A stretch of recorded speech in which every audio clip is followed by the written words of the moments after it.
People silly. How you doing, Ro? Oh, he's playing Monica right now. I'm glad you came up.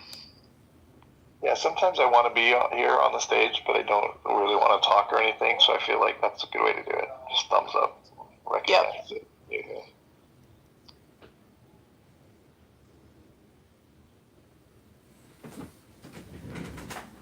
Good. I'm glad things are good. I know, Mike. That's like why I land in rooms like Talking Apes, because it's like, well, I mean, I want to be in a room, I want to be around people, but I'm just not, you know. That's why. I mean, until recently, I was almost never modded anywhere, and I don't mind being modded, but it doesn't really matter to me. I mean, it matters to me when I appreciate the people doing it. Like, appreciate it as a courtesy or whatever. It's nice, but at the same time, I would never change because of it. It doesn't matter because I don't have the mind frame that feels like I value it very much. You know, it's nice to be able to say something and kind of have creative control when it's needed. You know, like that little default of creative control is helpful. Provided the mod is acting appropriately at all times or whatever. I think it's helpful to have it, but for the room's sake. But at the same time, like we were talking, I think it was in the room yesterday whenever we were talking about how some people change when they have it, some people change when they don't. Like, I mean, if anything, I probably talk more when I have it, but I don't change it. I don't change, but if I don't have it, I usually just sit in the audience and don't talk at all, or I snipe in the comments. Yeah. No, I totally get it. Like, Rohan gets modded everywhere because he is an active mod. You know what I mean? Like, I don't consider myself an active mod who generates good conversations for content purposes. Like, he's, like, kind of a leader in that sense. It's too much responsibility. I have no problem leading in modding spaces, but it's, and especially with our group of people that we roll with on this app, they like to have these marathon rooms. Like, to me, 2-3 hours, get me through my afternoon commute or my morning commute, and then shut down the room. That's why I don't know if you guys have ever heard of Punch Bowl on Twitter. Uh-uh. Oh my God, it's amazing. So Margot used to be on the app, and I still talk to her every once in a while when they open up a night room and I go onto their stage. But she got tired of the drama over here, and they have a whole Punch Bowl conservative, Twitter where there's like 300-400 people, every single morning. They have, great music, like they have great topics, they have great guest speakers, and most importantly, there's no drama. Fucking middle. But wait. And I was in the fucking middle of answering your question. Can you be patient for the answer? Before you answer my question, man, Can you be patient for the answer? You have asked the question. May I respond to it? I'm actually very patient with you guys for the last, 2 days. I don't know what's happening. May I respond to the question that you asked? Okay, wait, guys. Okay, Abu, 10 seconds, get it off your chest, and then go. Kill it. Wow, you guys are fucking wasting time. Caleb, what do you say? Answer. Go ahead. I'm gonna mute. You ran away. Abu بلا منيك man. والله ما عم بتمنيك هذا يا أخي. I was actually. These people are making me sick, guys. Wallahi, listen, these people are making me so fucking sick. Yeah. Even like it. Wait, bro, listen. Wait, bro.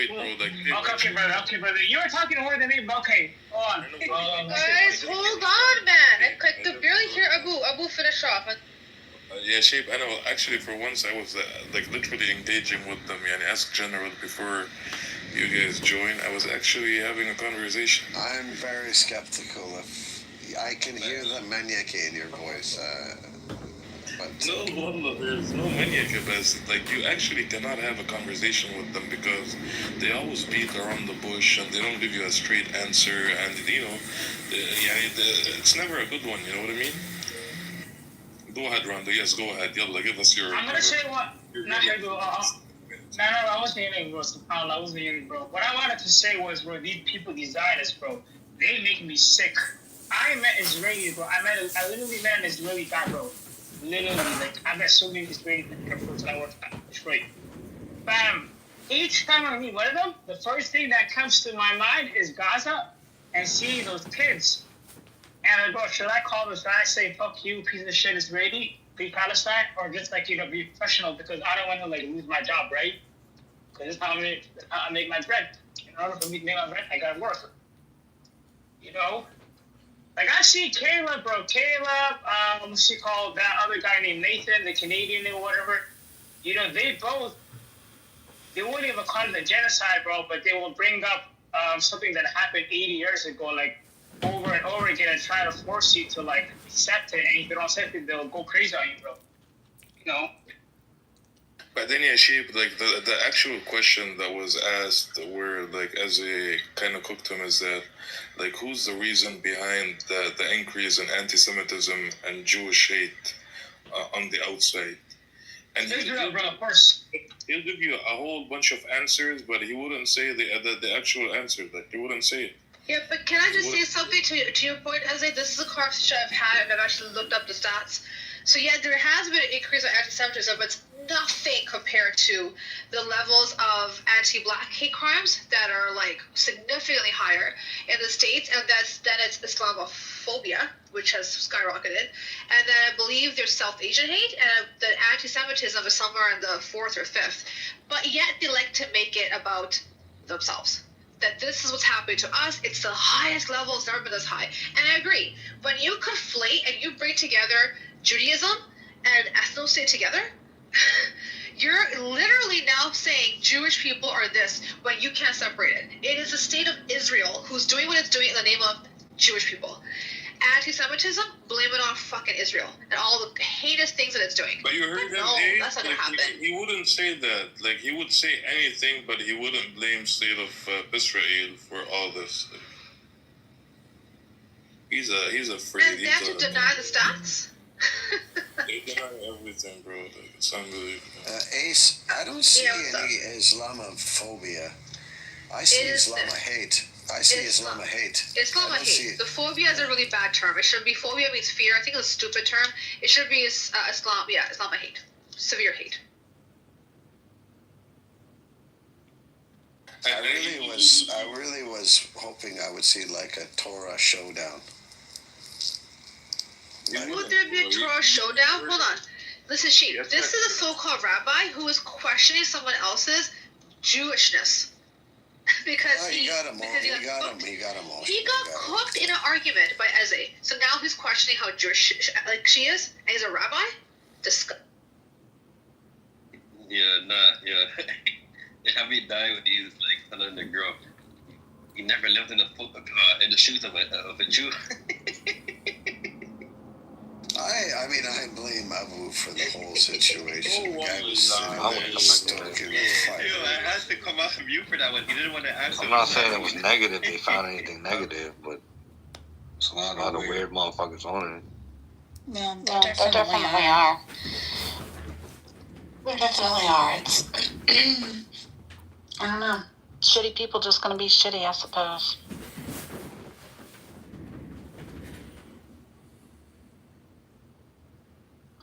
Was Pepe's room too boring for you, John? No, I went to Amir's room where Caleb had a crash out, and then they laughed at him and made fun of Jews and Zionists and said how much they hate the Jews and hate the Zionists and all kinds of other ridiculous lies. Then I clipped it, put it on...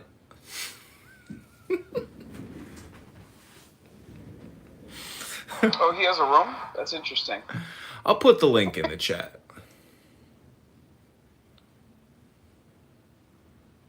Who, Pepe? Slippers, were you talking about Pepe? Yeah. Yeah, airing out your dirty laundry. Oh, well, good for him. I hope he spends the next several hours making another account. Sounds like he bleached his tighty-whities and now he's got them on the line.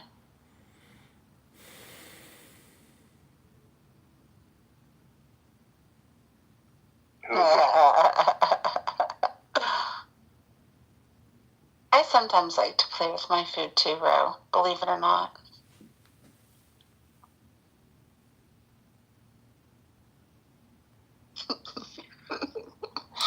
See, your problem is you can't tell the difference between food.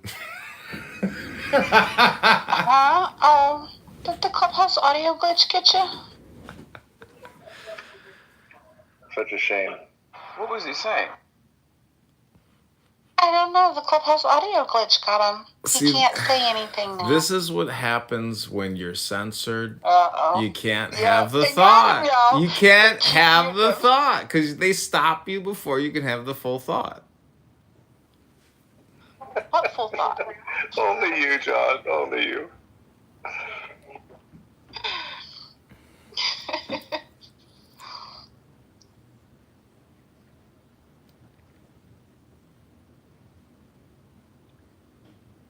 Oh my goodness.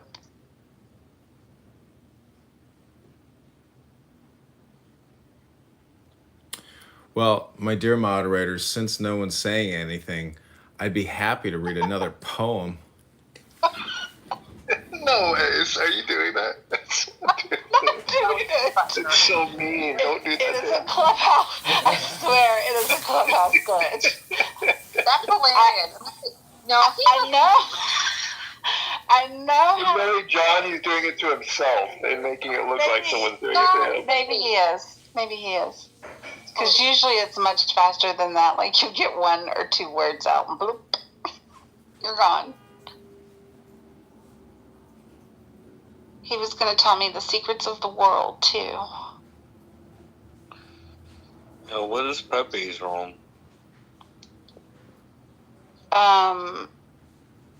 It's airing out your dirty laundry or something like that in the hallway. 2 doors down to the left. No. you'll like it. Sounds like you're kind of crash and burning, son. Crush. You were so, you were like so peppy and drunk earlier, and like you sound like you're gonna fall asleep now. No, I'm not gonna fall asleep. I ate. I'm sober now. Okay. I no longer want to eat your blood. I actually Thank you. wasted myself. Thank you. I apologize for saying that to you. You are forgiven. Psych. Oh my God. You just went from Go to bed. Go to fucking bed.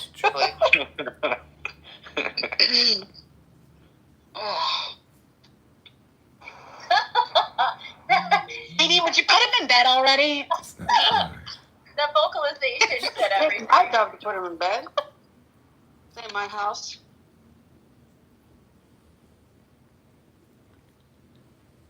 He's like 12. Did you hear him say psych to me?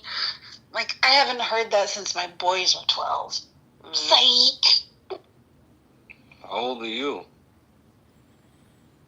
Old enough to have 7 grandbabies. For real? Oh, real? You look really young. I'm 50. What do you mean by personal relationships? Have you socialized with him? Yes, sir. Yes. Have you ever socialized? 7. They can say no, and then what? You don't gain or lose anything. You're same place. I remember 7 at the age of 50. Right? You had your kids when you were, what, 20, maybe? Yeah. We started young. That photo was not taken in 1971. How many kids did you have? Like 3? Yeah, straight out of the Symbionese Liberation Army. Serendipity. I had 5. And yeah, we started right away. I got married at 19. That's one thing I wish I did. I started when I was 30. I only got 1, but I always wish I started younger.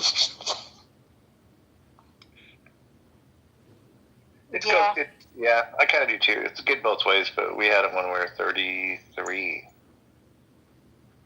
Yeah. I mean, we had this wild plan that let's just go ahead and start having our kids now while we're broke and struggle with the kids and all grow up together. And then by the time we get them out of the house, we'll be in a position to go and enjoy the world and enjoy each other and, yada, yada, yada, yada. And then he goes and dies. Like, what? You answer my question. When did he pass away? What did he pass away from? He passed away 4 years ago, an asthma attack in the middle of the night. Oh, how random is that? Oh my god. Yeah. Yeah, I found him on a nebulizer the next morning. So, yeah. It's not prime. It was just very random and unexpected. Was it because of COVID 4 years ago? No. Oh. Yeah, no. It was just, he did not have COVID. The medical examiner, at that point in time, they were checking everybody for COVID anyway. But no, he didn't have COVID. He just, he had always occasionally randomly struggled with asthma. I don't know. Well, take the deepest breath of the day. Hold it for 10 seconds. That's right.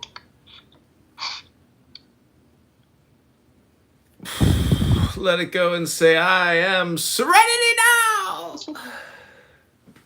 I ought to be quiet, though, I don't want Jarl coming in here talking about me trying to play the white woman victim.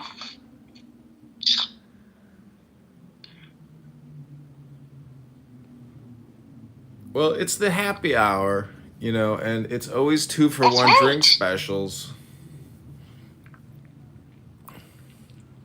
Oh, hey, Mother.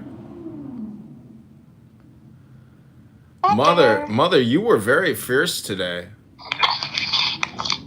What? You really defended yourself quite a bit today. Wow, you didn't put up with any bullshit on this app. I heard you. Wait, what did I say? What did I forget? You defended yourself, very aggressively. Yeah, Mama ain't raised no bitch, but I don't know what we're talking about. This happens so frequently. Oh, you have to check out my So YouTube. I'll just take the compliment.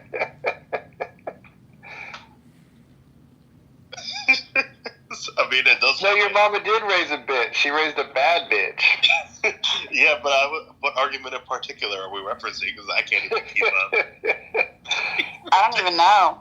John, what argument are you referencing? Yeah, you were in Anson's room and you were fighting back. You're like, we don't need no fucking military officers telling us what we need to know. We already know what we need to know. And you were really pushing back against the military-industrial complex and all those white officer soldiers, Mother. No, that wasn't me. I wasn't in that room. You have me. Yeah, I got you on recording. You were vigorously defending your position. So against but I said that I was fine with the military being out in most cities because of my personal experience. Like most countries that I've lived in outside of the U.S. have had military supporting their local officers. It's not really a big deal to me. So that's why I'm like, you're probably confused because that's always been my position. So it sounds like counter to my position. So that's You'd have to hear the clip. You want to hear the clip, Mother? Have you ever argued with Anson? Hey, John.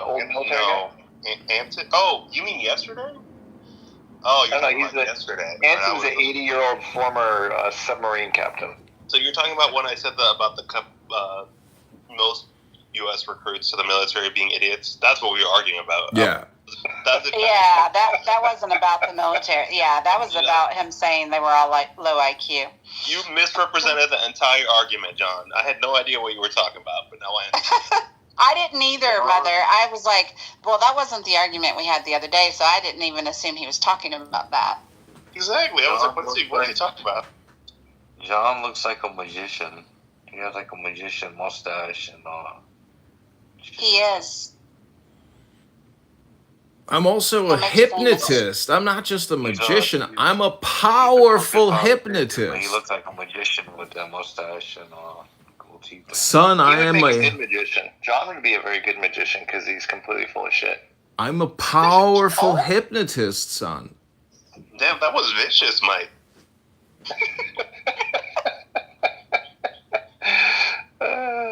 I'm willing. Mike is taking advantage of the opportunity that we're engaging with John. This is years of pent-up frustration coming out. I don't know why I like John. I've liked John for a very long time, and I don't know why, and I'm embarrassed to admit it. But it's well, true. It's his beautiful curly hair. This is what it is. Well, the first time I met Mike, we read poetry for like an hour. We did. I remember that. Yeah. And you got me reading Marcus Aurelius, which I really appreciate. Actually, I really like most everything of his. Well, looky there. Winning friends and influencing people. Sound like y'all fell in love. Well, in the muff, technically for, some people, when they get inside of the muff, if it's moist enough, while they're inside the muff, someone might ask them, ask them, what is your secret recipe? John, you know she doesn't like that word. It's in the room title. Moist is not in the room title. It is not. Muff. Moist. Oh. I'm sorry, no. Muff implies moist, though. Like, it goes hand in hand. No! Don't say that word. And muffins aren't good if they're not moist, actually. Exactly. Who want to dry me Yeah, nobody likes a dry muffin. You can form a student organization with as little as 5 people. Shower and working out. I don't want to be all damp over there. I got to sleep. No, listen, nobody likes a dry muffin. Especially when they're a 50-year-old dry muffin. Right? So I have a question for you guys. All right. So I'm trying to plan where I want to go for year-end vacation, and I'm trying to decide if I want to do 3 weeks in Brazil, or if I want to do a week in Spain, and then a week in Morocco, and then a week in France. Hey, mother, hold on. Were you uncomfortable that we were talking about muff and muffins, and now you want to switch the conversation to trips? That's what I think. I like the when we divide it up. But I'm glad you did. Because vagina doesn't make me uncomfortable. Like, it's kind of gross. Oh. Hey, you actually came out of one, mother. Whether you like it or not, you came out of a Stop reminding me of my traumatic history, okay, Hima? Please. And therapy for that. Those are your roots. That's your foundation, sir. Yes, but... someone... No, I was going to say, if I was going to do the 3 weeks in Brazil, I might do a week and a half in Argentina, and then the other week and a half in Brazil. Mother, the other week when I was at the bar, somebody said, "Are you a faggot?" And I said, "If I was a faggot, I would be upset at what you just said." I mean, if you were talking in that voice, I would think you were a faggot.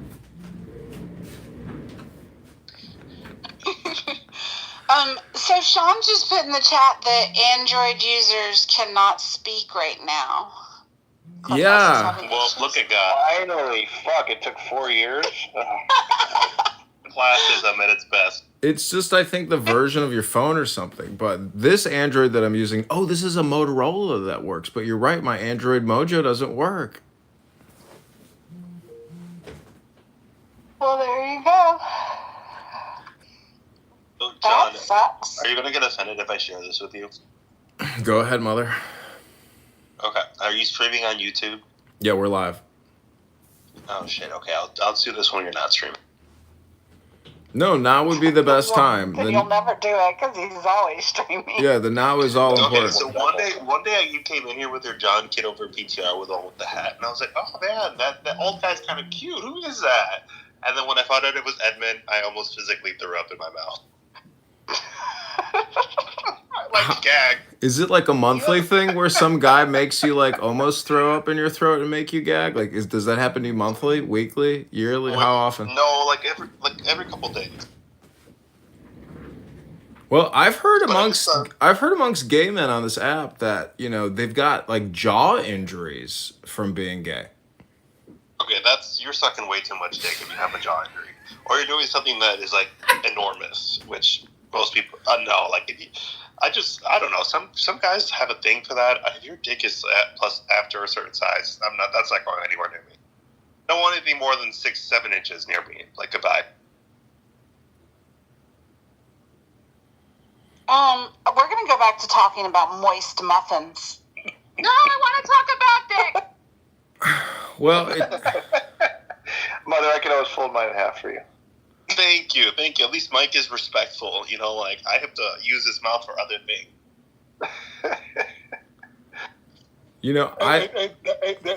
That tie down there is my Android account. It's working. It's actually working. Well, if anybody wants to try some moist Irish soda bread, link is in the chat.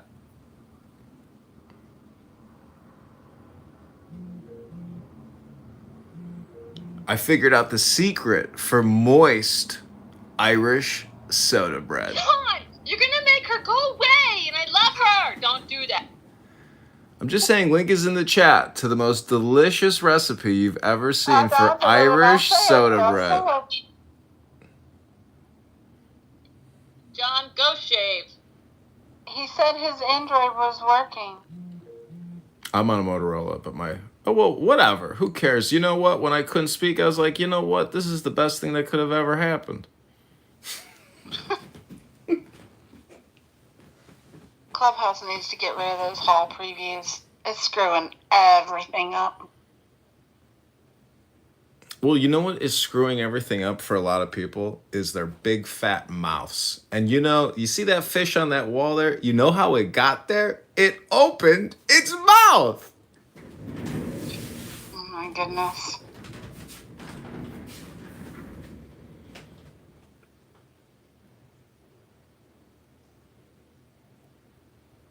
Hey, Kim, are you there? Thanks. Okay. Could you speak with your Android? Did you actually talk through the Android phone? I think I did. Okay. I'm not sure if you guys heard me though. Because I was speaking in this one, then I switched to that one. I said something, then I don't think you guys. I don't think it worked. Okay. Because I heard you say at one point, my Android is working, but I thought you were. Yeah, no, I was sending on this account, so yes, it wasn't. Okay. I got time. I'm not as good as John as using multiple phones. I got a little twisted up. Yeah, all my accounts are pretty much shadow banned now on YouTube, so it's like I'm getting very little views, but surprisingly late at night, when I think an international audience comes on, my YouTube can get flooded with thousands and thousands of views. So I've just been setting it and forgetting it. I think they're showing you stuff in Chinese prisons. Well, I hope one day, Joe, you can maybe go get to visit a Chinese prison. Project however you want. Oh, dear. Monica, where you been? I have a Tuesday evening engagement every week. Gotcha. And then I went to go visit Chillism. They screaming over there. It's much nicer here. Monica, I know Mojo's not here to tell you how beautiful you smell tonight, but you look beautiful, Monica. Poor Monica. Oh my God. You think so? I think I need my nails clipped in my PTR, but okay. Oh, look at Prince down there. He's all tucked in, looking professional like a pro-terrorist. Are we searching for a topic that we're commenting on people? We're talking about what it's like to live in a moist place. Like Indiana, the land of sweaty corn? Wherever. Is that in the muff? Monica, he won't quit saying the M word, and Serendipity is going, leave. Wait, it's in the rules not to say the N word. No, muff. M. Sorry. M as in Mike. Sorry. As in moist. That doesn't help things that you said it. That disgusting word. Well, if you'd like, I can read you a poem from inside the muff. No. That was quick. That was a quick no. We talked about our favorite favorite genres of music this morning, and I got criticized for an inferior poll, and then no one put up the new poll with the corrections. And we could talk about our favorite songs. Yeah, Monica, what is your go-to karaoke song? I said Don't Be a Buttercup, but I like Moni Moni, and I like Brown Eyed Girl. You didn't even include rock as one of your options. I don't know that you're the authority to be discussing music genres. I asked someone else to start a new poll after I screenshotted and took down the one that had Tom McDonald. Oh my goodness. You know, I don't mean to brag, but I'm gonna. I have a knack for making polls, and it should be recognized, my skills at surveys. Wow. You're great at rising polls. You most of the time have mad skills. Making polls or dancing on polls? Raising polls, No, I leave creating that to John. polls. She's a poll creator. John's the pole dancer. Listen, in the muff, a pole and the muff are perfectly created for one another. Oh my gosh. Oh, is this late night in the muff and I got the time wrong? Because I thought we were still on happy hour. But if it's late night in the muff, I'm going to say goodnight and y'all have a good time. No, remember, this is the quiet chill room. It's called happy hour, Monica. Grow up a little bit. It's okay. No one's gonna touch you. No, that's not true. I've unfortunately been touched in the muff before, and I did not enjoy it, and people need to hands off Monica in the muff. No touchy Monica in the muff. Just saying. You do not have her consent. I paid for consent. I thought Trump said girls just let you do it. Right, you can just grab him by the mouth. Wasn't he famous? No, it was they'll let you. When you're rich and famous, they'll let you. Yeah, Some women will. Some women will. The problem is none of us are rich and famous. That's right. No, don't you know? So thanks for confirming if you are rich, you can just grab him by the mouth. Okay, gotcha. Well, if the candidate I congressman, funny because even if I was rich and I was sort of perverted, I don't know what it would mean to grab a girl at her vagina. Like, that's a really weird place to just grab somebody. Like, it's so bizarre. It's just, that was weird. Often it said it could. If you listen to the quote, it starts with kissing. well, sometimes, the muff gets grabbed. And it's all just about a question of how you grab the muff. I don't even know how you do it. Like, facing front and awkwardly reaching, or like reaching around from back. Like, I don't even get how that would happen. Pretty much ever. Seems odd. Nothing. Well, you should have some experience. Can come from describing how to do this. Well, especially someone you don't know. Well, you need, first of all, in public, like, what is the point of grabbing a woman? Like, that is just weird as fuck. Like, it is weird. It really, if you really think of it happening in public to somebody you don't know, it's very fucking weird. Yeah, rich or not, it's weird. That's unacceptable. I don't give a fuck. That's unacceptable. Well, I have seen muffs get grabbed on the train, in the nightclub, even in the church. I've seen muffs get grabbed just about everywhere. You got to watch the people you hang around, John. I've seen muffs just get grabbed just about everywhere. Well, it seems he has a lot of direct experience.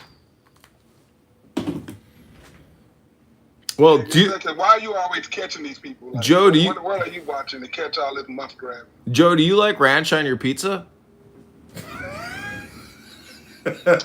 Never tried it.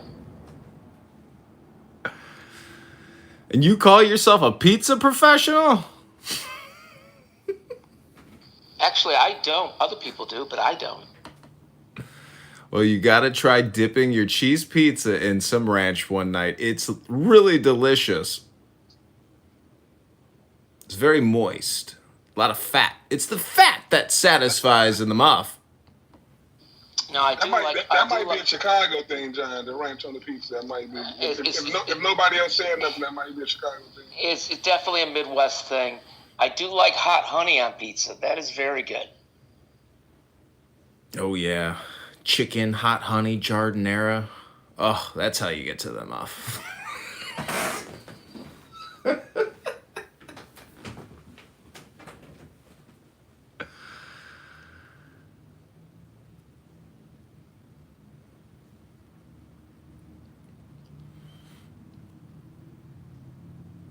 Well, at some point, I'd like to read another poem to all you beautiful people in the muff. Okay, hold on a minute. Oh, did the mute button get you again? No, bitch. I muted myself. I did not mute him. Are you sure? I did not mute him. I absolutely did not mute him. Oh boy.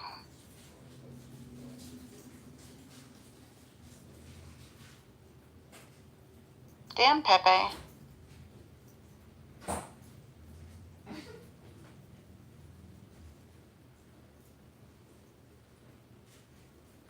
Thankfully, his room is not popping up for me in the hallway at all.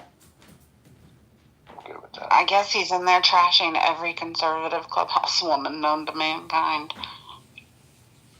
I don't know.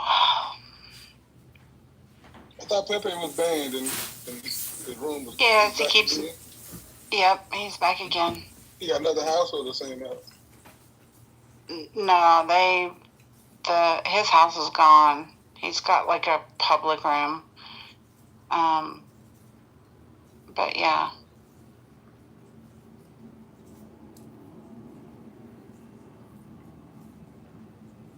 So you went from a house to a trailer? Uh-huh. A mobile trailer. Yep. I think he went from his mobile trailer to a car or a van down by the river. Maybe.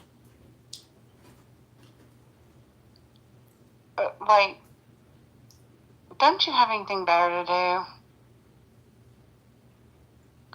Women get razzled by that shit. Like, just cut it out.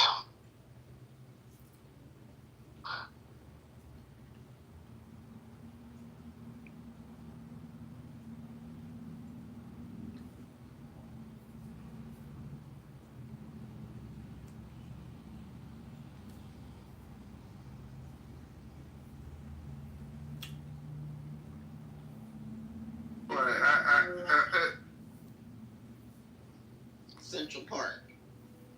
We are so reading. Oh, I am sure I agree with you. It's not reading.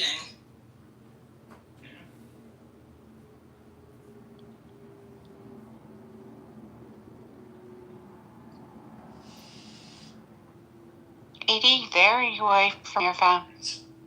I'm here. Grab him by the mouth. Who did that? Wait, people think audio books are counted. Oh, I love you, Jihad. Uh-huh. Damn, man. No, I love that like that before. It's terrify most Americans. Like I'm. Oh, look, it's William Wallace. Everybody look at William Wallace. That's right. Sending William some love down in the goop. I was watching John Kitover's YouTube live.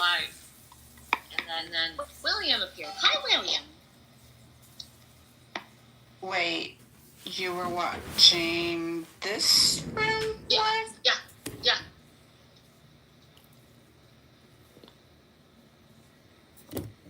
Yeah, it's in the chat. If you go to... Oh, thank you, John.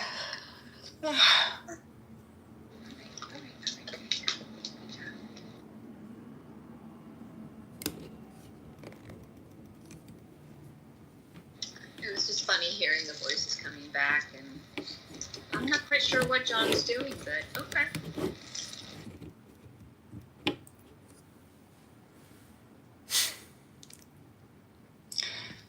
John, Joseph. I remember you from Anson's room yesterday.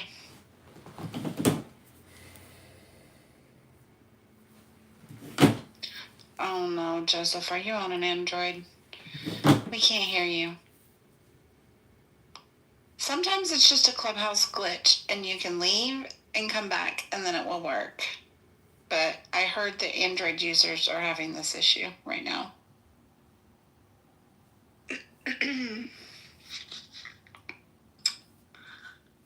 Try the leaving,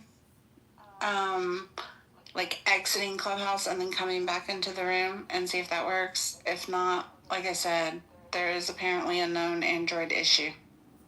Oh, yeah. Are you on an Android? Yeah. I guess they've all been having issues with it all day long.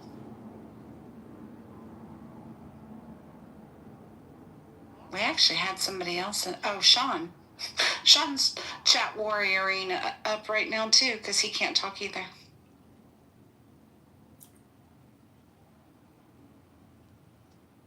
It's so good that Sean can't talk. Now be quiet. Not too much on Sean. Shut the hell up, Sean.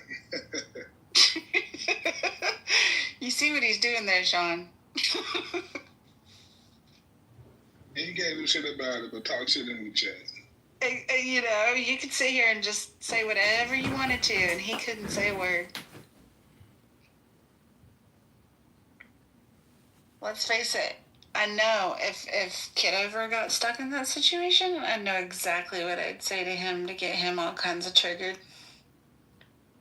I would just be like, John, if I asked you not to stream, would you accommodate me? And he'd lose his mind.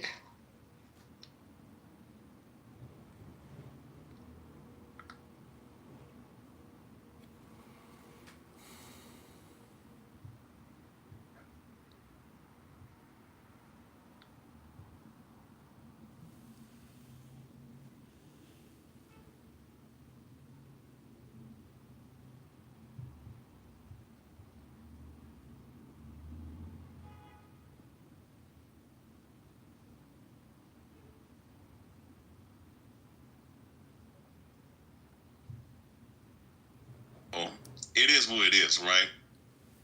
People have their, like what you do. You give everybody the same kind of energy. You can sit up here and you talk crazy to everybody, right? Which I can respect. Not everybody. Right? So well, you know what I mean. Like everybody's, like every race, every particular individual. Sure, but it's like, but if you've ever caught on to me, like I do, it's gonna be specific. If I really go out of my way to like really make fun of people like I did tonight, it's because personally they did something that I don't like them. But when it comes to even how I will purposely like avoid cussing even in the presence of certain people, just because I know those people that really bothers them. So I will troll and give shit to specific people. But I have to find like where that line is for different people. So I usually, I don't just go off on anybody. No doubt. I'm just sitting up. The only reason why I came up here was to sit up here and let you know that look, there's a certain reason why certain people like Abby, like Monica, like certain other people that. There's a reason why a lot of people have issues with these characters, El Normo, so on and so forth. But what is? I mean, I can see with El Normo because he has fun doing his debating, and he does have, I would say, annoying debate tactics. But what has Abby said that's like? She stands up for Israel. I get that, but most of the conversations I've had with her have been more like her. She's basically trying to, I don't want to say too much, trying to look out for the safety of Jewish Americans, which I don't think there's anything wrong with that. No, there's nothing wrong with that specifically. That's not the issue. It's just the issue is, I just don't understand how someone can play victim when they try to, and I'll just, keep it, I'll keep it short and sweet. I'm not going to sit up here and go on a diatribe, but I just don't like how someone can sit up here and play victim while they themselves is actively taking advantage of certain people, you know. And I'll just put it that way, you know. Especially when, you know, I'm related to a specific group of people you're taking advantage of. So that's all I'm saying. But so with that being said, do you have anything to say about, let's say, somebody like Monica? Any negative things to say about that? Well, she's not here to defend herself. But I mean, I know I'm saying things about, I mean, because it's my room and I'm deliberately doing it. But I would say with Monica, I think she knows how to walk a line in order for there to be like enough plausible deniability that she's not being, I don't know, racist, I guess you can say. I think she knows what she's doing, and it irritates a lot of people. A lot of people will say, well, either just come around the fence with it and say what you really mean, or I don't know, why would she constantly bring up like the topic she would bring up? But you understand why she's despised by a lot of people on this app too, right? Yeah, I mean, for that reason. She hits on a lot of it, especially like with black people. She kind of, like with a lot of those topics, she would say she walked the line, whether or not she was just like masking being racist or not. And I think, and I understand, because even I still get those that impression of her. I mean, look, I mean, it's cool to be a racist to me, you know, as long as you own it. That's another piece of shit, you know, morbidly obese, 350-pound, you know, scumbag that'll sit up here and throw rocks and then hide her hands, you know what I mean? So I'm just saying, like, you know. Well, she's taken some shots at me recently, so but let's not talk about her anymore. Yeah, not a problem. Go ahead. No, go ahead. I was just gonna drop down, but I was just giving you a couple candidates for people that you can blast if that's. Well, I do think, there's two groups on this app that definitely, I'll just say it, the Zionists and the pro-Palestine side that you guys really don't like each other very much, and I understand why you guys don't like each other, but it's not really like it's not something I feel super personal about. Like, I don't feel like it's attacking my identity. Oh yeah, no. I was just sitting up here saying, I thought you might have to run in with that person because that person claims to be so-called conservative, but. We can go to sleep soon. What makes you think she isn't? I've talked to her. She's definitely conservative. I mean, look, mind you, I really don't play the political party game of conservative or liberal or whatever, moderate or whatever. But based off of the way she looks, all right, she looked like the one that leans left. Not saying that she wears blue hair, but she physically look like. I'll say like this: she definitely. Since I've known her, always been more right wing, and in fact, she's somebody who I'd say is like the target of lefties on this app, and has been. And she's been fighting with them all the time in certain rooms, and like even yesterday, do you know who Tira, the attorney, is? Yeah, I've seen her in the room before. And she's like a pretty sharp woman, right? So is Abby, and she was definitely wasn't. I guess that one wasn't too. That was more about the Constitution and like the law, but it wasn't really left versus right. But maybe that was a bad example. I don't quite see that part. mean, she could be to the right of me even. I don't know. Well, I mean, I've seen her in rooms multiple times going at it with people who would lean right, like Brad, like other people. I mean, what? I know you have an issue with Brad, or I don't know. I'm not Brad and I get paying along. that much of attention. Huh? I think she gets along with Brad as far as I remember. Oh hell no! I'm serious. No, I don't know about that.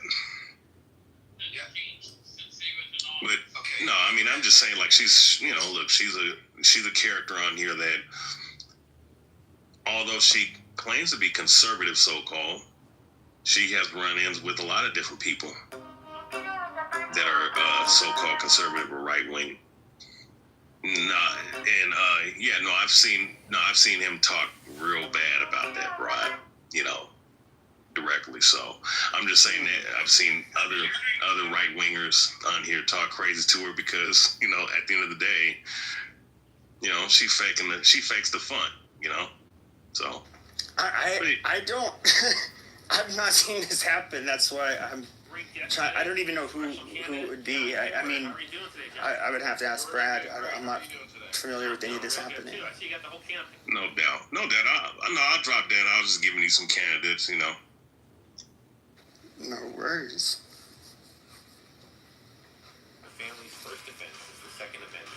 Help support the second event. So yeah. By joining As far as I know, I was talking about, you know, some of the sluts that are, you know, on the right wing.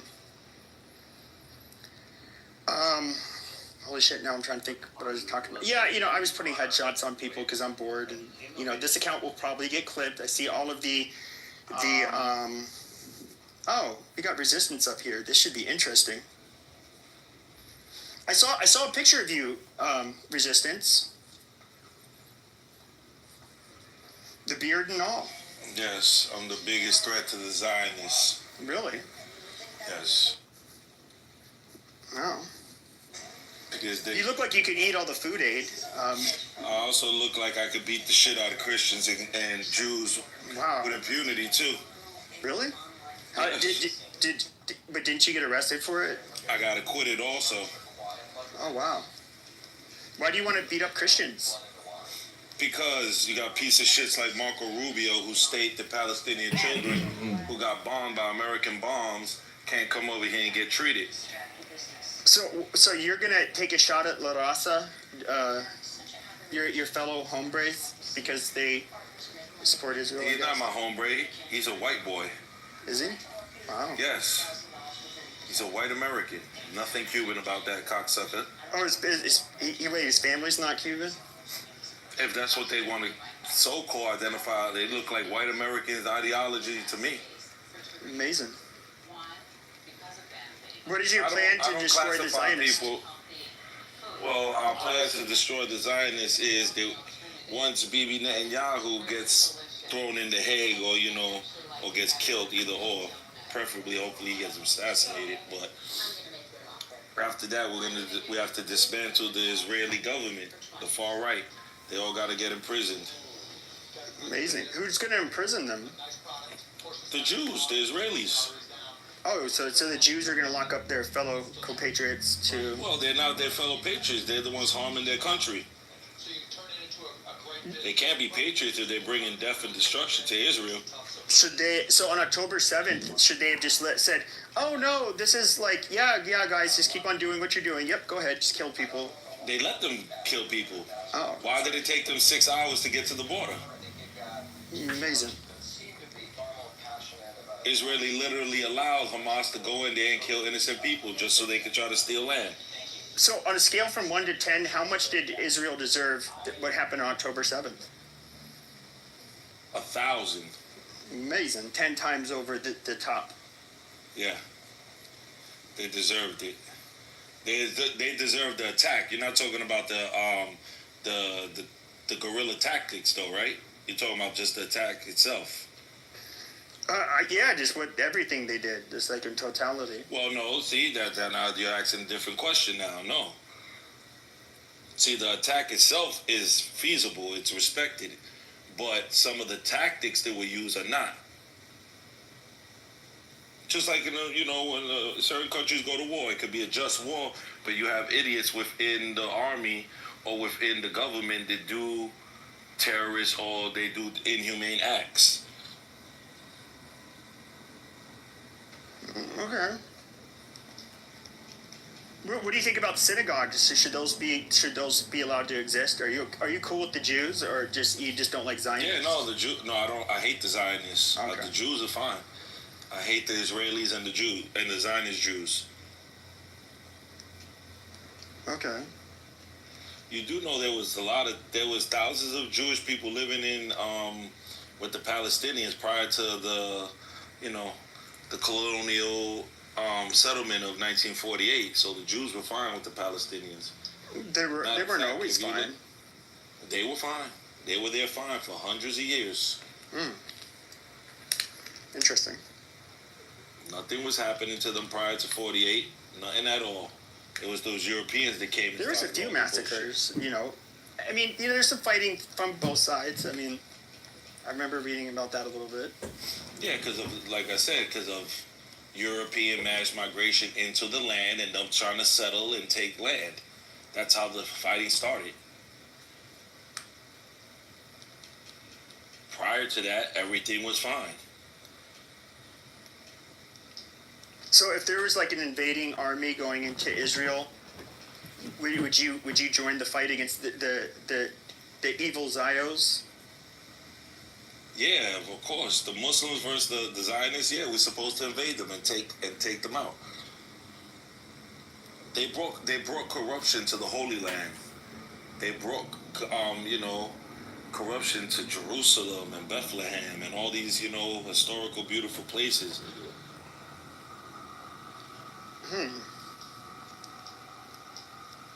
They made that shit into Sodom and Gomorrah. Well, I have to push back because I do think if there's going to be like anybody I do think Christians should be the ones that would rule over it. Well, I don't think that would be logical, especially when we once again took out the Christian supremacy. And, that's why we're going to take it. And yeah, so you guys ended up conquering, and so I think the Christians need to reconquer. Yeah, but conquered justly though, because Christians were committing atrocities. You know that. The Crusades, they were wicked people. The Christians were persecuting other Christians, enslaving them, robbing them. I'm sure, with the resistance movements, are you Dominican or Puerto Rican or both? I am Caribbean. Caribbean, amazing. Yes. Narrows it down. Well, I mean, the Reconquista of, Nah, I'm not we're not from the white part, though. We're the indigenous. We're not the Portuguese. I saw your picture. You actually could pass as like a Pakistani. I saw your picture. I was like, oh, you have a big, full beard, too. Yeah, I'm a Muslim. Amazing. So, when you take on the culture, you resemble the people. But what are we going to do about the white supremacists in Israel, though? How are we going to stop? Yeah, you don't see how they raise their children? I mean, more people are brown in Israel than white. I don't know. Well, it doesn't matter what color your skin starts turning after a while because you're in the sun. Their ideology is white supremacy. Have you ever had a personal relationship with Donald Trump? I keep telling you, I don't really care about the skin too much because you do know they are white. They are Arabs that are also white supremacists. They are Africans that are white supremacists. Well, I guess my question would be, when it comes to the white supremacists that exist in Europe and America, a lot of them, they don't allow Jews to become members, and they'll have things like Israeli flag. You probably like these people a lot, actually. And they'll use an Israeli flag as a doormat, and they don't consider themselves when you say the word white supremacist, it's kind of like conflating it to who the term was originally applied to, which are not really. Yeah, but it's different. They don't really with consider the white supremacist elite do deal with the Jews because they make a lot of money with them. You're talking about the redneck white supremacists, the KKK, all the the barnyard. They hate Jews. We know that, but they ain't got no power. They ain't got no say so. Well, the elites in America, for the most part, they they were not very welcoming, especially in the past of Jews. They wouldn't even let them live in the, even if they had money, they wouldn't let them live in the country. Yeah, but that's changed. The evangelical Christians are aligned with them now, giving them billions of dollars and, you know, shielding them from prosecution of sex crimes and terrorism. So are you, I didn't know you were part of that Palestinian news network. Yeah, man, those are my brothers. I mean, I do see the little guy that goes around and he like gets in people's faces, but I haven't seen you in any of those videos. So are you guys always ready? It looks like he's ready, willing to fight. We're always ready for hand-to-hand combat, absolutely. Well, here's what I would say about that. When you go across, like, especially people that are not, like, you can't always tell, but I mean, let's just say they're just like everyday Americans, that, you know, they're probably not Jewish. When you say, oh, do you support Palestine? And they just say, and they shrug their shoulders, I would say the last thing you want to do is be offensive to them if you're trying to win people, you know, to your side, and you definitely don't want to make them feel physically threatened, because then they're going to start associating pro-Palestinians with being, you know, violent and intimidating, and, you know, how would that work to convince people? Well, we're not trying to convince people. What's the ultimate goal then? The ultimate goal is just to bring awareness that you white supremacists are not going to get away with this barbarism anymore. Well, before you were a Muslim, would you have had a strong opinion, you think, on Palestine and Israel? Probably not. So just think about before you were a Muslim then. Like, these people I can't do that because then I'll be a savage just like them. How are they savage if they're just not invested in it? Because that's our culture here in America. We live like animals. We like our sex, drugs, and rock and roll. We really don't care about people's feelings. We're very shrewd. That's American culture. Not really caring about other people and their feelings and their plights. It's finally. So I try not to think back on those days of ignorance. No, I would say most of us care about the plight of I mean, I actually care about the people in Palestine. I don't want to hear about innocent people dying or you know, anything bad happening to them. I mean, I think most Americans are like that, but I think most Americans don't have like a strong sense of which side they should take. Yeah, but your awareness of the situation over there is not really even because of the Muslim, it's because of the Christian Palestinians, because they're also being persecuted, and you have a connection to Christianity. So that's why you're also aware of it. Doesn't rise. Videos, Ty's recommend. Well, I would say, yeah, I do have gripes with how it's affected the Christian population. I wouldn't say, I would say it's obviously a lot different than what you see regarding the situation in Gaza. Absolutely. But what I'm saying is that's what's brought your awareness probably more to the Palestinian issue, because you're like, wow, hold up, they're doing our people like this. Look at what they're doing to these people. On top of that, I mean, it's even more horrendous. So, like, that's why I said it's probably that reason why you put a little more attention to it. You know, like you said, besides your humanity, that you don't obviously want to just see people being treated like animals. Well, I'll just be frank about this part. I think the one difference between Christians is that, at least if they're practicing Christians, like on October 7th, we could not do that. Like, our religion would, at least today, our religion today, that would be just so against our religion that. Yeah, but you do have Christian senators here in America and other high representation of states and legality that say some of the most heinous and disgusting things, such as starve them to death. Who said that? The Republican Senator Randy Fine. Yeah, there you go. Randy, he's a congressman. But Randy Fine's a Jew. Yeah, but it's the whole point. It's still American, and you got people in our country to say these things that are part of the government. He's not the only one. There's tons of others, Christians, some Jews. They say these things openly.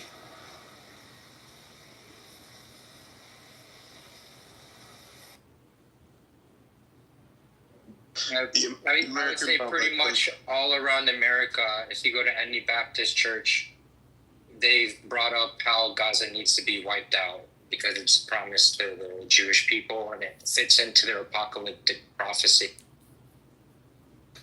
Well, yeah, I'm not a evangelical Christian or a Baptist. I don't really agree with them on their end times prophecy stuff, but yeah, I mean, I don't know. I mean, you resistance. You know how I will push back, and I'll say that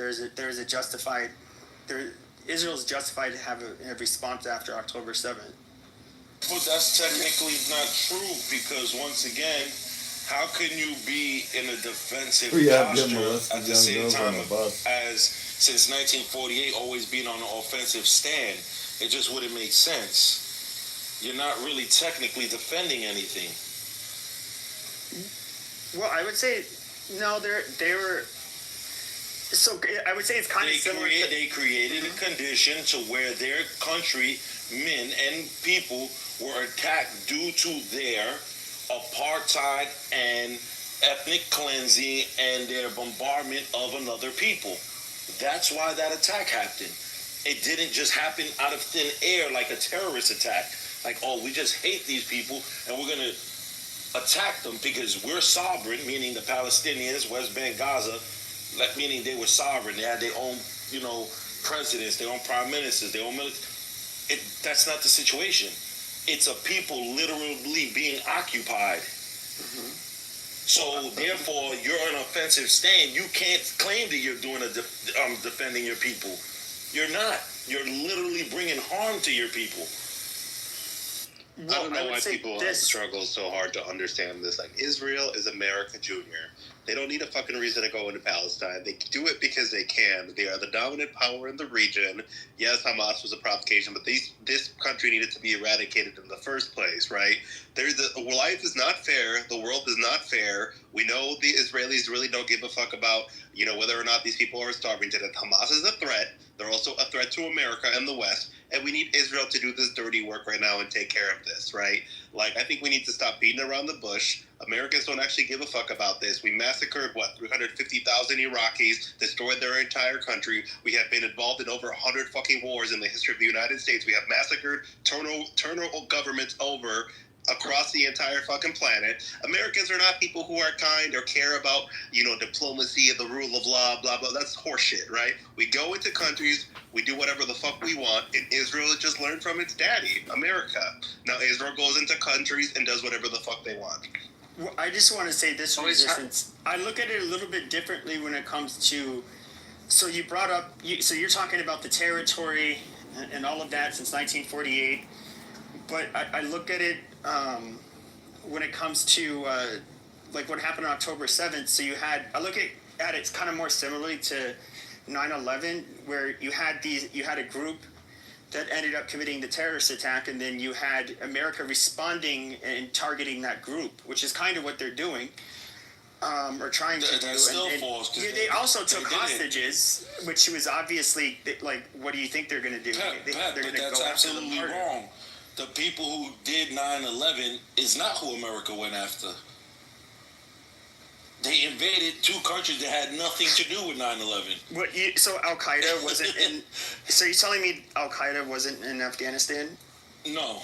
And let's not forget the fact they killed 350,000 civilians in the process. So is what Israel's really doing that much worse than what we did? No, it isn't, right? Israel still has many more thousands of people to kill before they reach America's stand.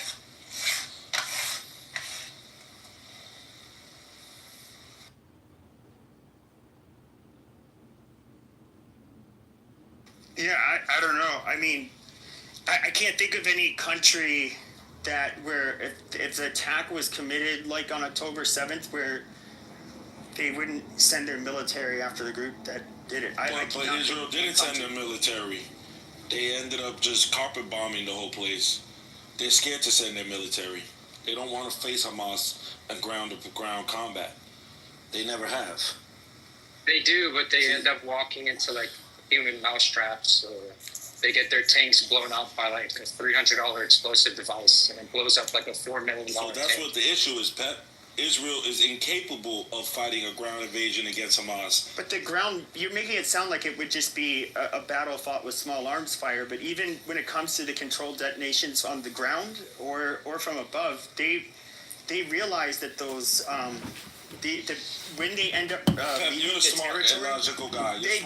They are booby trapping them, and so the only way to make sure there's no ordnance left is to literally set off but once again, you're smart and you're logical. You're telling me there would be more casualties if they just did a more ground invasion other than throwing bombs? Yeah, definitely.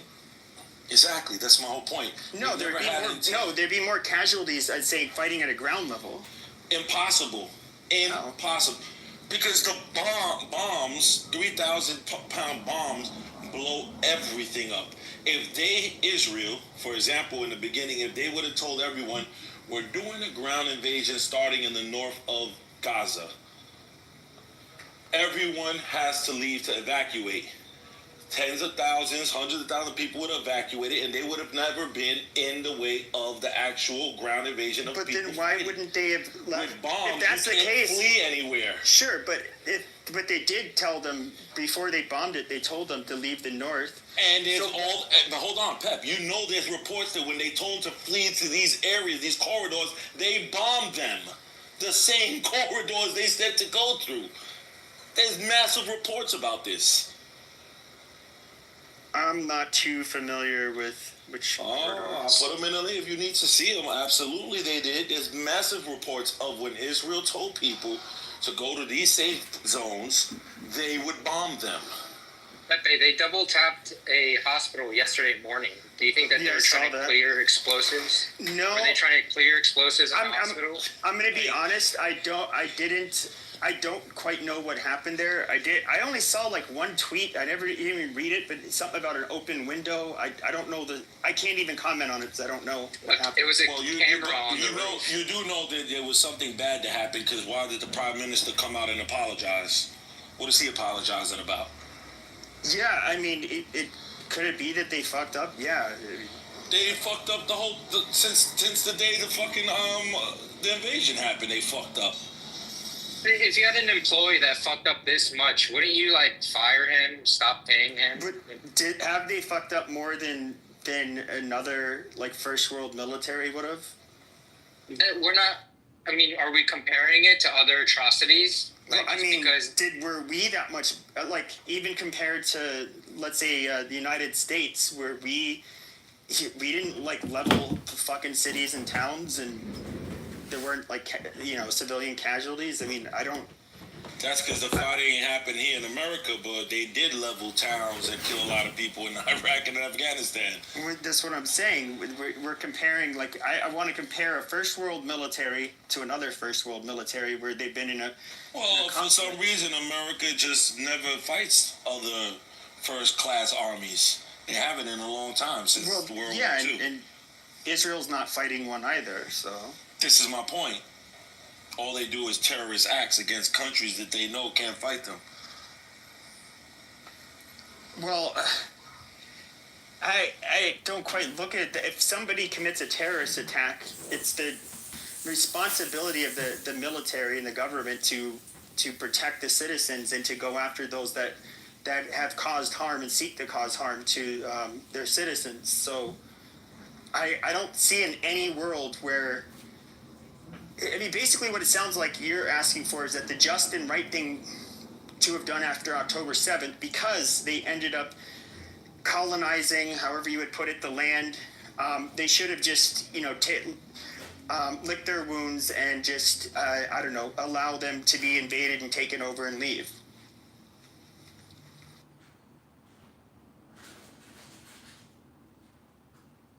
Oh, I'm not saying that. I'm saying be some real men. And next time, take your military with all this moral army in the world and your special forces and your special intel that they say is the best in the world. and do a ground invasion. Don't be cowards and bomb indiscriminately hospitals, children's centers, mosques, churches. Like, come on, don't be that coward. The special forces are like, they're like less than they're like a fraction of the percent of any modern military. They just do very. It doesn't matter. They're entering a small strip. The Gaza is not. They're not going against our whole country. There's two more. Another question. Okay, let's do 50% of them are all under the age of 18. So let's do worst case scenario. Israel goes in, they massacre 2 million Palestinians, and now we have peace in the Middle East. Would that really be so? There will never be peace in the Middle East because Israel's an expansionist colonial idea. They're not going to stop with just Gaza and the West Bank. So they haven't expended shit resistance. Something to consider. Yeah, exactly, because the resistance is too strong, but they've been trying for decades. Israel is also gave back limited. territory. They gave back territory resistance. They didn't give it. They left illegal occupation. Are you talking about the '67 war, like the Sinai? Oh, glasses. Yeah. Plastics. Oh, so they gave back land for a peace deal, which America pressured them to. Blue, black, so I mean, what's your point? Tons of territory. Like, why? It was territory that don't belong to them, so they ain't giving nothing back. It is not there. Then why are they expansionists? What are they expanding? They openly talk about annexing the West Bank. They want to take parts of Lebanon and Syria. They currently occupy a part of Syria called the Golan Heights. How about the Shiva Farms and all of those places? Yeah, they took but wait, the Golan Heights they took because in the 1967 war, there were rockets rained down upon them from Golan Heights, and it's a strategic, bad place for terrorists to rain rockets down on neighborhoods. So they took that over. Well, and they gave most of that region back too. Well, to them, the terrorists are the people who occupy those lands, which are the Israelis. So here's another thing, right? So Israeli, they're genetically mostly white, right? Like, what if it's just part of their? It depends on which, majority of them aren't. Silence peasant when I'm speaking. Okay, so the majority. No, they're not. Ancestry, right? They're not. No, they're not mostly white. It is part of their genetics to massacre people. They're not. No, they're not. Right? They are going to continue to kill Mother, I'm not going to let you finish your point. You're wrong. Mother, this is Mother. Hello, Pepe. Mother. Go on mute. No, you stop for a second. You're saying something that's and this is really annoying when I hear people say that as a white person, having to hear people call them white. Yes, there's a... Go on mute. Stop. So if you're only talking about the Jewish population there, less than half of them are what you would... They have, I guess you could say, large share of European ancestry, but they are more than half of the Jews are actually people who never left the fucking Middle East, North Africa. But then 20% of them are Arabs, in addition to the Jewish population. It's a majority brown country. Okay, are Arabs white? Yes. Are people that are Jewish people white? Are they north of the what is it called? Africa. You have this weird woke idea of Jewish people. Can you shut the fuck up? No, you're fucking wrong about Jewish people. No, you're not going to cut me off every time I speak. I don't know who this white man thinks he is, but the Jewish people are white, and they need to get over it, right? Every category they fall into the white category, and they're mad. They're mad because they are white. They have always been white. They will continue to be white. Technically, the largest majority of people in Israel definitely are European descent. It says it right here. They are majority. The largest majority of what?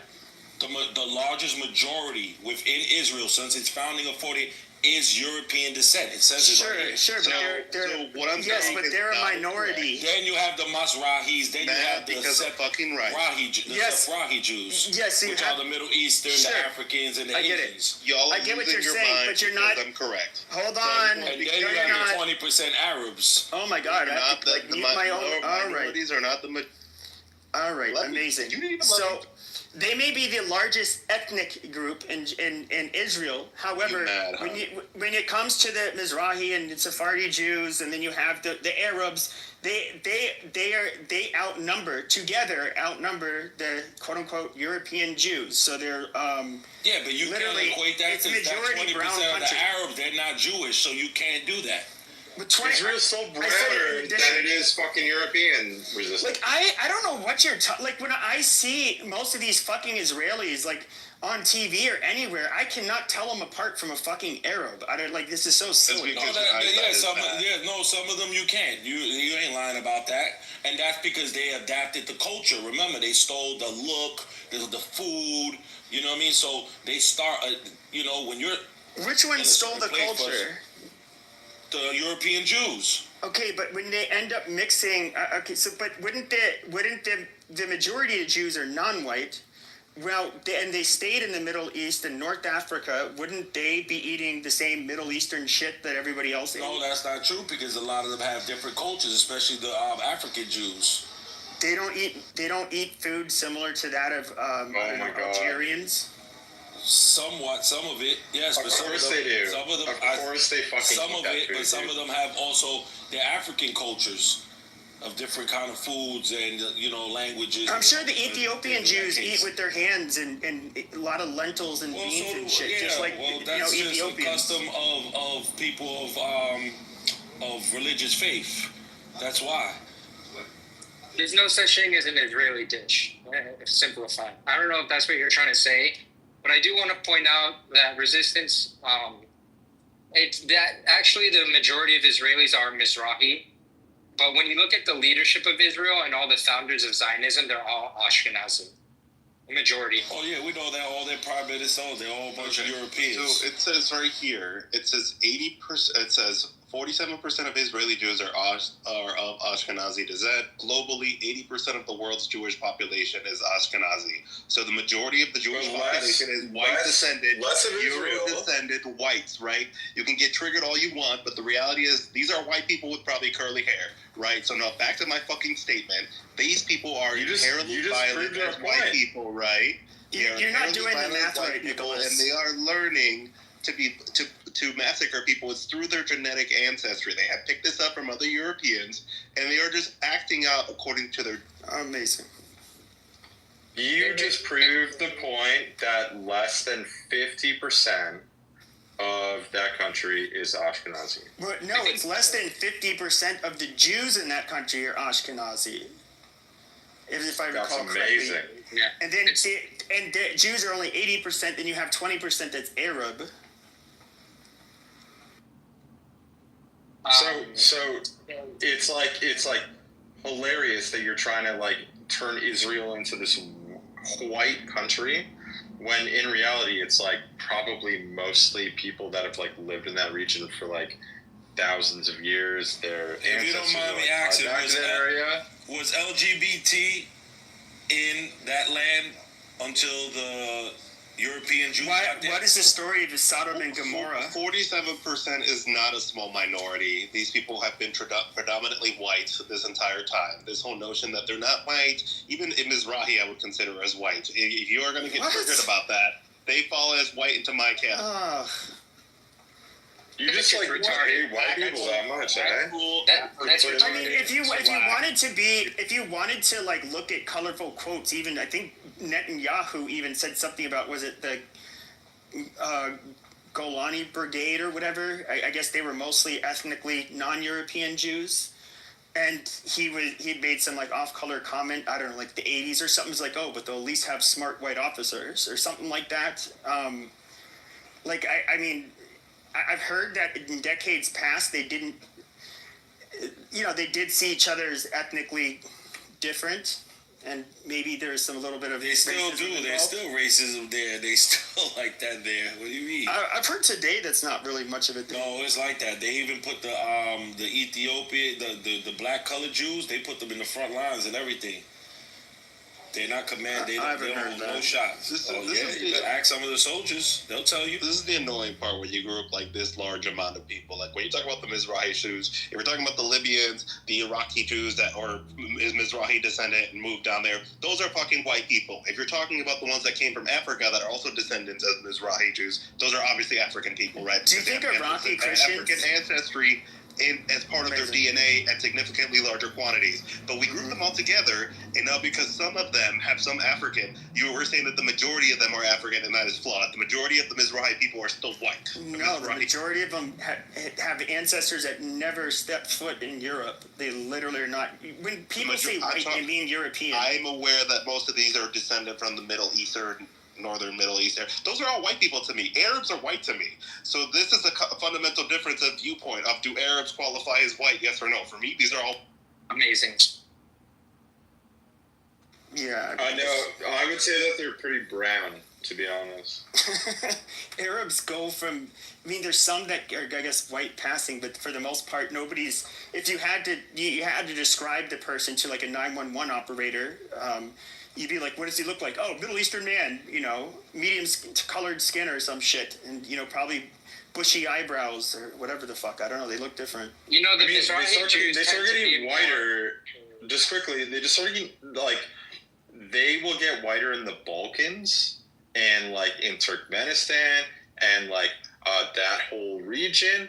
But, like, no, it kind of moves the further north you go, but like I wouldn't consider like Turkish people white, would you? Yeah, I just came from Turkey actually, and these people were shockingly very European looking. They are fucking light, pale skin, right? The entire fucking city of Istanbul was full of light skin fucking European people. Yes, I would consider them as white. If you ever travel to these countries, you will realize that a significant portion of these people are just as white as Europeans. Turkey's very diverse. So you're missing out. Also has a shit ton of European. You asked me a question, I gave you an answer. Well, but you're missing out on like thousands of years of cultural difference to like the Europeans versus like the Turks, the Ottoman Empire and everything to do with that. I mean, there's like people that would be closer aligned that would be black to the Ottoman Empire than the Turks would be to like modern Europeans. So you're missing out on many, many historical facts right now. Cultural differences doesn't make them any less white, brother. I don't know what tangent we're going on, but I don't know how this is even. Well, it's not just. It's what not about just an about albino black person? It's not just about their. Goddamn! It's not even. And part of the reason why I think it's useful when they say white, it's meaning European, is because they're outside of the borders of Europe. As you go into the Levant, Middle East, you start getting people that I would say phenotypically start looking a lot differently, but also they're culturally much, much different. The cuisine suddenly drastically changes. Of course, their religion drastically changes. Their language family, the Semitic languages that they speak, drastically different. And I guess when you use terms like, oh, they're just these white people. No, these are people that have been in the Middle East for centuries, or thousands of years actually, and they haven't left, and they literally, that's why, they were not eating bagels and like, what the fuck, mothball soup or whatever, they were, obviously a lot more similar to the other Middle Easterners. Well, I mean, Pepe, like you could look at the Syrians, for example, and I would say the Syrians are like closer ethnically tied to Jerusalem versus Europe, because that's just the fact. They're like, that's their ethnic background. So it's like crazy that this person is like trying to make this point that it's what their skin color matters more than their ethnic background. Is like mind-blowing to me. You get offended at the concept that maybe Jewish people are white. And I think that's well, you can say some Jewish people are white. I just think, but saying they're all white, that's not accurate. Obviously, that's not talking about if white means European, I know it's not accurate. Jews exist. I know Ethiopian Jews exist. They are not the majority. I'm not talking about that. I'm talking about the majority of the Jewish people. Well, this conversation is getting kind of retarded. We're just talking. It is. Pepe, do you think what happened at Waco was okay? I'm not a fucking expert, but do I think that burning a bunch of men and women and children alive? No, that's obviously. I think there should have been a much better outcome. Especially when they had surveillance on this guy when he left to work, when he came back, like it wasn't necessary, right? Yeah, I would say that Ruby Ridge was unnecessary. I do think that, this guy, David Koresh guy, was one real sick piece of shit. I mean, he was a kid diddler too, by the way. Oh, he was diddling all the kids. He was fucked up.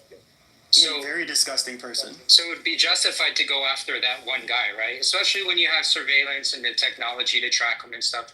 So how is that different from what's happening in Gaza?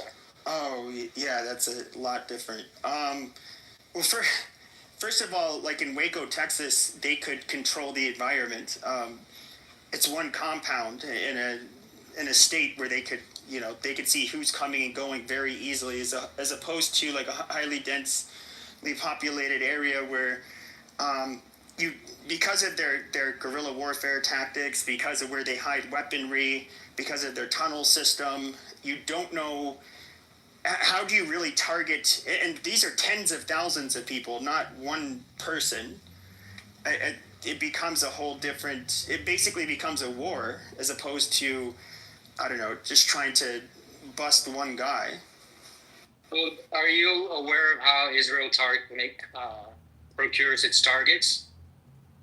I've listened in. There was a couple people that had experience with this from the U.S. military as well. I know it involves intelligence, and then depending on who it is, I believe they also have what would be a ratio of how many people can you put at risk when dropping a bomb, for example. How many innocent casualties are acceptable will depend on like the number of people you're targeting, who they are, how important they are. Correct. It's called there's a chain of command. Yeah, it's an AI program. It's called Lavender, but they nicknamed it "Where's Daddy" because instead of targeting the militants when they're in combat, they wait for them to go home to their families and then they bomb the entire house. And a lot of the time, the AI system actually makes mistakes. They might get the guy with the same name. They might get a house where the militant had moved from. And the ratio is 25 for every low-level combatant and up to 100 civilians for a higher-ranking combatant.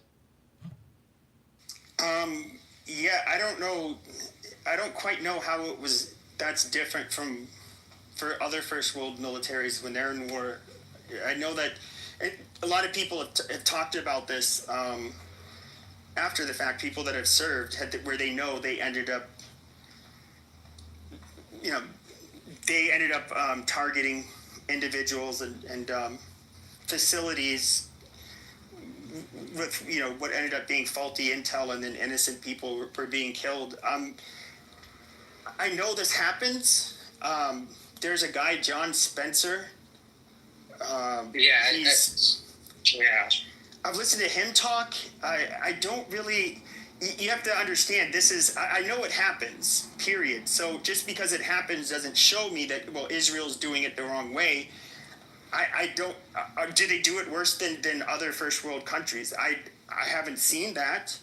So I don't really, and it's not my area of expertise or something I've really looked into, so I don't really know even how to respond to that. You look at the ratio, like when 50% of the casualties are children, at least close to 50%. But that doesn't say anything. Is that indiscriminate or not? Well, you compare it to other first world countries. Yeah, including first world countries like in Afghanistan. How do you mean it doesn't mean anything? Oh, sure.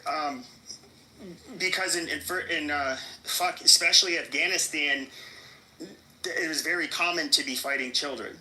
The children had guns. Children of how old? In Afghanistan, they could be as young as 10, 11, 12 even. I mean, they're a bit different, I would think, than Gaza. But I mean, is it? We do know that there are terrorists. There are people that fight for Hamas that are under 18. Hey, Pepe. When you say 10 years old, right? An average kid, black, white, Hispanic, Asian, you name it, right?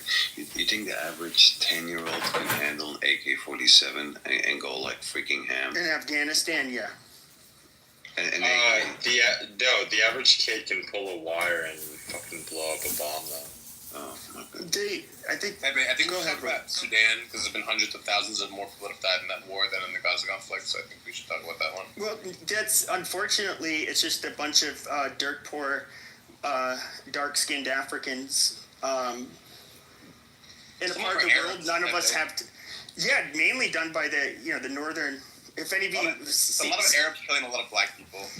That's true. If you look at northern Sudan, I mean, it's kind of, I believe the Nile goes through it, and the top part is more desertish, but they have the river. And then South Sudan, as we get into like the more tropical areas, it's pretty, it's very black. And there's been this has been going on for several decades, and I'm just being realistic. It's a place that very few of us have ties to in the West. And when we think of sub-Saharan Africa in particular, we generally have a very low bar for what we think is atrocious. Because if I feel like a lot of people have the sense that this is a place where starvation, disease, and war are just endemic to that area. Yeah, so we don't. I think that's the reason it doesn't get much attention, but you are correct. Like, it is, we do focus more on Israel, and I do think that part of the reason why is because if you look at Israel, I mean, looking at the music festival, it almost mirrors America in a weird way. How the people are dressed, not necessarily how they look, but somewhat. But it looked like a modern country. Like, you can kind of put yourself in their shoes. Like, oh my God, this could be. Imagine if this happened in America. And they had to deal with this savagery, and so Perhaps a better question is, if you fly from the top of Pisrael all the way to the bottom of Pisrael with a commercial helicopter, it's like 40 minutes, not even. With an Apache, it's like 9 minutes. Right, an Apache goes way beyond 200 miles an hour, right? And why did it take them at least 4 hours to respond? I don't know. That is a very important question, don't you think? Like this tiny little leap of land. It takes you 4 hours, but every 30 I guess feet, I would ask this. But there is normally every 30 feet, there is an 18-year-old that stands there with a machine gun to blast an innocent Palestinian. Now, like, nobody noticed for 4 hours. 4 hours? Sure. I think that one's kind of easy. I think that one's kind of a lot easier. So we have troops that can be put on standby for deployment within 24 hours. I believe some of the the different airborne brigades. You know which two? Can you believe that this retard thinks that it's an inside job? This conflict. Yeah, I'm going to disagree. Pepe, you know which two big events have hold on, Sam Rosen. What a name. It's not an inside job, you dumbass retard. Fucking piece of shit retard. Okay, Gingerbread. Calm your titties. All right. You start lactating. Do you know which two other events? It's not an inside job, you dumb fucking moron retard. Okay, we get time for your medication. Well, there was a stand down order. There was definitely a stand. Do you know which two other events had exactly the identical? Not a fucking inside job, you dumb fucking. Well, just let him get it out. Just let him get it. I don't agree that it was an inside job, but just let him say it. Do you know which two other events had the similarities as in patterns of these events? It was the bombing of the USS Liberty, right? Oh my fucking god! And it was the same thing with 9/11. It was identical. All right. Well, I don't want to go into I'm sorry, this is so cringe, but I don't want to go into it. But I do want to. I want to finish what I was saying. So, you do really quick, Pepe. When you talk about cringe, have you seen your profile picture? Okay, guys, let's not. So, okay, in the U.S., like, for example, what we would consider ready for, like, rapid deployment, it's like 24-hour notice. Now, what I would have to think is that obviously they have a good segment of their population that is active duty. I don't know what how many of them, even their quick reaction forces, for example, how many of them were on base ready for like literally half an hour deployment? And then they'd have to get kitted out. They'd have to, go in their vehicles or whatever to respond. I mean, I would think that would still, if I had to guess, Israel probably has to rely on their police to deal with incidents somewhat, even though they're different, so their military can, but they probably rely on the police for the response for the most part. Police, So the fact that it take a few hours I don't find it that surprising. It takes you a few hours to like have those men in the Apache helicopters to like make a move. Versus a couple of men with like rusty, dusty AK-47s on their flip-flops and motorcycles from like the mid-90s. That's what you're competing with. I mean, no, that's not what happened. In certain areas, like the response was almost instant. That's literally what No, happened. but the response was actually almost instant in certain areas. No, it wasn't. And then certain areas that were more remote, it took longer. No, it wasn't. No, that's what happened. That's like not what happened. It's not what happened. I literally know a girl who her boyfriend, he like was spending time texting. You don't know no girls. People about like, hey, here's where they are. Come here. You need to save us. Like this kind of shit. And then him doing that caused him to die, but also caused the responders to come and like fucking save them. So this whole fucking thing is like, oh, there's no fucking responders. They were so slow. It's because you're just a fucking retard. Dude, Sam, during the Nova Festival shit going down, I was like in contact with a dude that was there. Of course. A big Your producer. boyfriend? Was he cheating on you when you went to Israel? Can I just tell this? Fucking dumb ape. Yeah, no, he literally owed me money because I like mixed and mastered a track for him. And he like sent me money for the mix and master. And I was like, dude, you didn't have to send me money for it. You're in a fucking shootout right now. So he decided to call you. Don't like fucking he was in a worry about shootout. that. He's like, let me call my boyfriend for my last words. I talked to him on the phone once. All right. Did you know that Muhammad raped a child? Did you know that Muhammad raped a child when you were? Yeah, did you know that child had hair as well, Ludwig? Muhammad raped children. That's kind of weird that he did that. You came out as the strongest sperm cell. Amazing. Anyways, child rapist. That's kind of weird. Hold on, Sam, because I get. All right, guys, I'm getting really sick of this. Hold on, guys. I'm getting really, guys. I'm getting really sick of this. The jabs back and forth because we were like, at least having a conversation before. I mean, you guys know I can talk shit. I just I'm trying not to do that. Go ahead. I'd love to have the conversation, but like Ludwig loves to. No. Ludwig, he can't do that anymore. No, so nobody. Go ahead. I think Sam, were you trying to? Sam was talking about Sudan, so I want to rewind back to that. And this really annoys me because, especially from the pro-Israeli side, and Sam, I love you, by the way. Thank you for giving money to that little black baby in Sudan because I answered your questions. But they don't care about Sudan. They just use this as a tactic to like divert from the conversation being on Israel. And if you want to talk about Sudan, we can talk about who gives the RSF weapons, which is the UAE, which is a partner with Israel in the Abraham Accords. And the UAE also receives weapons from Israel. So Israel is directly complicit in the genocide in Sudan. And we can talk about that if you want. Well, I'll have to look that up. I'm not familiar Israel backing up any of that. So I will have to do my research. Yeah, just Google. But I don't know that are they doing it necessarily to deflect, or I do think there is a level of hypocrisy where I do think people do, because they do have a problem with Israel to begin with, whether it's because they're just,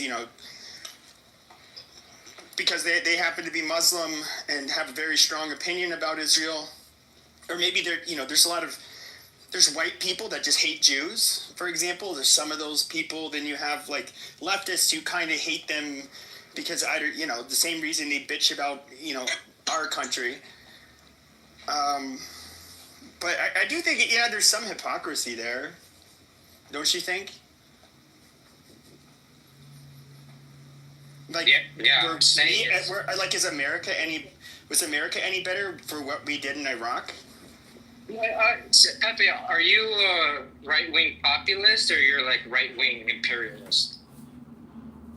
I wouldn't really identify as either. You don't identify with the populist movement where the new right wing is like anti-war and we don't want to get dragged into more wars? That is a repercussion of looking back on the things we did and recognizing that it's wrong. But that was even a paleo-conservative view, and as well as like a libertarian right view. And yeah, I don't really care for the wars for other reasons, because I think they're a waste of money and they don't really do anything. Why do we keep comparing it to what we did in Iraq when we know that it's of money? For the taxpayer, yeah. Yeah, you think they actually give a flying F about the average American citizen and the taxes that they have to pay? Do you know how? The government. You think they truly care? It's like, let's not go to war because, the inflation, it might affect Pepe's cereals in the morning. Like, no, they don't give two fucks these about people it. have to get reelected, so they have to kind of care about that. They don't care, bro. In the 200, almost 50 years of the existence of the United Snakes of Gay, you guys have been at war for I think it's 30 years off or something, like 220 years, whatever it is. Like it's the predominant reason why you guys make so much money.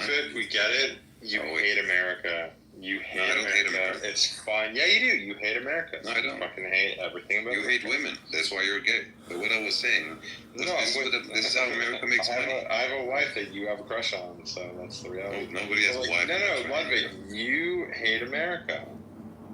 Okay. That's the problem that you're facing right now. But I think that Pepe is trying to make a different point. Okay? Grab the lubricant. You're running out. Well, the point that Pepe is trying to make is the fact that America has a different set of principles. Like, you live in Holland, okay?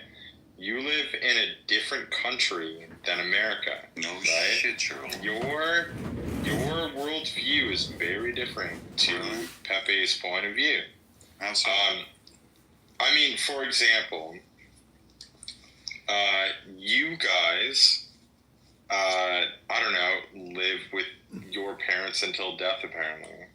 Yeah, I love my parents. That's just like a personal perspective. Sorry, your parents ditched you. I love my parents. No, but then let's make up also, something else. Go ahead. Also, like you live in Europe, which is dealing with like a rape crisis right now, which you probably shouldn't be very proud about. Whereas let's talk about Israel. How the sex offenders are. No, you're obsessed with Israel. Deported back to the United States. Let's talk about Israel. About sex offenders, right? And rape. The point that I'm making. Wait, you were making a point. This message from FuseNet, the Feminine Early Warning System network from the US, nobody mentions it. They all mention the UN agency IPC, and then they say that Israel says that UN report is biased, UN report cannot be accepted. So they will write these two things, but they will never write or publicize what the US agency on starvation and famine says about it, which says the same thing. And I've shared a link. I've shared that article over there in the chat for anybody who wants to read.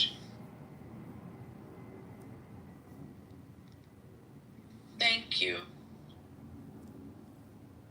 Yeah, but I think the other things you come across is they always deny that there's nobody's starving in Gaza, right? And this is a very known tactic in Zionists. And there's a lot of Zionist talking points from even in relate to genocide. They'll deny the genocide, and they'll even deny the apartheid. Have you been to the West Bank area when you went to Jerusalem? You've been to the West Bank, right? No, I did not go. Because my husband didn't want to go, so we didn't go. Okay. So if you were to go to the West Bank, we have Brother Jindip here. He lives in the West Bank. There's about 920 checkpoints in the West Bank. And so let's say if they want to and these checkpoints are the only people that get stopped at the checkpoints is the Palestinians. The Israelis, the settlers, they don't get stopped at all. Because of the Israeli license plate, they have Israeli identity, and so it's two sets of laws, for two groups of people. One, you got the Palestinians, the other ones are the Israelis. And that's where it kind of gets, so let's say if somebody wants to travel to a wedding 40 kilometers away, 50 kilometers away, right? In America, I'm in California, by the way. Here, 40 kilometers, meaning about 20, 30 miles, it only takes me about 30 to 40 minutes. But over there in the West Bank, they would have to leave at least 4 or 5 hours before, because at the checkpoint, you never know. They'll stop you minimum for an hour, up to 4 hours. And there's multiple checkpoints. And they even have checkpoints on flying chopper. You see what I'm saying? And it's crazy. And there's a lot of organizations out there where it makes it apartheid. It gives you evidence. Why is it apartheid? Because there's two sets of laws. So I'll give you one example. Let's say a Palestinian in the West Bank gets attacked by a settler. All right. Now, who should he call? He or she? They will call. They will try to call the Palestinian Authority, right? And they'll be like, nope, we can't come. We can't deal with them, right? And if they call the, IDF comes around, protects the freaking crazy psychopath terrorist settler that's, committing crimes, that's pretty much raping the shit out of Palestinian. Palestinian resists. He gets arrested. He gets locked up in Israeli prison and under administrative detention without due process. And this is the big problem for the Palestinians in the West Bank. And every time they release about 100 or maybe 50 Palestinians, they'll go in there and arrest about 500 of them without due process. And some of these, there's some of them are kids, even just for throwing a rock at IDF truck. They'll pick them up, arrest them, and it will get renewed every 6 to 9 months. And sometimes they can be in there for about 2 years, 5 years, 6 years. The longest one I think I've seen was about 9 years. Without, under administrative detention, without due process. And I was in a shock, But I think Layla is a Palestinian. She wants to add something really quick. And if you have any more questions, Ariel, you're welcome to ask us any questions, Or if you hear any arguments from the Zionist room, you're welcome to come in and say. Yeah, I mean, the only thing that I was going to add was that, so where I live in Gaza, it should only take you maximum about like 40 minutes, right? Like technically based off of the distance to get to Al-Quds, which is Jerusalem. Okay? And unfortunately, due to the amount of checkpoints that are there, and story by a lot of my family members tried to go to Jerusalem for pilgrimage or like to see, our mosque and our holy sites and stuff like that. And a lot of our family members from Gaza would travel, and what should have taken them maximum anywhere between an hour, to 40 minutes, ended up taking them about 4 to 5 hours. Some people actually had to stay at checkpoints overnight in a little cell. Very, very similar to what you see in the United States with the ICE detention centers. And even after all of that, you could still be denied leaving Gaza. You could still be denied, entry into Jerusalem after going through all of that. And when Amir talked about how, there are people who are held without due process, who are held, under, who are held Administrative detention. Administrative detention, that's the word. I actually have a cousin within my family who is right now being held under administrative detention. And he's been in administrative detention since he was 12. So the fact that children are getting detained, and you know what he did? He threw a rock at a tank. Okay, that's why he's being held under administrative detention, and he's been there for about, I would say, like 4 years now, and he hasn't come out. So, mashallah, like, he should have been graduating, college. He should have been applying to universities. He really liked playing soccer. He should have, been playing soccer, but he spent some of the best years of his youth under administrative detention, all for throwing a rock at a tank. Sorry to hear my sister. I'm so sorry. Yeah, sorry to hear that. One second, Rondo. So I'm about to put the link in the chat. Hang on. So when you go into Zionist rooms next time, just ask them, why is Netanyahu funded Hamas? Right? Here's one. This is a Hamas one. I'm going to give you another article from their own source, and this one's from Times of Israel. Ariel, this is a Jewish Israeli source that says the Hamas blew up in their face.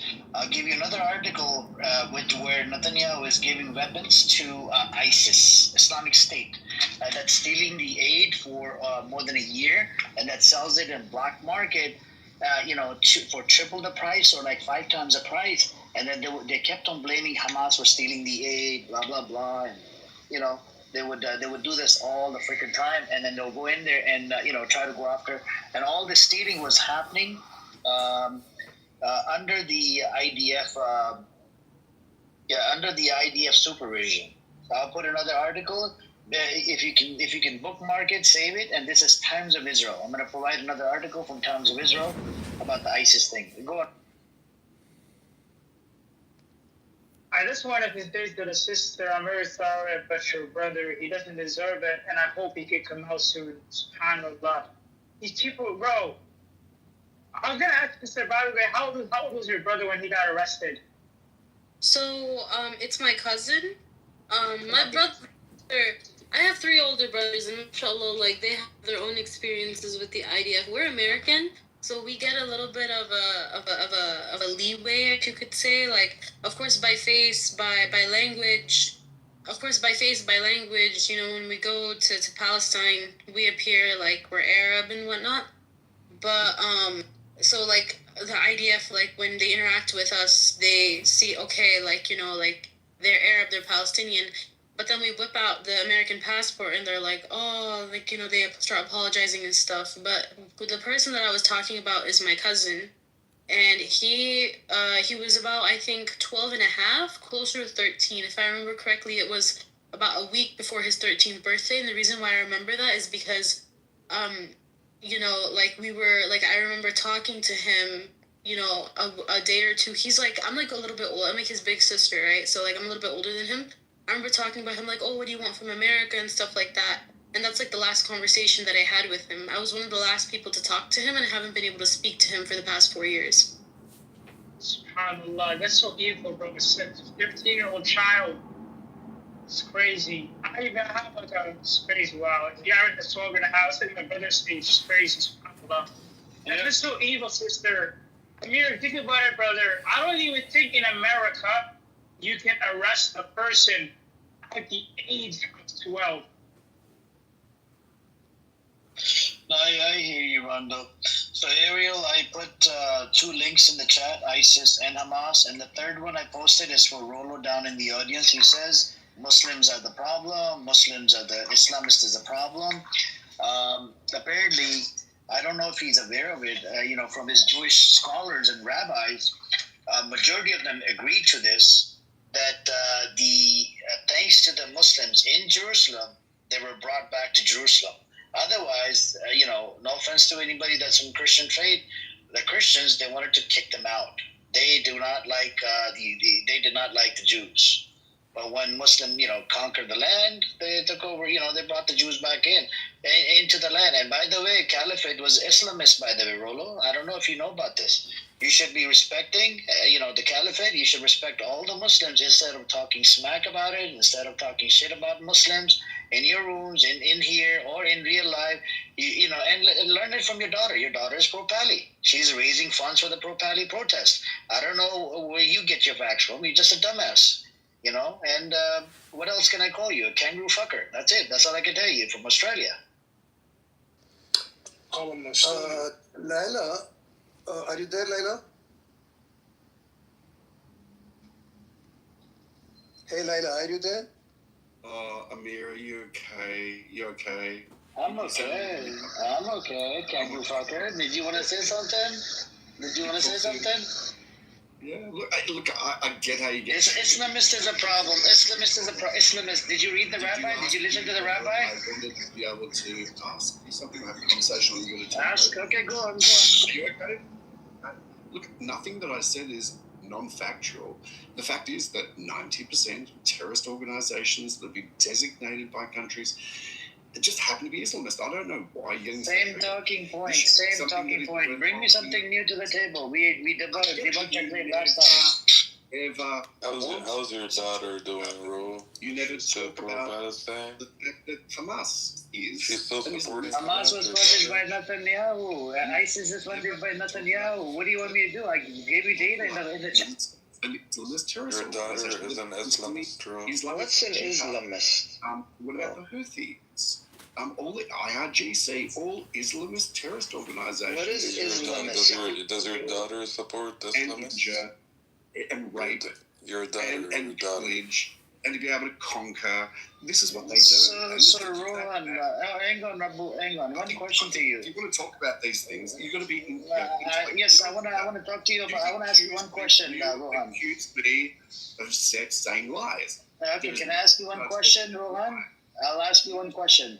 Were the Jews kicked out of Jerusalem? About what I'm talking about? Let him finish reading his script. Were the Jews that kicked out of Jerusalem? There's no script. Were the Jews kicked out of Jerusalem? Hajj. Do you remember? By the Christians. Were the Jews kicked out of by the Christians in Jerusalem? Hajj Husseini, who is the head of the University of Jerusalem, worked with of Hitler. Right. Okay, Lehi, a Jewish militia gang in 1940 to 41, worked with Hitler. You had the Havana Transfer Agreement in 1933, did it with Hitler. No. We're going before the Hajim and Husseini. We're going based on Lehi Jewish militia gang. They were working with Hitler. They approached Hitler. Got it. Wow. So you wonder why there's. Are you going to acknowledge the Lehi Jewish militia gang approached Hitler in 1940? Are you going to acknowledge that? I'm really excited about this. Look. I don't mind acknowledging. Do you support Islamism? Do you support the terrorist attacks? Do you support the terrorist attacks? The Jewish rabbi supports it. I put the link in the chat. If the rabbi supports it, I stand with the Jewish rabbi. You can't say. I stand with the rabbi. The rabbi. Hold on. Rabbi supports Islamism. I put the link in the chat. I get it. Just say it. So you're getting very triggered on me. Okay. I asked you whether you support Islamism. You couldn't give me a straight answer. Okay. So you support it. You support Islamism, and that's okay. You can say. What is Islamism? What is Islamism? Can you elaborate? Islamism 3 times fast, please. Wow. Okay. What is it? Well, I don't know. I mean, you know so much about Israel, about condemning Israel, about the history of the region, which you make up a lot about, which is really interesting. But you've got no idea about. Rollo, bro, you're actually a bot, bro. I swear to God, you're literally a bot, bro. By the way, sorry, I've got to go. I've got a life. Do you finger your mom, bro? You want to do a drive-by. Run away. Read the script and leave. Read the script. Yeah, run away. He just did a drive-by on that. Disgusting. Can I speak, guys? Can I speak? Yes, brother. One thing, Fayez, can I just make one point real quick, then you can speak? One sentence. We, as Muslims on this app or just in general in real life, please let's stay away from the word Islamist. It's a made-up term. It makes no goddamn sense. That's some shit that we have to stay away from. We can't normalize that word. It makes no sense. Go ahead. Thank you, Mazi. Hello, Rohan. How are you? It's been a long time since this toilet cleaner spoke to you. Remember me, Rohan? Are you there? Okay. He's not, or maybe he doesn't want to engage with the toilet cleaner. Doesn't matter. It's okay. The thing is, this they keep talking about this, the Jerusalem High Priest Al-Amini meeting Hitler. You know what? He met Hitler. I went and researched Holocaust Encyclopedia and Yad Vashem. Yad Vashem is the details that are kept in Jerusalem, in Israel, in the Israeli Museum.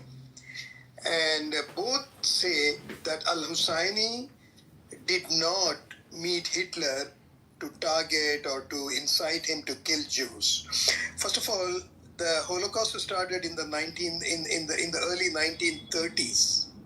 Al-Husseini met Hitler in 1941. And why did Al-Husseini meet Hitler? Because at that point in time, Hitler was a very powerful world leader. Okay.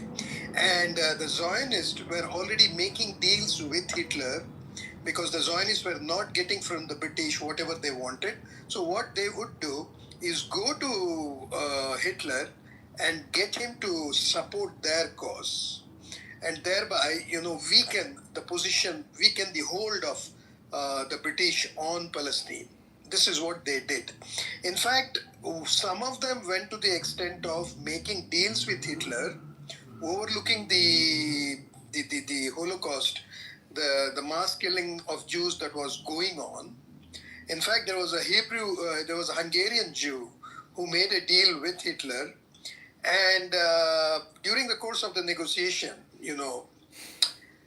it came to knowledge. It was brought to it came to his knowledge that Hitler was planning to murder 1 million Hungarian Jews. Okay, in fact, incidentally, the biggest Jewish population in Europe that was gassed to death was Hungarian, one of the biggest. Okay, and this guy, his name is Rudolf Katz. He went on to negotiate with Hitler when the matter of 1 million Jews going to be killed in Hungary came. He did not take it up. He did not bring it back and alerted the world. He did not do anything. All he did was, look, this is a list of 1,600 Hungarian Jews that I want you to release. Let them escape. We will also pay you a lot of money. And he paid them because he was a very rich Swiss-Hungarian. Some people were to be driving across the border in Tijuana, and there's like a dead, mangled girl in the back of the truck. Everybody would be like, "Oh, steals! Oh my God!" They'd be like, like how horrible, So that's a fair. Like it's. That's a fair. But I would say, like, we would have ended up. Abso-fucking-lutely, our military would go in. You would probably, similar to 9/11, have you would kind of see like Americans pulling together and being a little bit more patriotic, and then there would be a subset of the population that would be like, yeah, I'm going to join the military. Fuck this shit. How dare they do this? And then we would go in, and we would not stop until the organization and the fighters and anybody that was part of that enemy organization was completely fucking dead. That's reality. Okay, we talked about. Hold on. Here is the thing that. Hold on. When you think about. Hold on. He asked me, and we actually talked about this last time. And Ludwig, you actually brought up Rachel Corrie, and I want to bring up in 2014 when Israel was bombing Gaza, because this didn't all happen and start on October 7th. The members of the town Seredo, which is not far outside of Gaza, it's an Israeli settlement, they set up beach chairs and grabbed their popcorn, and they said it was better than fireworks when they were looking upon the bombing of Gaza. We talked about Rachel Corrie, who was a white American volunteer in Gaza, who stood in front of a bulldozer in protest of a home getting demolished, and the bulldozer crushed her. Israelis started baking her face into pancakes to mock her. You can look at the Israeli Telegram channel, which has over 200,000 subscribers, called 72 Versions Uncensored, before it was taken down, of course. I don't know if it's still around. What point are you trying to get at, Josh? I agree. Violence begets violence. So you have this I agree with you. Violence breeds violence? Really? Gutting people and violence raping begets them? violence. Okay, I agree with you. There is cringe things. Africa, one girl got run over by a bulldozer, and that's an excuse for genocide? That's just no. That's one example. Josh, have you ever seen the red-blooded window? Wait, after those fucking I'm gonna kids impersonate got absolutely wrecked. Well, hold on a second. Because we're using. Hold on. We are using anecdotal examples. Okay. Yes. Do people do really cringe shit? Do I think it was really like gross of some Israelis? They would make these TikTok videos and they would like pour water from their faucet and be like, "Oh, look what we have." It's like, okay, I mean, I get it. You guys are angry, you know. I guess in the moment they're thinking a certain way or feeling a certain way. Fine, but at the end of the day, though, you said how like these people were looking out and saying, "Oh, it's like fireworks." But what I recall seeing, and this is even before October 7th, is that every time there was a terrorist attack that happened, when somebody from Gaza ended up committing, I remember there was a mass shooting in a synagogue. I believe a guy with who was carrying ended up like neutralizing him. But what did they do? Literally lit off fireworks, passing out candies. They're celebrating. They're like, yay, yay. And so it's like, okay, if we have to be consistent because, like, and even how they were celebrating with the dead Jewish girl in the back of that truck, that is disgusting. It goes both ways. Wait. Let me actually make a point, Pepe. Wait, no. You guys are going to talk about the same bullshit. Wait. Let me make a new point. Hold on. Let me make a new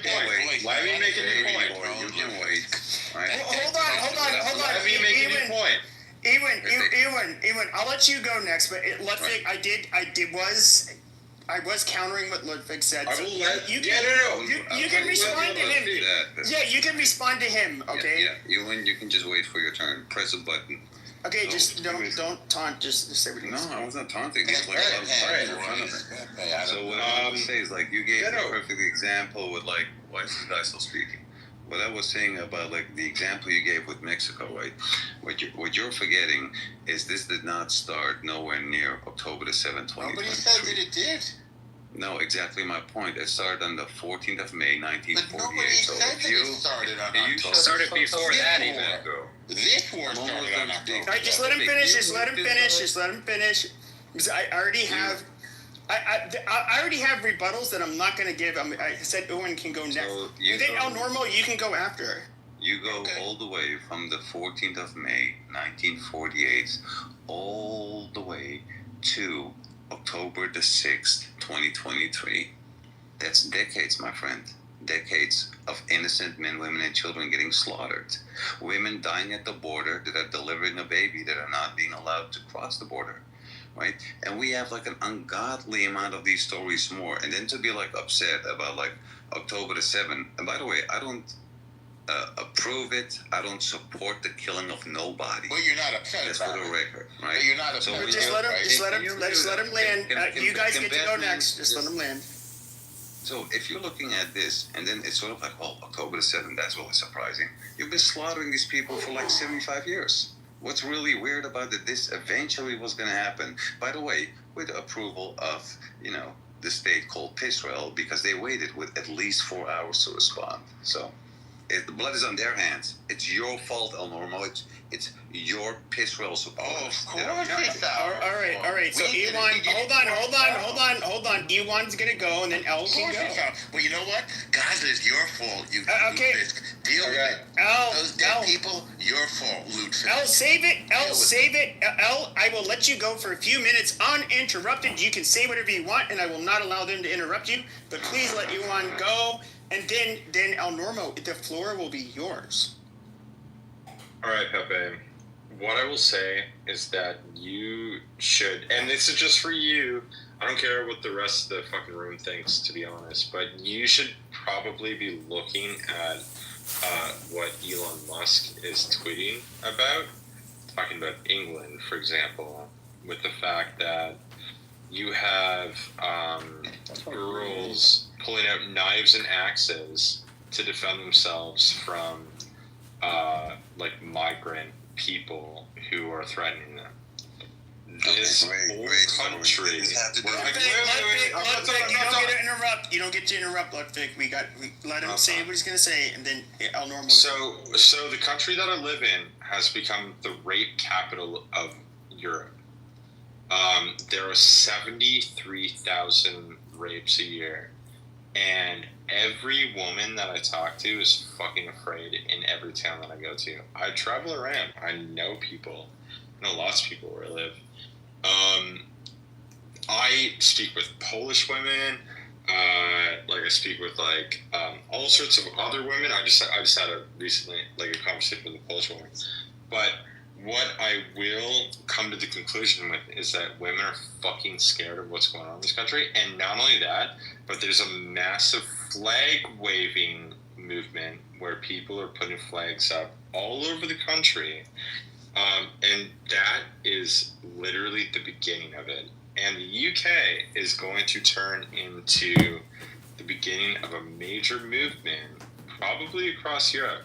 And Ludwig, it's sad because you live near Holland, or if you live in Holland, where a woman,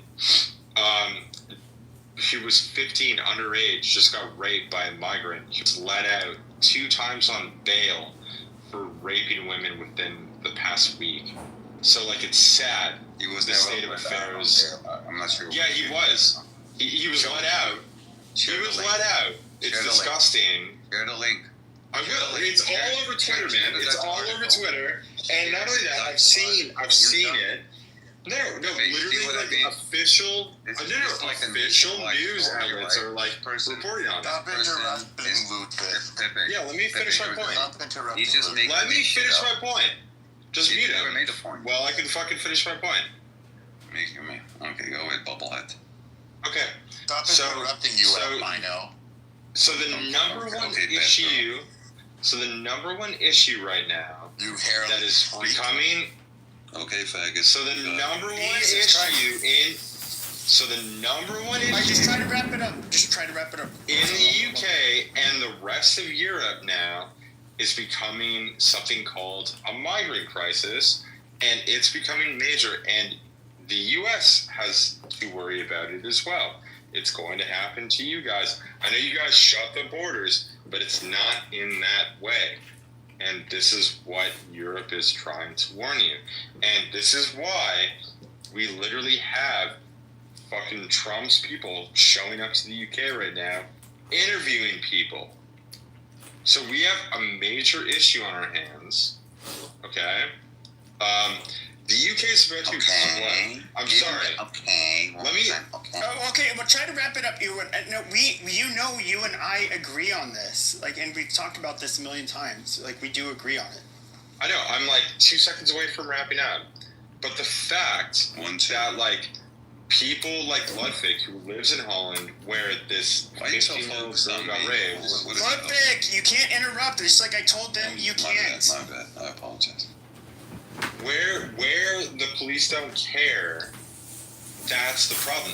The people that don't care about these rapists getting arrested, the people that fight back against it, those people, in my opinion, are the fucking enemy. And I'll land there.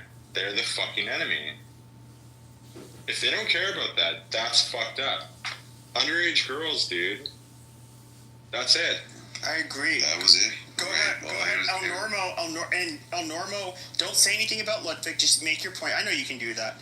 And Ludwig, that means you interrupt. No, Ludwig, that means you cannot interrupt at all. You get to go next, but Ludwig, you cannot interrupt. Okay, I will not let him. Pinky promise.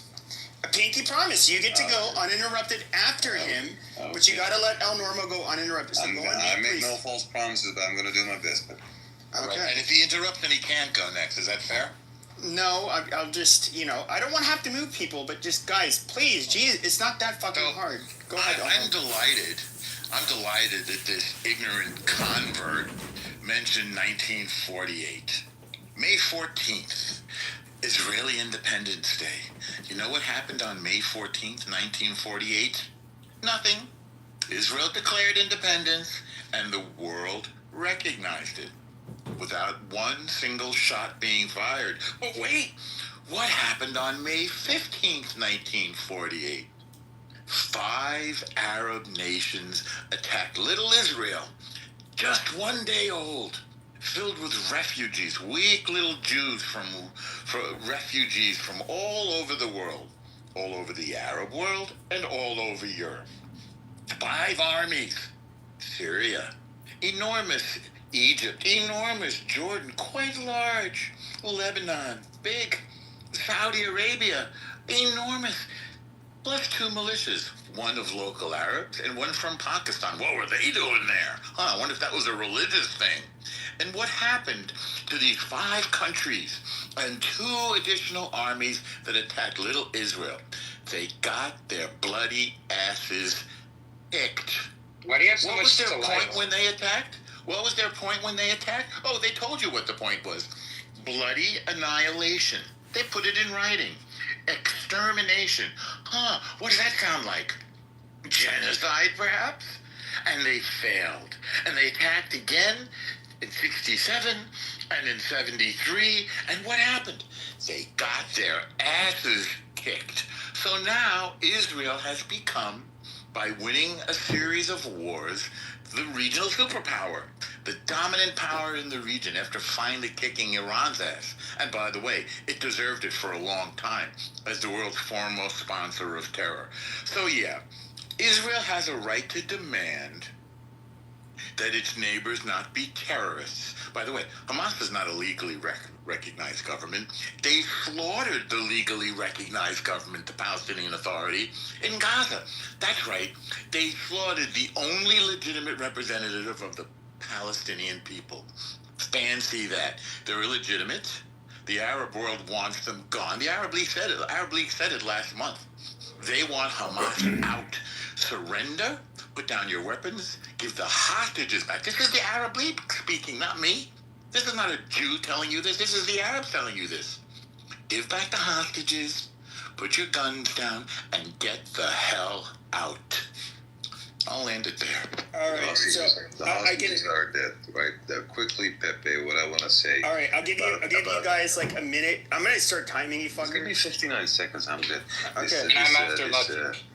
This guy was talking about this poor girl, 17 years old. She got killed. I'm not sure if she got raped as well. So that's not even certain for him to speak about, like, oh, she got raped and whatnot. We do know she got murdered. We do know there's a 22-year-old man that got somebody stealing a motorcycle. Welcome to Amsterdam. We do know he's 22-year-old. Nobody really knows where he's from because they don't have no documentation. So for you to even claim that he has been arrested twice and he's been released twice, it's completely false, because if that was the case, a single fingerprint or a DNA sample would have proven. So a fingerprint or like a DNA, something would have already proven that he's been arrested before, which was not the case. So nice try, you and bubblehead. Oh, I slipped. Okay, go ahead. I'll give you a minute, 30 seconds, because you are. Hold on, let me. God damn it, fucking piece of shit. All right, let the timer go out. Amazing. Went out. All right. Go ahead. Josh. Pepe, say something for 30 seconds, and I'll be right back.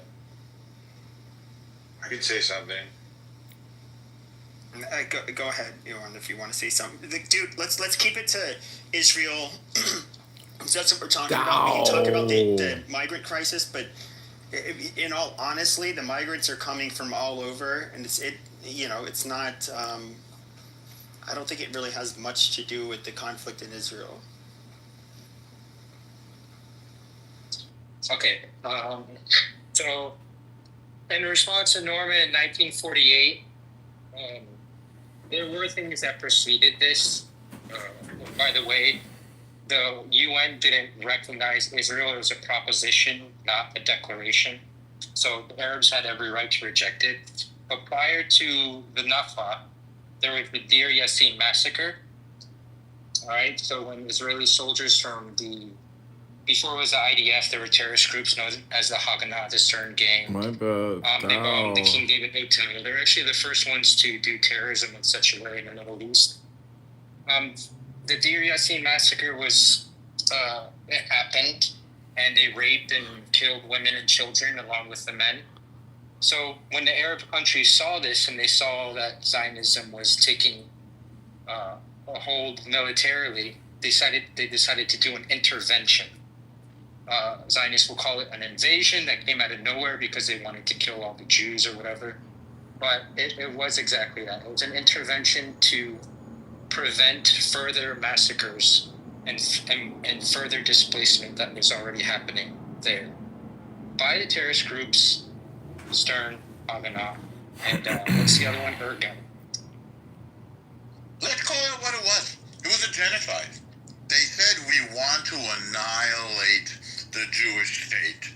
They said they wanted to do a bloody extermination. I'm quoting them. I'm not making this up. They said it in the newspaper, the head of the Arab League. It was a genocide. They never said a genocide that failed. They said those words that I just told you in that way. But is it bloody extermination? But they wanted to exterminate the Jewish state. Well, let me ask you a question. They say it all the time, by the way. It's not the only time. Well, sure, but let me ask you a question. Is that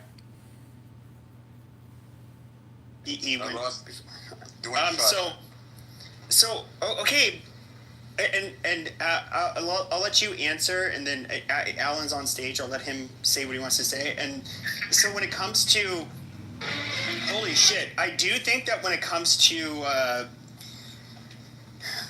okay, so it was a Jewish state. Do I think that you were going to get people that saw these people that were coming from outside of the area moving in? Do I think that they were being nativists? Sure, maybe they didn't have a country. It was just it was a colonized piece of land before, but they didn't want them there. And yeah, maybe them being Jewish was a big deal. I personally wouldn't doubt that, but I mean, was it that they wanted to exterminate them, or is it they wanted to just get them out of the land? They said in words that they wanted a bloody annihilation, an extermination. And they say all the time they want to push all of us into the sea. What do you think from the river to the sea is in Arabic? I'll tell you. In Arabic they say, from water to water, Palestine will be Arabic. They want to end the Jewish state. It's genocide. It's a call for genocide. Now, regarding the Arab nations, listen, they got all the land. They got all the oil. Jews never said, oh, we want some. If we were looking for money, we would ask for some of the oil. By the way, go take a look at the map of Israel, which is tiny. It's the size of New Jersey, as everybody knows by now. It's like the fourth tiniest nation in the region, except we don't have any oil. So they got all the land. They gave us one tiny little plot, and it was if they had said yes to the UN plan, then the Arabs, who are now calling themselves Palestinians, they didn't call themselves that at the time. These Arabs, they'd have a little land just like Israel, and we could have them side by side, the same way you have North Korea and South Korea side by side, right? North Korea is a dystopian nightmare where there's frequently famine and starvation, and South Korea is like a model nation. In this equation, Israel is South Korea, a modern, technologically advanced, prosperous nation with a higher per capita GDP than most countries in Europe. And you have these Palestinian Arab guys who have no economy. They live on aid. We sunk more money into so-called Palestine than we used to rebuild Europe after World War II, than the Marshall Plan. Except at the end of the Marshall Plan, we had Europe. It was all fixed up. They had economies, tourism, products, peace. They had peace. These guys, we sunk all this money into them. And what we got... Ludwig, stop. I mean, Alan is waiting. And what we got... Alan gets to go. Hang on, Ludwig. And what we got from it was October 7th. Terrorism. 500 miles of tunnels, 500 kilometers of tunnels under Gaza. This is their great achievement. Beautiful engineering. Money on. Beautiful. But here's the problem.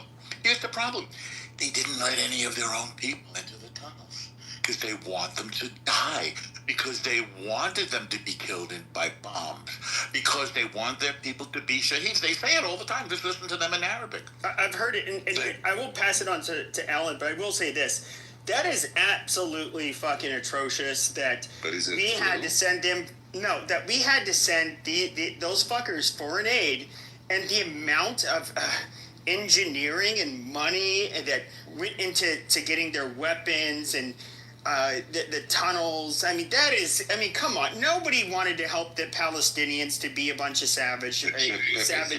To build a tunnel. No, we were not supporting them to be resistance fighters. The international community was supporting them to basically try to help them prosper. So that is bullshit. Like, you have to agree with that. Prosper, being stuck in between three walls on the beach. How do you prosper? All right. Well, go ahead, Alan. Pretty thriving society. The blockade decimated their economy. They had a hospital. They had They didn't start with a blockade. They had an economy. They didn't start with Hamas. The blockade came because they're violent. Well, okay, well, let Alan. Alan, I said another fellow Armenian. Go ahead. When I say fellow, I mean They go to Israel, become doctors, then go back. Okay, all of you. Okay, shut the fuck up already, Johnny. Inferior non-Armenians. There, I have now declared supremacy above all of you. So you cannot refute anything I say. There you go. Except for you, Ludwig. Thank you. I was waiting. Wait, I didn't hear what he said. I can't believe you thought you... Did you say Armenians are superior? Yeah, I did. I declared. I know it. Armenians can actually use some Zionists. Battle, to be honest, on Clubhouse. Yeah. So anyway, all right. So here I go. Country's dead. Like everyone's out of the country. Norm? You know, the history you said was correct, and yeah, absolutely. They kicked the other nation's asses. Okay, that is irrefutable.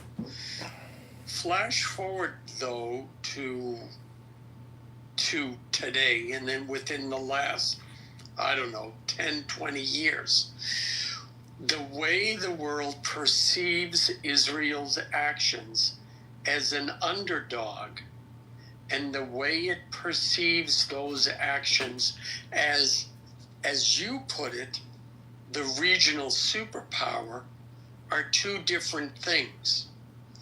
And people, and Israel and Jewish people, keep defending themselves or using the arguments as if they are the underdog.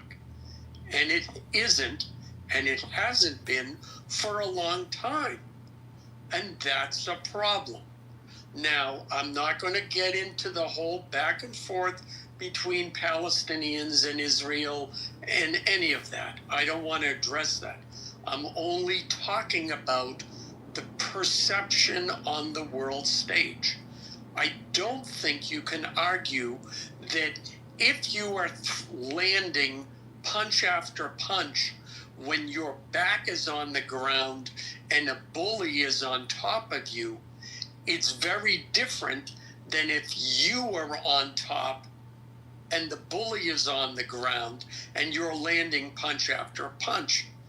At a certain point, people are going to look at the person on the top, regardless of whether it was the bully or the victim, and they're going to say, hey man, that's enough, stop punching the dude. And so, and I think it's an important distinction that people miss in all of this, and it's a distinction that I've tried to make in various different ways when this subject comes up.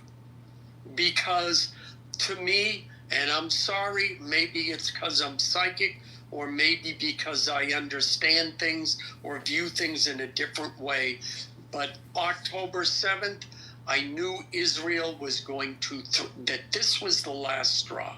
And Israel was going to bring its full force down on Gaza, and it would decimate that. And I knew that that would be, as far as the world stage, that was a losing proposition. Now, what a better solution is, I don't know that there is one. And I think that was the whole point, to goad Israel into that reaction. Much in the same way that the United States got goaded into a war in the Middle East after 9/11. I mean, it's sort of like, well, you kind of have to do it because you can't look like a pussy. So we have to kick ass over there. But then, did we win? No. Bin Laden got exactly what he wanted. What he wanted was to make Americans paranoid. That's what he wanted. And he won. So those are my comments. The last comment I'll make is we don't need to compare Jews and Muslims or Islam and Judaism and say that, well, yeah, Jews are better than Muslims or Muslims are better than Jews.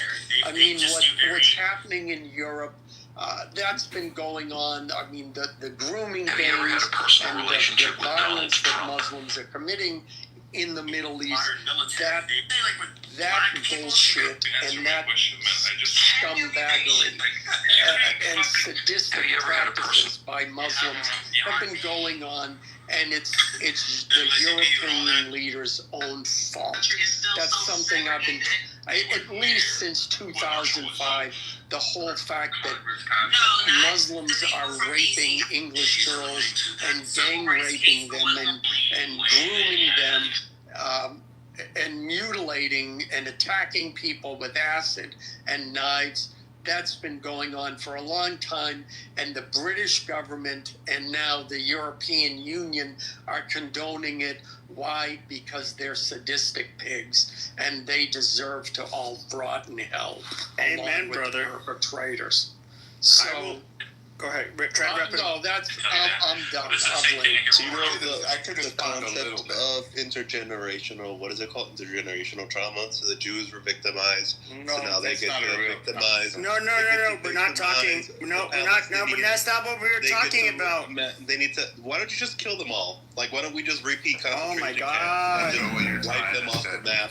Yeah, we weren't even talking about that. At this point, you might as well. Like, let's get it over with. Just wipe them off. What you're trying to say? No, but that's not what. You can't even choke a person out because you're so gay, mother. Get the fuck out of this. I'm gonna start modding the fascist. What are you mad? There's a fascist on I stage. just want to say, Alan, I think you had a very eloquent way of saying that, and I agree with like 90% of what you said.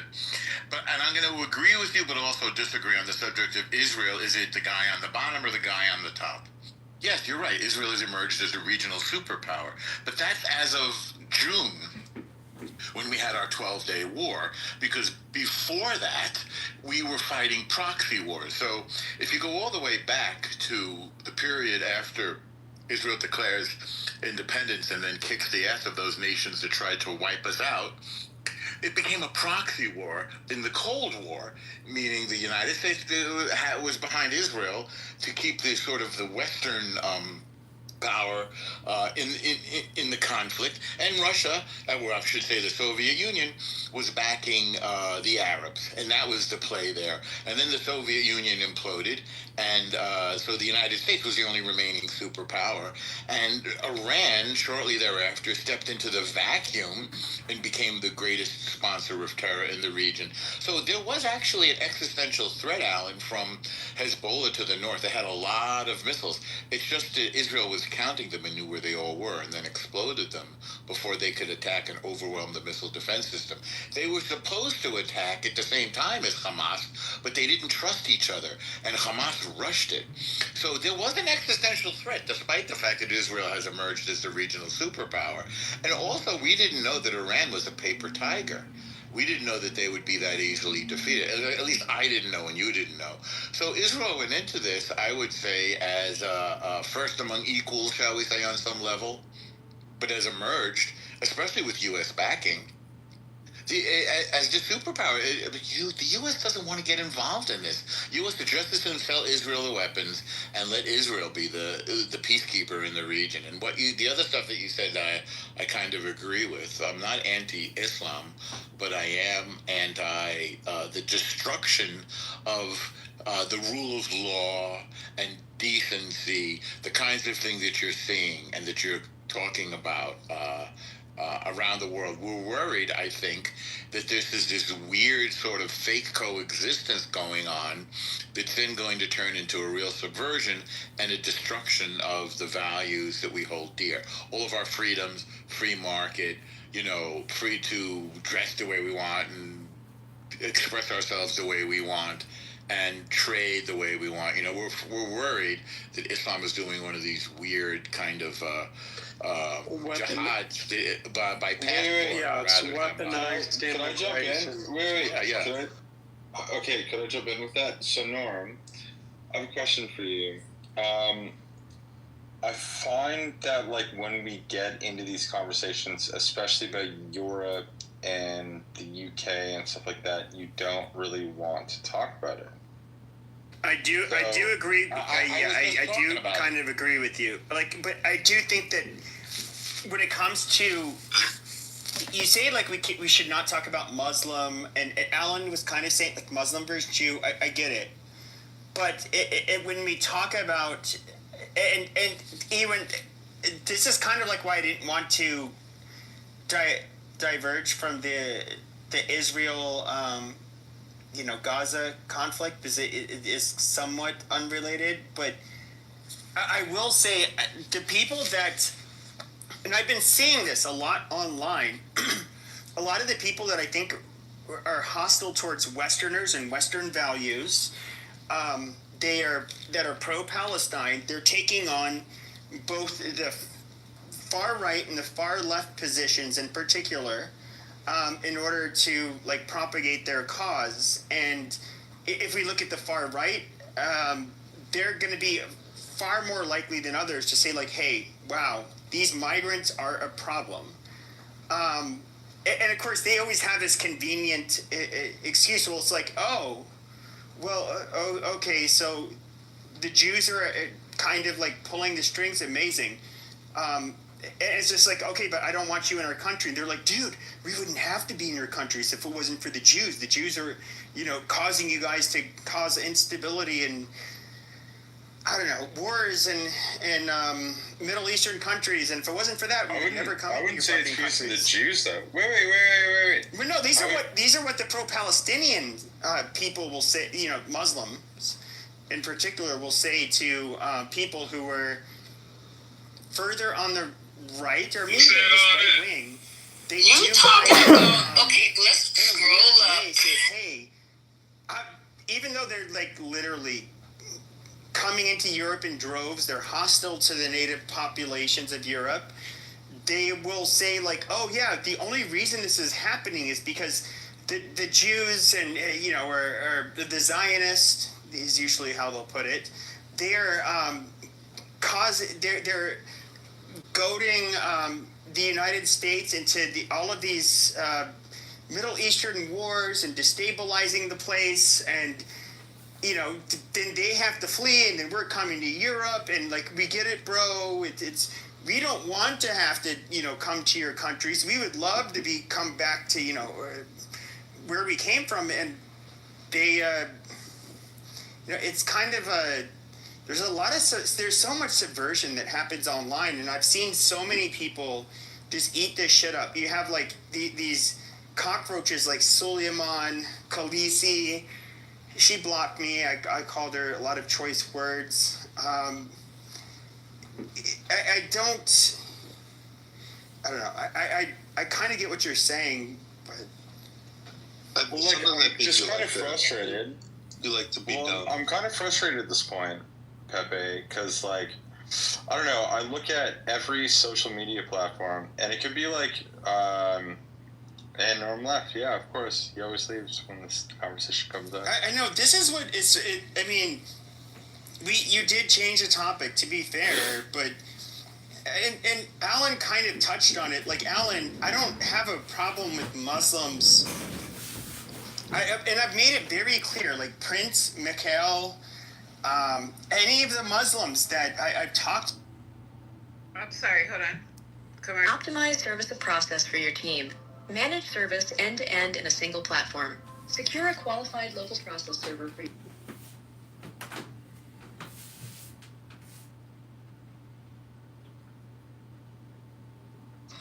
Hi, good evening, everyone. So, my name is Adrian Gonzalez. I'll give you guys an update on what I know as of now. So, approximately 2:30 this afternoon, we received multiple radio calls, shooting calls at this location. The location where the shooting occurred is behind me, in front of the market. At that time, our officers responded to multiple radio calls of victims being down. We did locate ultimately 5 victims so far. They all suffered from various injuries. They were all transported to local hospitals. And as of now, we haven't had any victim who has been pronounced deceased. It's an ongoing investigation. Our investigators are here, our detectives are here. We continue to scour the location for video, for additional witnesses, for additional evidence. And so we will continue investigating this investigation with whatever resources that we need to. One thing I do want to mention is we don't know the cause yet of what happened here. As we continue interviewing some of our witnesses, that we might get more information.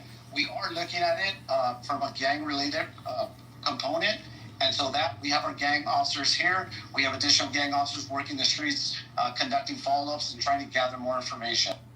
I was gonna be the one who's targeted, and then Iran might join. I know Iran has saying like they believe strongly that an attack is imminent against them. So yeah, and I have heard what you said before, Abu Baida, from news sources also. But if there's a deal that's worked out this way, you know, what happens to Iran, because Hezbollah protects Lebanon, but at the same time, I think I mean, I don't know how you feel about this, but since the early 80s, Israel has been antagonistic and, you know, outright murderous to Lebanese people, you know, since in the occupied Lebanon. And they have not drawn a border between Lebanon and Israel, you know, meaning Israel. Across the board. So, I mean, it's like, look, you're dating a girl, she's nice, she's good in bed, but any other time, you're fighting all the time. Sooner or later, you just have to realize, okay, this ain't gonna work. It's time for a breakup. It's not you, it's me, and end the relationship. And people in these countries don't want to acknowledge that. Well, I agree, Alan. Would you, to an extent, I would, if we're looking at throughout history, it's not, you guys know that I don't personally have a problem with Jews, but even like Christians' history with the Jews, I would say and of course Jews are different because it's not a proselytizing religion, and you know their numbers are pretty small. But I would say like our history with Jews, it's just like they flourish, and they'll often do like way better than Christians in many of these blips in history. But then they also are like demonized, and we don't get along with them, and you know sometimes we do really mean shit to them, like. Which is kind of a precarious situation for Jews, because it's like, what do they do? They're such a small minority. Like, where do they go? How do they navigate the world where they can't? They don't have the numbers or like a place that that can be a quote unquote safe place other than a small little country like Israel. Well, yeah, which is why I'm grateful that we have a fucking place to escape to. That's like literally the reason. Fuck that shit. Like, honestly, it's like the leftists and the fucking jihadists or whatever that want to come after Jews. It's like, you can't fuck with us anymore. That's like the greatest feeling in the world. Do you think that Jews could feel that way in like fucking 1928? Well, I'd say this, you know, the unfortunate reality for Jews is just like, imagine there were like populist movements all over Europe, the USA, everybody would say, nah, fuck Israel, you know what, and we don't like Jews. I understand they have the Samson option, but I mean, Jews would be genocided, literally. Their safety, because of how small they are in numbers, does rely upon their ties in the international community with countries that are powerful. I mean, to be quite frank, you have to be when you're like, Jews are like 0.02% of the population.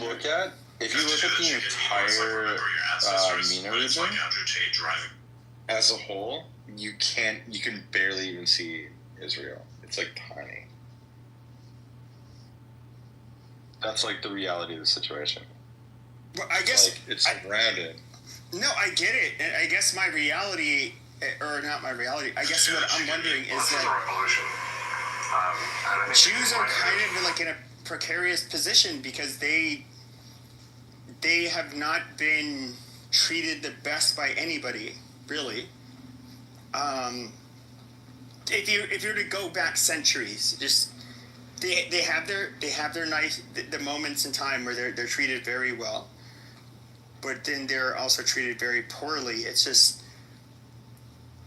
if I was going to look at like long-term survival of Jews, that's like very tricky because I'm not going to say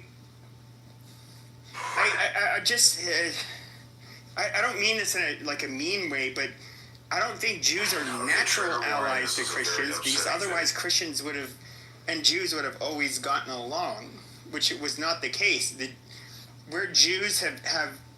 Wherever Jews have been in proximity to Christians, the Christians have always outnumbered them and had the majority of the power. I'll have a whiskey, please. And cheers. Well, I mean, it's always been very spotty.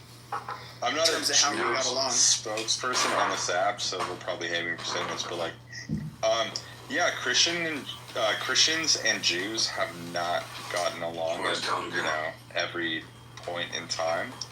But what I would say is that if you go down to like the philosophical sense of like what are your morals, what would you consider to be more morally acceptable?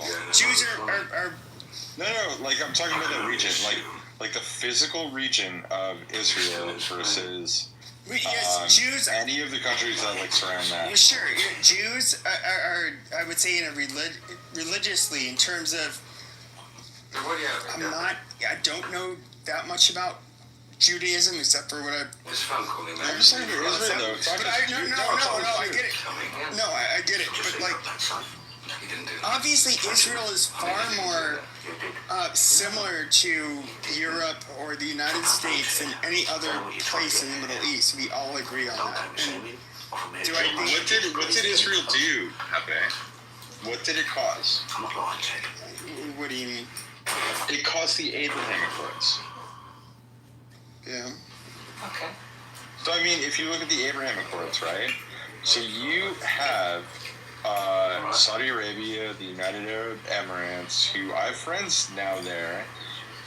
You look at Abu Dhabi, you look at a bunch of different other countries that are signing trade pacts to like become trading partners with Israel. That tiny fucking little plot of land, right? This phone call they make. And you're looking at that and you're going like, what the fuck is going on with that? Why? Why is that place so important? And the reason why I would say is because I think that that Israel and the Zionists, or whatever you want to call them, because I'm a Zionist, I'm part Jewish, but man, I'm not even I don't follow Judaism. I'm just like ethnically Jewish. I just think that they're more moral than the rest of the region. They're less fucking troglodyte than the rest of that region. So you have other Middle Eastern regions that want to trade with them, and they're westernizing. It's not because of the Jews. It's because everybody wants to make money. Like, how do you make money? It's like you're surrounded by oil fields and gas fields and amazing things that can make you lots of money. Instead of, well, let's look at our religious backgrounds and fucking fight each other. Like, do you realize that, like, for example, the Gaza Strip, it turns out there's a massive gas reserve under there, right? Do you realize that in 2005, when Israel cut off all contact to the Gaza Strip, they could have gotten people in, found that gas, and turned Gaza into a fucking gold mine. The Palestinians. You realize that, right? They didn't cut off all contact. It's under international law. It's still considered. They knew that they were fucking huge gas reserves. But to be fair, though, like even there's like the Gazans are given, they can't go like 5 miles out to sea or some shit. Like they're not. Yeah. I mean, okay. The blockade decimated. Do you know what though? Do you know what that's okay? Do you know what? I agree. I don't think that it was totally right, but there could have been a way to navigate this way out of it, especially with knowing the amount of gas reserves going on under Gaza, where they could have created a multi-billion-dollar like economy just from like fucking dinosaur farts, and it wouldn't have even been that hard. It's not that hard to fucking drill for gas. Honestly, it's really not. They could have just done it. Could have fucking shipped it out to Iran. Iran would have loved it, okay? If it was that important, they would have made it happen. So, like, I don't understand this entire point of, like, oh yeah, they were, completely cut off and they couldn't do anything and they're all helpless. It's like, no, they were the most gifted people by, like, fucking, they made $45 billion in fucking international aid. I just can't get over this shit. I'm sorry. Like, fine. Israel has become a bit of an economy and they're doing very well. Yeah, with the help of the U.S., that's fair. But I mean, the U.S. looked at what they were doing and were like, oh yeah. I kind of agree with those people in the Middle East. They're not fucking throwing gays off That's not necessarily how it started. They're not like fucking forced marrying women every fucking But that's not how it started, though. Like, we literally, I mean, at the Cold War, you had all of the fucking, personal relationship. the fuck is his name? Sacha Baron Cohen did this movie. It was based on reality. It had to do with, a Mossad agent that was, he infiltrated the Syrian government, and he was communicating with Israel, using some kind of radio frequency. I forget. I watched this years ago, and basically the Russians were there with the Syrians trying to geolocate where the frequency was coming from. They ended up finding them, and they ended up executing them. You can just look up like Mossad agent executed or hung in Syria.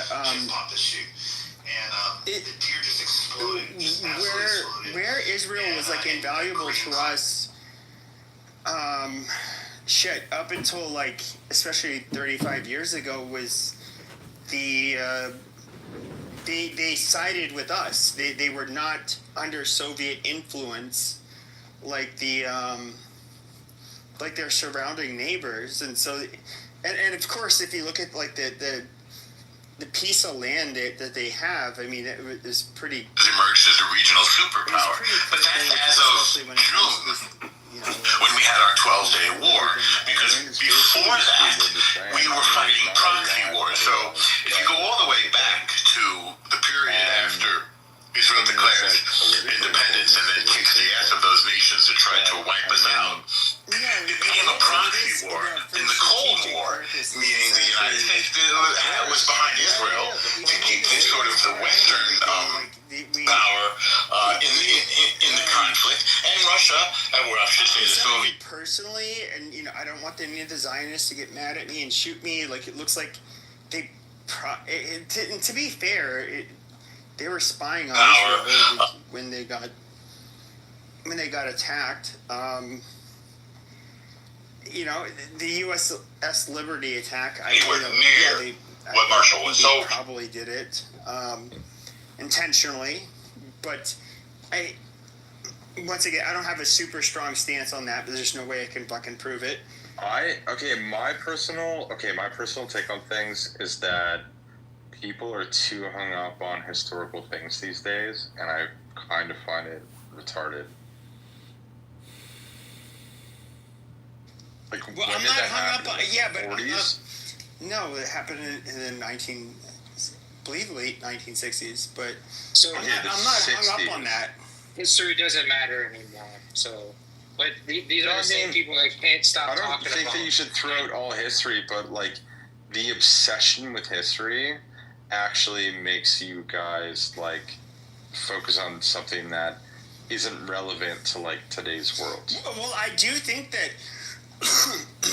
and this is like, okay, so when it comes to the amount of like espionage Israel would do, like our telecom system, they were basically able to like tap into telephones, it was crazy how much they infiltrated the United States up until 1911, or I'm sorry, 9/11. Jesus Christ, sorry, I was reading something.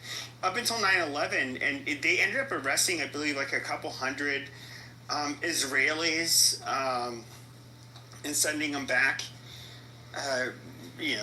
because they were looked at as being, spies. There is like an existential crisis, I believe the Israelis in particular felt that is in a way like real. I mean, these are a super small global minority, and it's like, how do they navigate the world? I don't know. It's like I get annoyed at the fact that they have like AIPAC and all of this shit, but if I was trying to just like, I don't know, at least assure the survival of my people at a minimum, I would have to like, I would really have to go out of my way to, I don't know, do things that other groups of people wouldn't do. Like, I don't know, have groups like AIPAC. Like, how do they... To be fair, though, so how many Israelis got arrested again? A couple hundred? Something in total, I don't know if it was arrested, it was detained, because you have to understand these are foreigners. So I don't. Yeah, of course. So being detained is different than being arrested. So that, but a lot of them were sent back. I don't know, but when it comes to our telecom system, like, yeah, they absolutely. I mean, what do you think infiltrated that in the 90s? What do you think happened to the rest of the diplomats in like that entire region? In which region? The whole Middle Eastern region. During 9/11?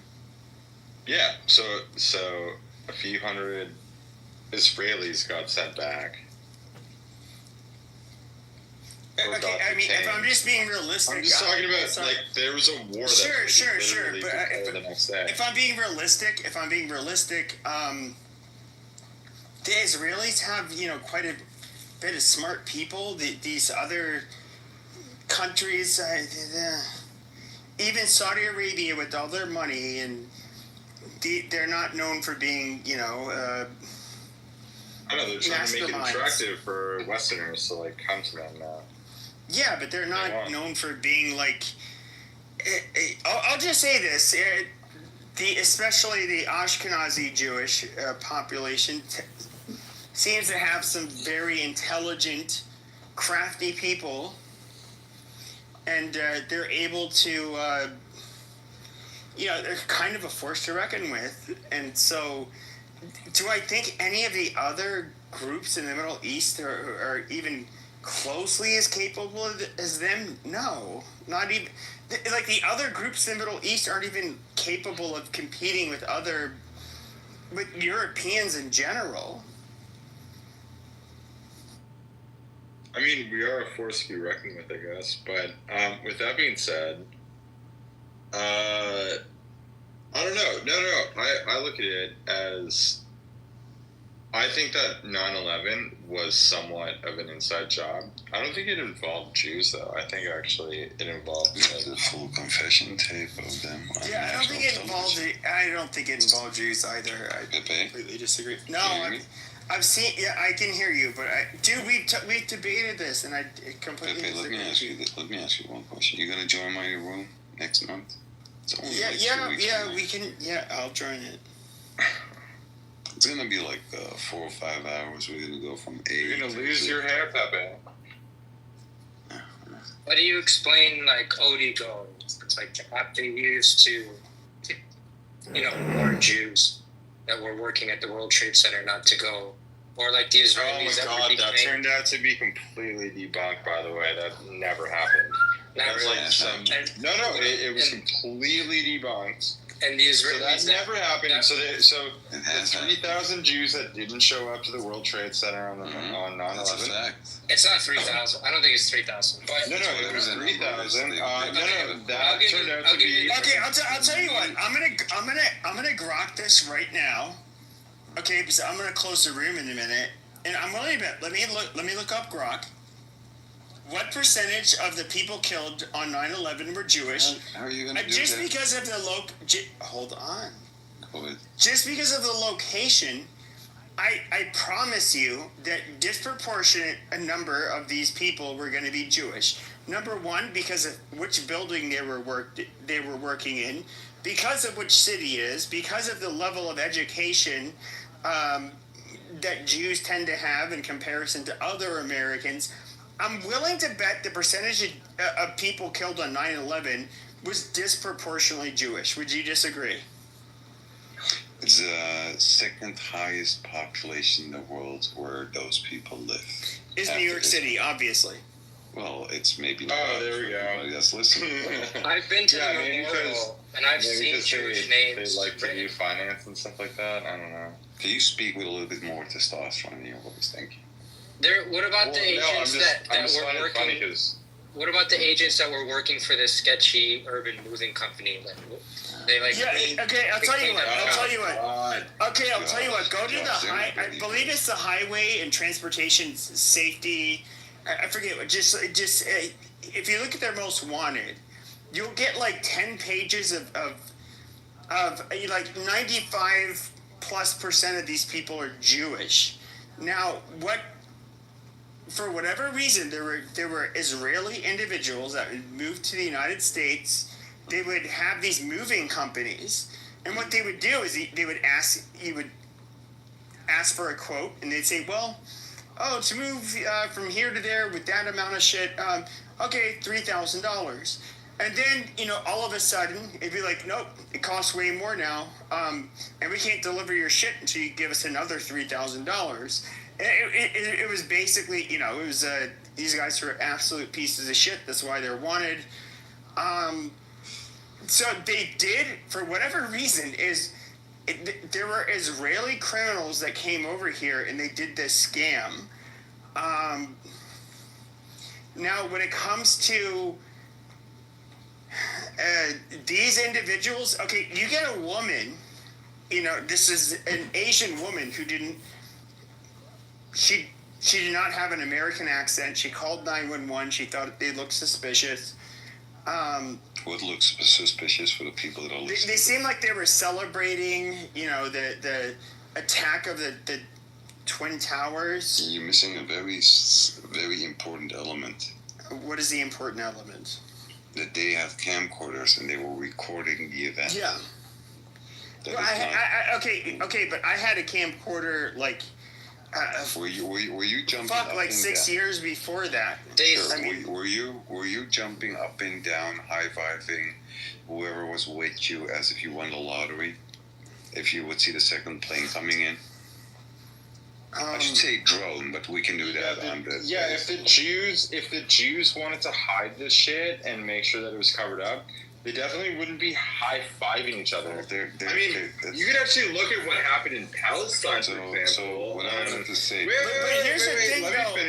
let me finish my point. Palestine. We're talking about the because you could talk about Palestine on September 11th on that day, and you could see that there were celebrations that were. It has nothing to do with the Mossad. Well, no, he is bringing up a good point because, like, if I was caught up in my Palestine. Well, hold on, but Ludwig, if I was like caught up in my spycraft and I wanted to be a good little spy, the last thing I would do is be on foreign soil, high-fiving and laughing, saying like, "Oh, yes."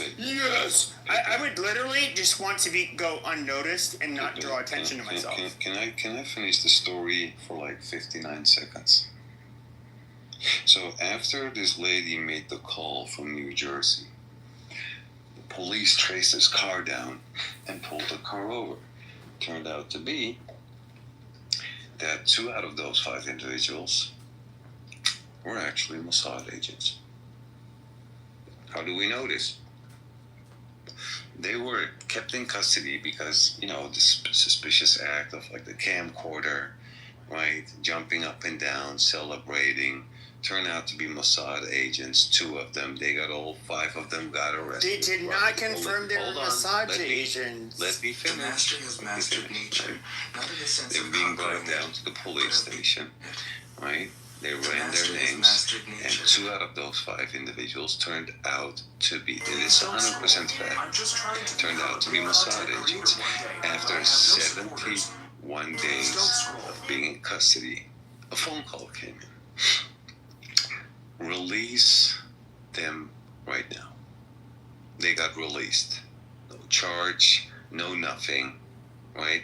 Being sent back home with the next plane back to Israel. Now here comes the craziest part.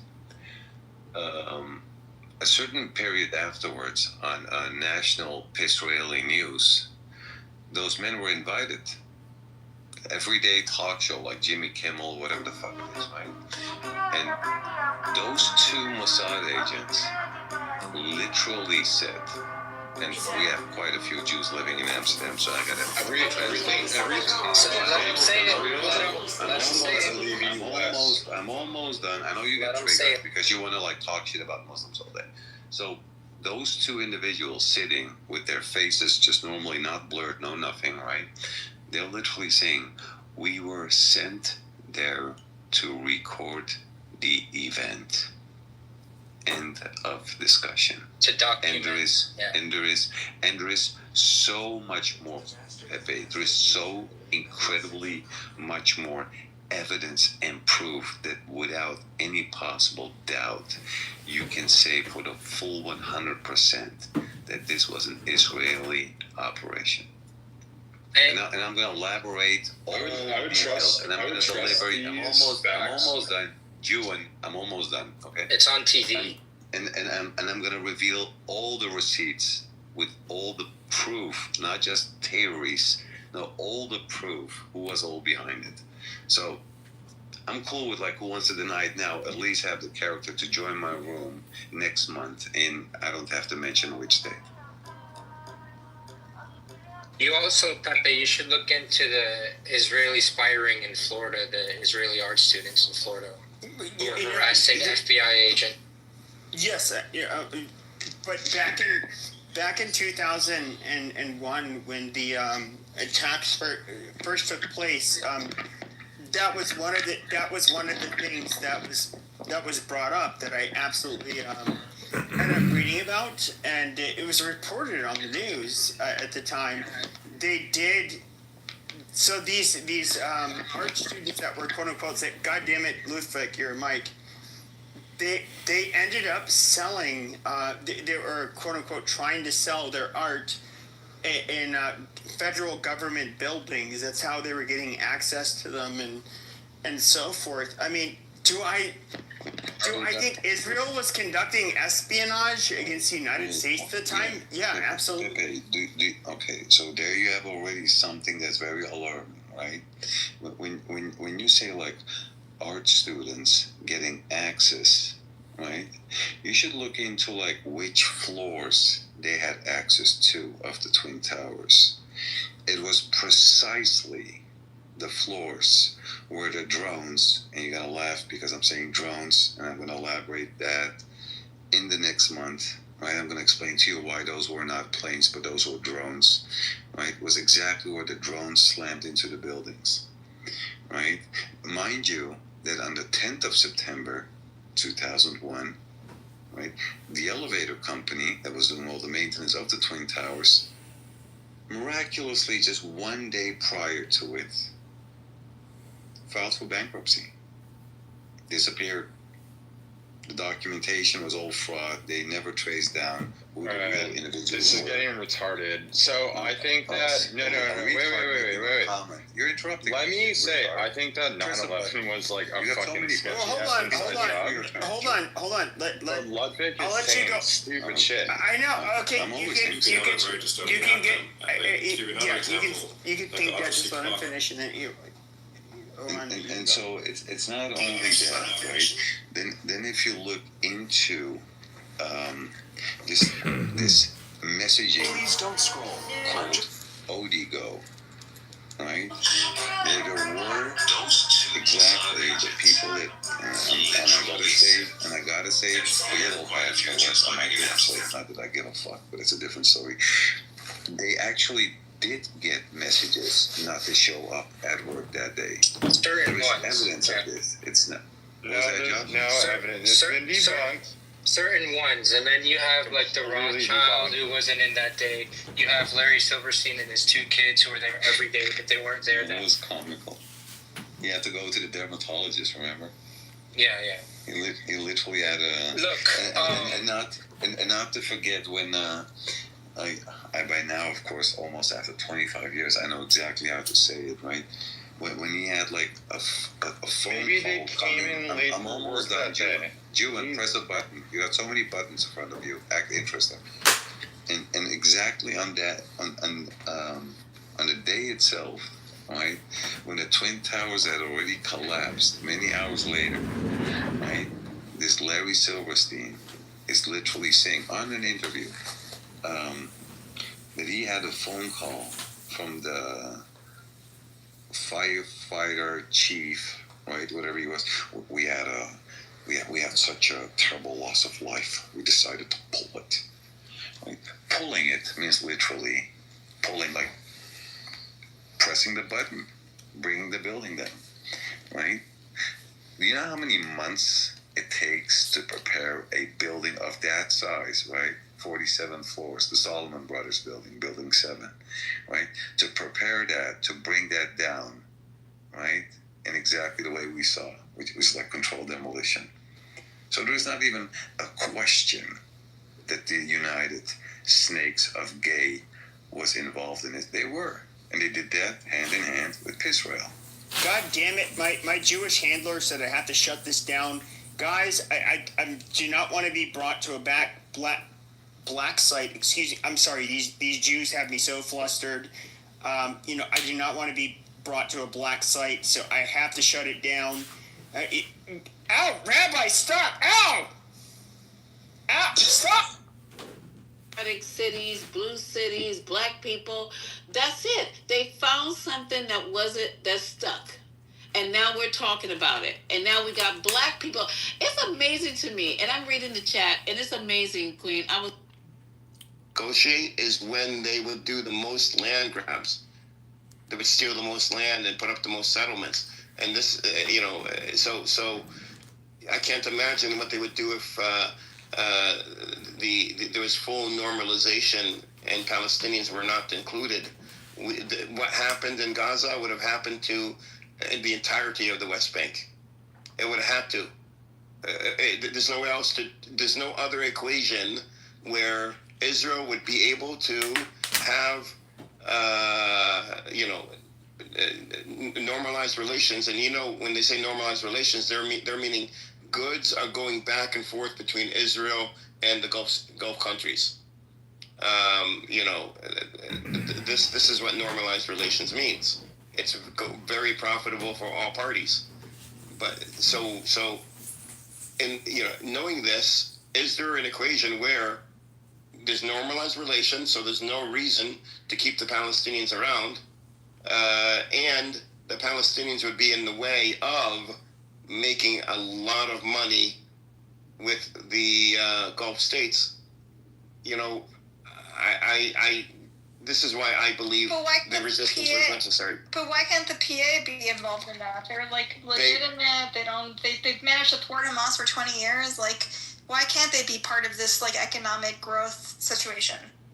So the PA is so extremely corrupt that they have single-digit support in the West Bank. They are extremely corrupt, and what about this hypothetical reform PA that everyone talks about? That means no PA. Reform PA means there won't be a PA, which is fine, and I think Mahmoud Abbas recognizes this, because now that's been strategically placed on as a condition. Elections means no PA and no Hamas. Like, people are not going to vote for the old guard anyways. Hamas already said multiple times, including in writing from the last ceasefire agreement, that they will not be a part of the government. They invite a board, a technocratic interim government, to be formed, not from Gaza, but from all of Palestinian society. They are not looking to be on the board or lead it. I think they said they wanted one position temporarily, but not a leading position. Do you believe that? Do you see them as genuine in this? Yes, because in the 2010s, they've tried to get the PA to come in and administer and be the government in Gaza. The Al-Qassam, which is the resistance, they did not want to be... They went from pushing people off buildings to wanting them to rule? There's so much. Yeah, it was. This was pushing people off of buildings. If you read, this is mainstream media, not conspiracy theory. Bush had sent over after Hamas won because they were so corrupt. I mean, they built a casino in Jericho. They were stealing money from the Palestinian people. Keep in mind, the PA and Arafat were thrust upon the Palestinians. We did not ask for them. We did not. We welcomed them, but did you guys ask? Like, I don't know if you're like. I feel like Gazans now feel like Hamas is to blame for their ruin. Like, there's literally like it's not that it's their fault that Israel. Where did you get that from? So I don't know. I just see maybe my social media algorithms are warped, but it does seem like a lot of Gazans are fed up with Hamas and blame them for the destruction of Gaza. Like, even though obviously the Israeli government is the one that dropped the bombs, they feel like Hamas miscalculated with October 7. Now literally a society that, even though it wasn't ideal, is flattened to the ground. Like, can you show us an example of what your algorithm shows you about people? So I just see people in Gaza like cursing out Hamas, like saying we're done. It's mass protest. Yeah, Hamas. You have to remember. No, not even mass protests. Just people just being like, after an attack, like, what the fuck, like Hamas, like, why did you do this to us? Why are you keeping hostages in our neighborhoods? Why are you putting us in danger? Like, they just feel like they're being used. To be honest with you, my social media, I don't really use social media. But shut the fuck up, you fake rabbit. Shut up. Oh, come on now, boo. Okay. So you are a dumbass. So actually, you're seeing there's people in Gaza that are not protesting. There's people in Gaza not protesting. So the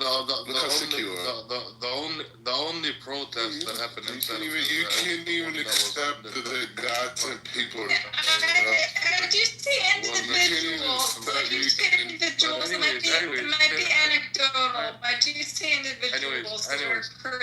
Hamas.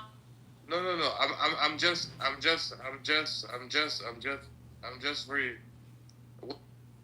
Palestinians, Palestine, influencers inside of Gaza, people inside of Gaza, and I never really came across a video or a post that says people inside of Gaza are against Hamas. Of course they are, you dumbass. I'll share some. Fake rabbit. Show me. Wait, stop. Wait, Abu Abaida, can I share? Hold on, Abu Abaida, can I just share? Let me, and you guys can go back and talk, but I don't want to dominate. I don't want to talk about with you. Like he's. Let me just. You're fake. Hold on. Abu, check your back channel. Hold on. Why are we devolving into this? Hamas. We are using the word Hamas here.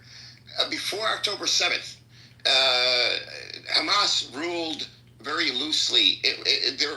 People were not, Hamas had their sort of political base, but it was one of multiple political bases and as a matter of fact, Fatah had a political base in Gaza. So criticism of Hamas was before October 7th and continued after October 7th, which is natural if you have multiple political. They had the We Want to Live campaigns, right? The We Want to Live protests that ended up with brutal suppression by Hamas, right? I wouldn't say that they were. They were last year. I think the end of last year, they had people filming these protests. They were very small, and I think they were aimed more at the Israelis saying that we want to live, and saying, okay, if it's Hamas, then we reject Hamas. Now stop killing us. That was the point of those campaigns, that We Want to Live campaigns. But the We Want to Live was a planned out, structured. I don't want to call it propaganda, because people do feel this way, that the war should be over, but they also know, in black and white, like they know for certainty, because everybody sees it, not just in Gaza, but in Israel. They see the obstacle is not Hamas, but is Netanyahu. I mean, keep in mind, Hamas accepted. I think Netanyahu and Hamas are filling each other's. They're aligned in their interests, right? Both want the war continue, and they're. No, Hamas signed a ceasefire agreement, which they abided by. And the way that Israel broke it, they decided to break it, is to bomb tents. Well, let's be honest, both parties are acting in bad faith. Like, you have to.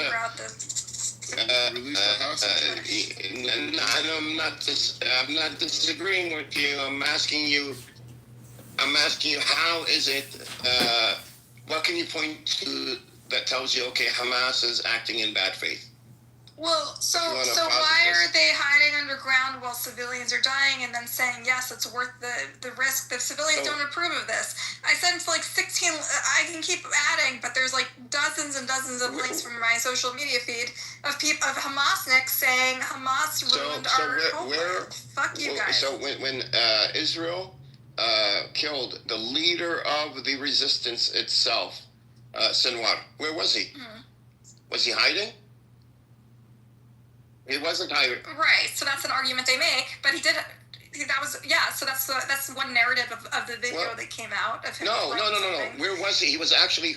I don't know if you got the story. He was in the south, Rafah area. I don't think it was in Rafah, but he was literally fighting for most of his time, and especially for at that time days, and he was fighting the Israelis along with his squad or team or whatever you want to call them.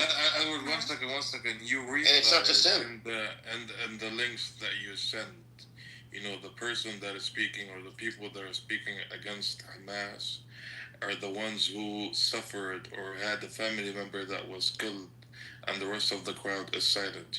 Did you notice that? There were also protests where it was like a group of people, but like I said, it was anecdotal. But did you notice? I did. Listen, I know Caesar. That's why I called it anecdotal. It's anecdotal, but like it does seem like there is opposition to Hamas in the Gaza Strip. That's all I'm saying. Because anecdotal only says it's individuals, right? But I do see small protests and individuals cursing Hamas very publicly at their own. But that was happening before because you have remember, and that's why I said this to you at the beginning. We are using the word Hamas to describe the resistance. However, the resistance encompasses a myriad of political parties. So a lot of them are against Hamas, have always been. This is cannon fodder? Like, you think they like to be cannon fodder for the Hamas cause, for the Palestinians? They just want to fucking survive, right? They're fucking kids. They want to survive. Why would they want to be Hamas is not killing them. Who's killing them? No, Israel's killing them, but they know they're dealing with a genocidal maniac, which is Bibi Netanyahu and his right-wing coalition, so why would they continue to provoke them? So what do you suggest? Because October 7 was a huge provocation. It was a major escalation of what happened. But what happened, I think you said this before, that to exchange hostages for Palestinian hostages. This is true. In October. Yes, but October 7 was a huge provocation. Let's be real here. 3 times they offered it. Edward, you don't think October 7 was unjustified? All the hostages and come to an agreement. No, I'm not saying that. I have my own theories of what happened on October 7th. But we don't have to get into that. And these are only my theories and not fact. Okay. But what is fact is when October 7th did happen, Sinwar told the hostages, and the hostages repeated this, the ones that were released, that you're only going to be here for a few days. Yeah, I did read all that. And I did see the recent report in Israeli media that showed that Hamas had offered to release some, and the Israeli government wasn't receptive because they were so bent on revenge, right? There was a new TV... Yeah. So why would Hamas... So Hamas went in, they captured the soldiers, they went back, they captured, they went, and the area was nobody was securing the area for over 6 hours on the Israeli side. Hamas had already left the area and were now going, going to the military. What was Hamas's goal? Because I'm very confused about their goal. I had that one article I float around that everyone thinks is just hearsay, which is fine. Maybe it is. But then what is their goal with invading Israel in this manner? The goal in this specific case was Hamas understands, Palestinians understand, that in Israeli society, a soldier that's captured is worth way more than a civilian that's captured. Way more. So Hamas was going after these small intel bases in Israel, which they did get to, and they captured the soldiers in them, along with the servers that housed intelligence about Gaza, and they took it all back to, including the soldiers, and these are all soldiers, back into Gaza. I disagree. I think Israel's been willing to pay a lot more for civilians. No, that's not the fact. It's not the historical evidence. Then why did they make all these compromises to release civilians but not soldiers? Okay, if you look at the last ceasefire agreement, soldiers are worth more on paper than civilians. Yeah, but they only look vulnerable. They only let the kids out and the old soldiers were worth more than kids. Buttercup, do you know how many Palestinians were released for Gilad Shalit? Yes. Is that the one soldier that had how many? Over 1,000? 1,024. Put on. Same. That's usually 600 a soda one. And so basically, 1,000 Palestinians' lives. Well, no, it's not even that. It's the fact that the civilians in the ceasefire agreement, and you could look at the last ceasefire agreement, Buttercup, and see the ratios. The ratios for civilians were lower than the ratios for soldiers. To exchange soldiers. But because of political will, they're willing to let soldiers rot for a lot longer than civilians.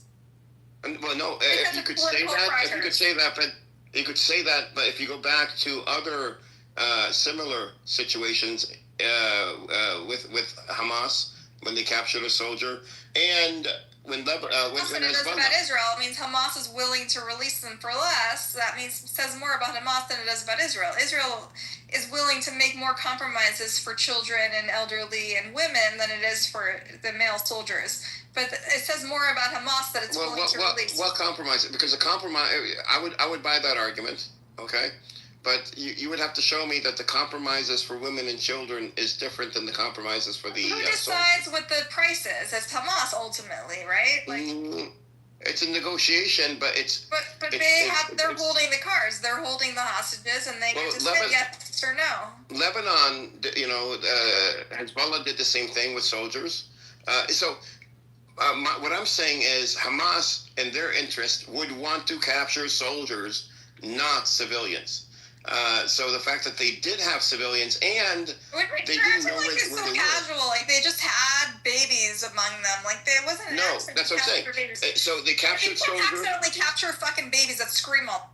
So no, they captured soldiers. They went back into Gaza, and then they realized that they had civilians among them. They realized a fucking baby was among them. That's so garbage. I mean, the soldiers. Have you ever met a baby? Hamas. I mean, Buttercup. When they went in. Toddler, they're not subtle. Okay. Got it. But were they with Hamas? That's the thing. So you're saying it was the civilians that accidentally captured fucking babies that scream their asses off all the time. So that whole area. That whole area was empty. Have you met a toddler? Like, it's not casual. Thank you. It wasn't casual. Hamas went in. They did what they had to do. Now, if Hamas was out there to kill and massacre people, they could have done. There were thousands of people, and they had complete control over the situation for hours. They could have done so, but didn't. They moved on to get those soldiers. And they went back. Now, when they got back, they did have civilians, not Hamas, the people that went to capture the soldiers, but the civilians did end up in Gaza. How they ended up there now? That is the question. It's a big question. Yes, the area was. Who accidentally didn't notice that a toddler was. It's not that they didn't notice. They were grabbed on. They were grabbed. I don't think you're explaining it to her right. The people who took the soldier were Hamas. The ones who took the civilians were not part of Hamas. And they immediately handed them over to Hamas. So what did Hamas do? There were certain ones that they released immediately. Those two Americans. No, that's not true, Buttercup. They did not. There was multiple gangs, Buttercup, that did what they did. Which gangs took the babies? So look, there's PIJ. There's other Al Qassam brigades. There's not gangs. No. Break it down. The gangs are upwards of like a dozen babies.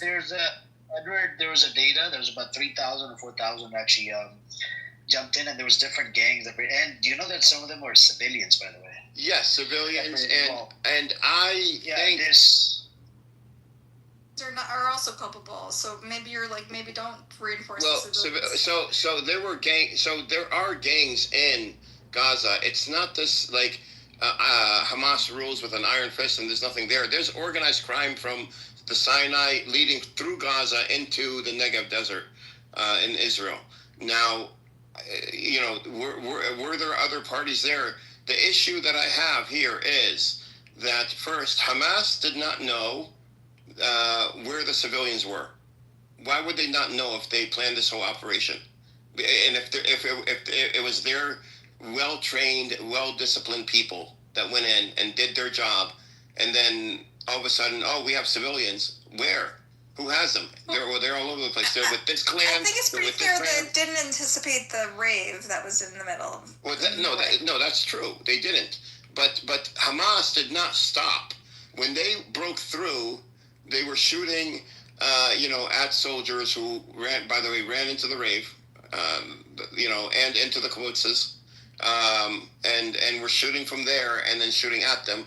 But they ran through and went and did their mission, got the soldiers, and came back through.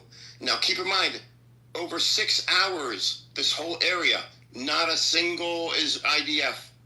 no forces, no police, no nothing. So it's completely open. Who went in? You know, all we could say is at this point, because we don't know, we have to wait until the war is over. But we can say this: that Netanyahu funds and has a relationship with one of an ISIS affiliated group that was locked up in by Hamas for drug trafficking and human trafficking. They were released and given uniforms and weapons by Netanyahu. That's not me saying this. That's Netanyahu saying this. That's Victor Lieberman, who broke the story, that said this. So they had an ongoing relationship with ISIS-backed, what they called jihadists. Edward, Okay? what happened to those babies? Abu, there was about 30 kids that were taken hostage by Hamas. What happened to them yet? 30 kids. They were returned. They were interned in hostage deals. Wait. There were 30 kids. Where do you get 30 I was kids going from? back to her to ask her to send something that says. It was only. There's no 30 kids. Not 30. Where did you get the 30 kids from, Miss Buttercup? There was a couple of children, but 30. Unless you're counting anybody under 18, maybe. I don't know what the makeup was, but. I don't know where the 30 came from. This is my first time hearing. No, bro. She's talking about Sherry, the two kids of Sherry. So I remember that video when Hamas released it. They went and they want to take Sherry. They don't want her kids.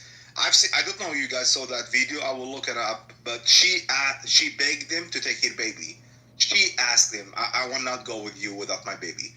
So that's her choice. They don't want to take the baby.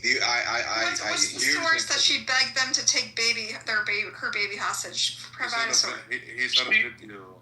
Yeah, look up the video. Sherry, her name, I think Sherry. She's a redhead, and she was crying. She said, no. Sherry, the famous Kfir and the two redhead boys. Yes. Where's the source that she begged them to take her kids hostage? Oh, yeah. Not hostage. She want to keep them with her. Brother, she's asking where's the video that. I have to look it up. But it was only two kids. And if you know, there was a toddler that was released, the 4-year-old. There was a bunch of smaller children, 7-year-olds that were filmed by Hamas with hostage videos. There was a bunch of teenagers. What are you talking about? There was a kid that was held in. Where's your source that says? Can I ask a question? Where's your source? Where's your source? 30 children. Where did you get? Where's your source?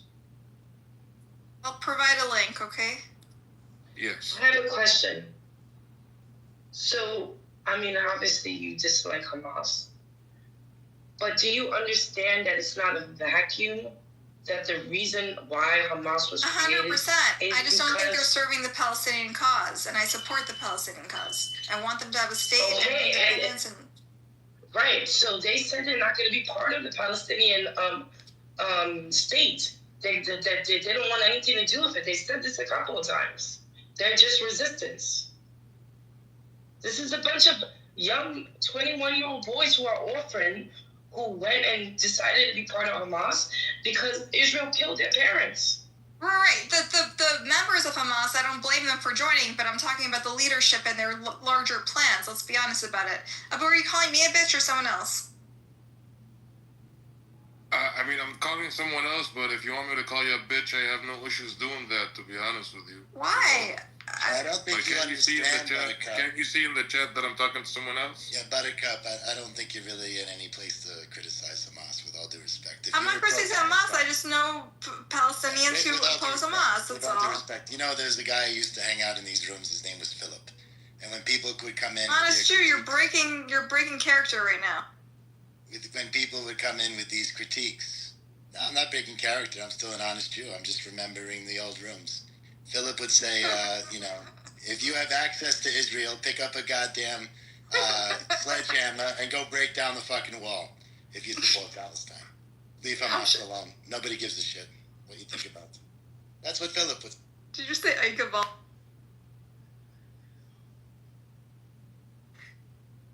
Yeah, what's the thing? If a person is starving and they finally get food, you don't worry about their dining habits. You feed them. Worry about the dining habits later. And another interesting thing too is, to critique what kind of hostages Hamas and the Palestinians took. We could all do a mental exercise right now, okay? Let's pretend you're in Texas, okay, or Louisiana.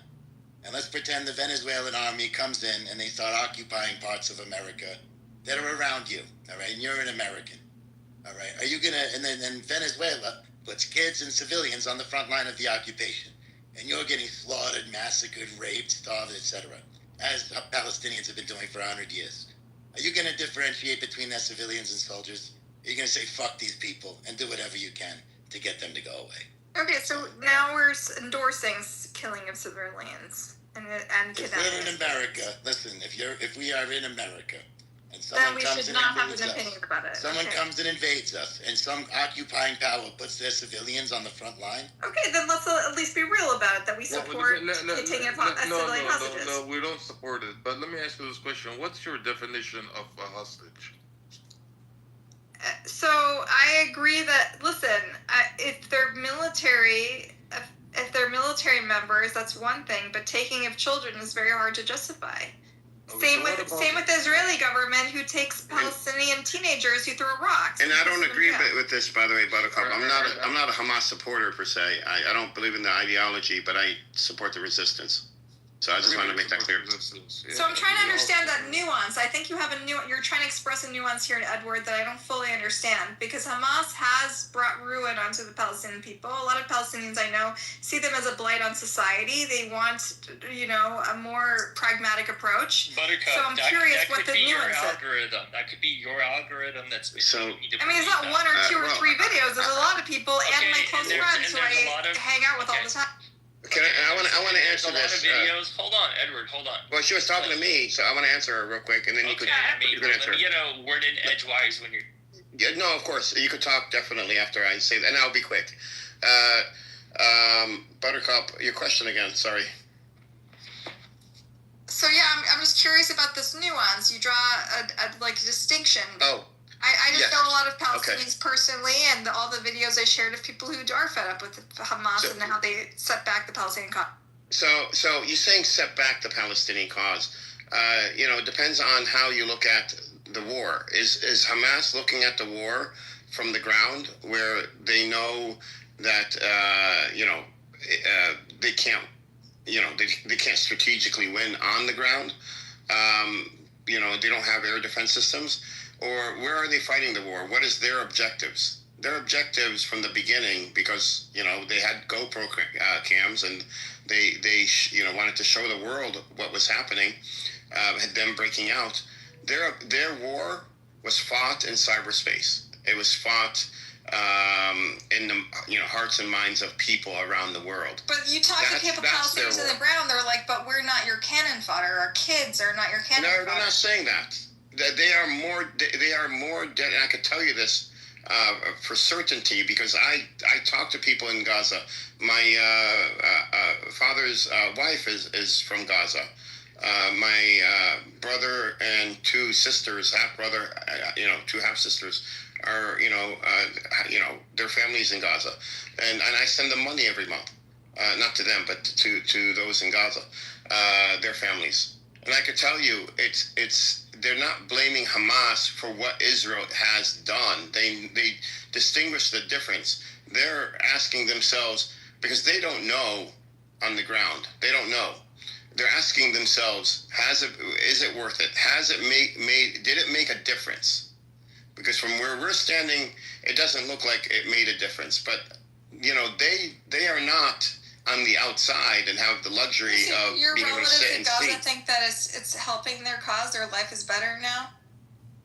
So you're looking at it as their life is better now. The life they wasn't like better living in tents and suffering from this genocidal maniac government? Their life was not good before this, and they understood. But there's no comparison, living in houses versus living in tents. And there is a comparison. There is a difference here. You're coming at us from the position of saying, I haven't seen any Gazans say, I think Hamas was right. So you're coming at this from the position. Can you bring in one video of a Hamas saying saying Gazans saying, "Oh, Hamas was looking out for us"? So Palestinians Why are not don't they coming let them in the tunnels? Why do they keep them above so their kids die? Because Why you can't.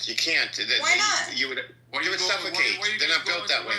So the hostages survive fine. Why don't they let the kids in there? Why do you get in bunkers? Why don't they build shelters for their own people? Why didn't Israel attack the tunnels directly, send soldiers in there to retrieve their hostages instead of carpet bombing Gaza? Why don't we talk about that? They did carpet bomb Gaza. No, I know. I'm saying instead of that, if Israel really cared about their hostages, if Israel was Israel doesn't give a shit about their hostages or Gazans. They don't. They don't give a fuck about their own people, and they're using them for greater purposes. I've been listening in this room for the past hour that Edward's been outlining. Okay, so just you Buttercup. I think the way the mental exercise you should do is you say, okay, so I don't hear anybody saying pro Hamas is great in Gaza. Okay, now what? So what should Hamas do? Be like, oh, you know what? Our people don't like us. Let us lay down our weapons and let Netanyahu just force exodus us into the Sinai. What is the option?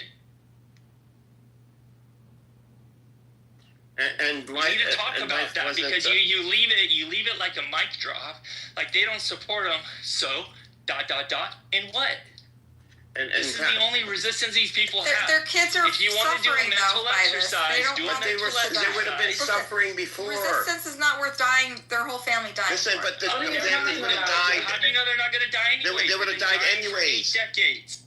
No, but they would have died Not anyways. if October 7th didn't happen. They could. Oh yes. Oh yeah. Wait a minute. They could have made a different decision. No, Israel would have still killed, and it would have been worse because nobody would have known about it. Like they do the you're fucking. hammering October 7th awfully hard, and what Israel has done to Gaza since October 7th is they've killed many multiples, orders of magnitude more civilians.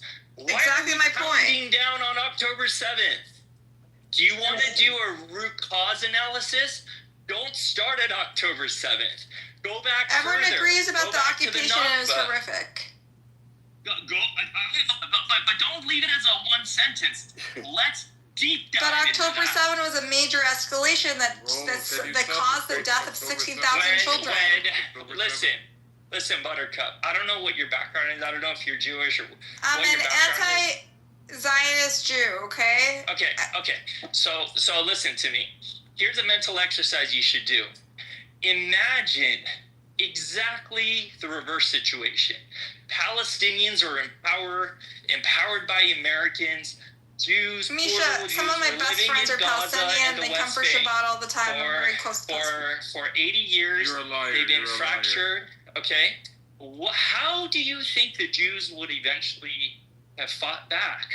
And would you, as a Jew, if this entire situation were reversed, would you also be being like, hey, on October 7th, why did you Jews fight back? Think about that a little bit. Do that mental exercise. Over 700 actual civilians that died, which is unfortunate, and on October 7th. The rest were military. Why was it unfortunate? Tell me why. Because 700 civilians died. I mean, that doesn't... Why are you concerned about them? Who cares? It's for the cause, right? Are you here? You sound crazy. Okay. A lot of them actually died by IDF, not by Hamas. Yeah, the Hannibal Directive. We got to talk about that.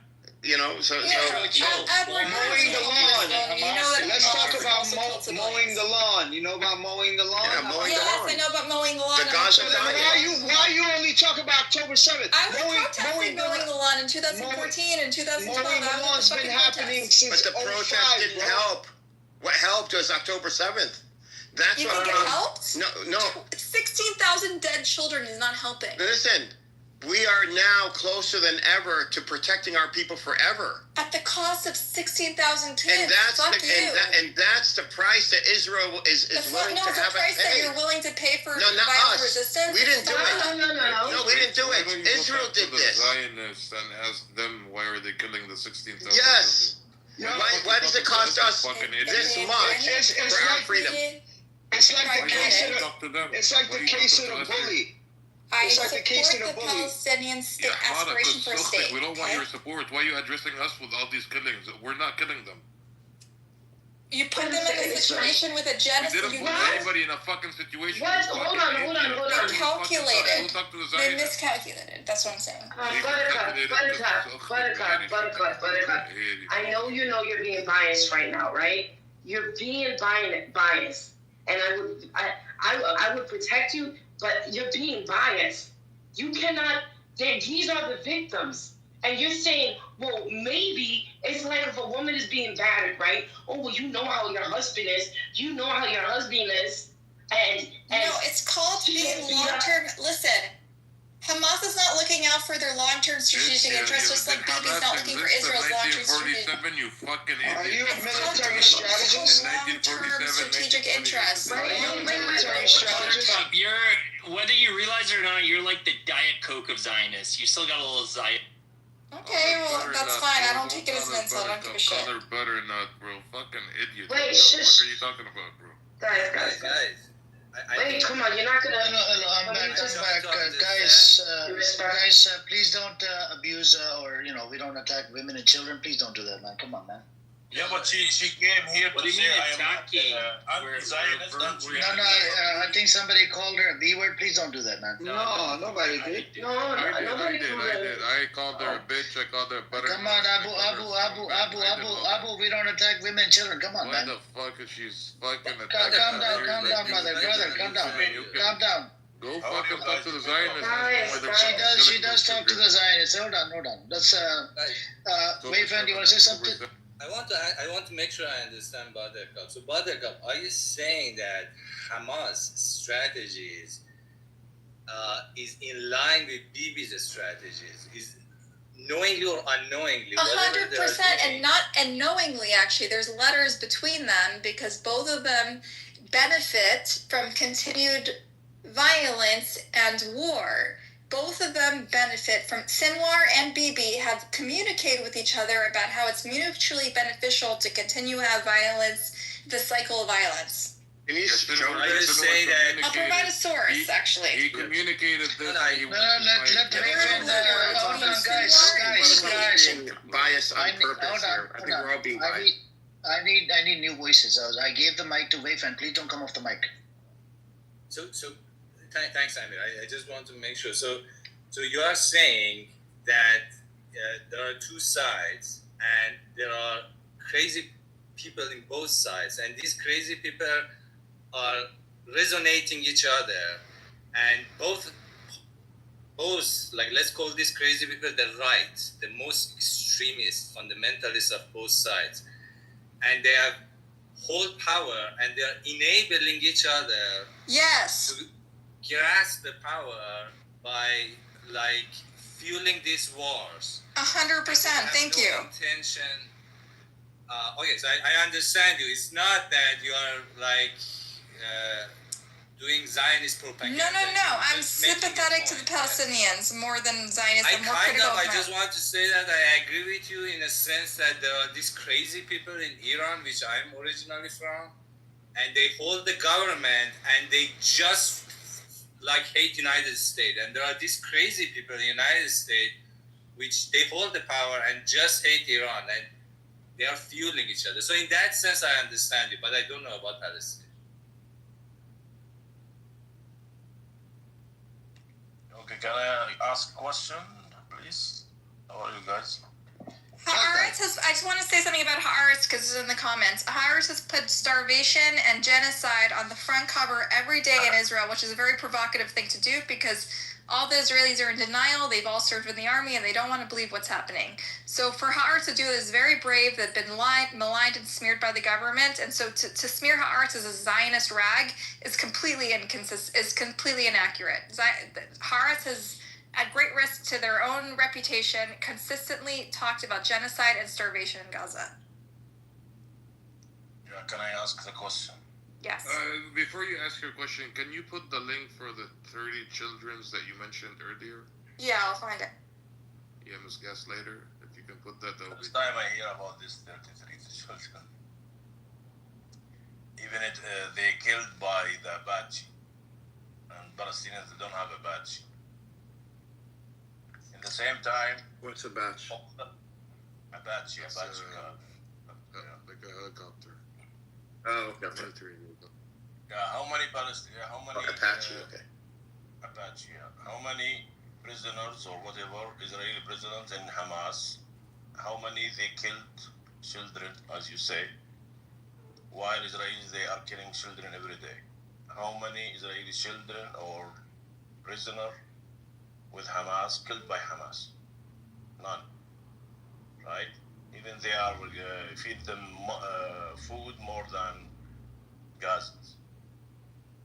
This is the difference between the behavior of the IDF and the behavior of what you call them terrorist Hamas.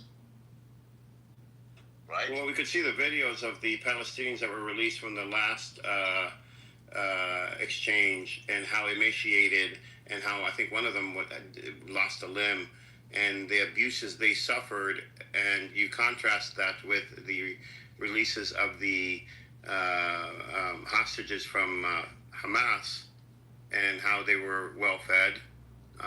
They looked like they were well taken care of. So can we posit then the mentality, of both sides would be, would show up in the way they treat their prisoners of war or hostages? And if one side is treating them badly, then you could, I think argue that side is, has a system that is systemic in treating those, treating other people, without treating them inhumanely. So this is the Islam, what they said for them to treat the prisoners. This is Islamic Sharia. But those Israelis, they don't have even Sharia, they don't have decent anything. They think that this is... I would love to debate Buttercup one day in a room. Buttercup, if he's still here. Yeah, Edward, who said that, Edward? Yes. Edward, I really enjoy talking to you. I think you're really intellectually honest, and I think you're really smart, and I learn things from you all the time. I would love to talk to you sometime. Thank you, and I think you're also smart, and I also think I'm amazing too. So we both are on the same page. So thank you so much. And Wednesday thinks I'm amazing too. Oh my God, I got these fans. I love this. You're so modest. You're so modest. Chat which shows 36 kids that were kidnapped. You see that? But Butterfly... I posted a link in the chat with 36 kids. Edward is taken. Alexa is already claimed Edward. So the 3 kids kidnapped and returned back, feeded good, and returned back, right? After a month, though, you still took kids hostage for a month. It's fucked up. That's tough, right? Babies? While they are killing every day our children. 100%. I think it's overshadowed by Israel's war crimes, and I've criticized it every day. And I get harassed by the pro-Israelis every fucking day over it. But that doesn't change the fact that Hamas did kidnap, and those other groups did kidnap 30 kids. Let's be honest, 36 kids. Yeah, they returned them back, right? Eventually, but you still traumatize a bunch of kids. That doesn't change the fact that, killing 60,000 kids is worse. No fucking shit. But, that doesn't change the fact that 36 kids were kidnapped. Let's be honest. We can acknowledge 2 truths are true at once. Yeah, so one is about 100 times worse than the other. That's the... Yeah, so pale in comparison. And let's not 100%, even forget... and I'm more worried about Israel. Let's not even forget the football numbers that the little kids get when they get in prison in these Israeli jails. 100%, 100%, I agree, but that doesn't change the fact. Let's be honest. You said only 2 kids were kidnapped and 36 were. Let's be honest about that. It's okay. We don't have to lie about the number of kids in order to acknowledge the horrific actions of the Israeli government. The Israeli government is criminal. They've committed a genocide. I've said that 100 times. That doesn't change the fact that 36 kids were kidnapped. Buttercup, I'm curious, why are you so why are you pounding this point in so hard? Because, well, they just asked me to send a link, and they denied. They said only two kids were kidnapped. But before, none of us brought this up. They did. They literally asked me to provide a link. They said it didn't happen. Not bring up the link. Just the fact that Israeli children were kidnapped. Why are you bringing this up over Because you asked me to provide a link, and so I did. That's why. I didn't want to. No one in this room said 36 children were. Everyone in this room said 2 kids were kidnapped. Can you please provide us a link? You said they were kidnapped. It's literally in the comments. Read the comments, Taco. I'm not. Okay. Buttercup, how do you Buttercup, 100%. 60,000 kids is worse than 36 kids, but you asked me to provide proof, and I did. Buttercup, how do you suggest? Hold on. How do you suggest they go about it? It doesn't. I don't think. This is not a value judgment. This is not a judgment on character. No. I'm not saying. I'm simply providing evidence that you asked me to provide. I'll give you example. I'll give you example of 3 different revolutions. One, Native Americans, slavery revolt, and 3, South Africa. In order for those 3 things to make noise or have any kind of effect, I mean, we already know what happened to the Native Americans, but that's another argument. You asked me to provide proof that they kidnapped kids. Let me finish. For those revolutions to happen or those revolts to happen, there has to be a fight fire with fire mentality. There has to be a match of ferociousness. It can't just be like, oh, we're kumbaya, we're gonna sit behind and hope for this peace and justice to happen to us. No, you have to fight. It's bloody. I understand the position. All 3 of those revolutions were bloody as fuck. I understand. I've heard that position before. That doesn't change the fact. I wasn't arguing whether or not it was right or wrong. I was simply stating a fact. They asked me, they said that only 2 kids were kidnapped, and I said 36 were, and they asked for proof, and I provided it. I'm not saying whether it was right or wrong. There's no value judgment here, no moral judgment here. Well, simply providing the evidence that you asked me to provide.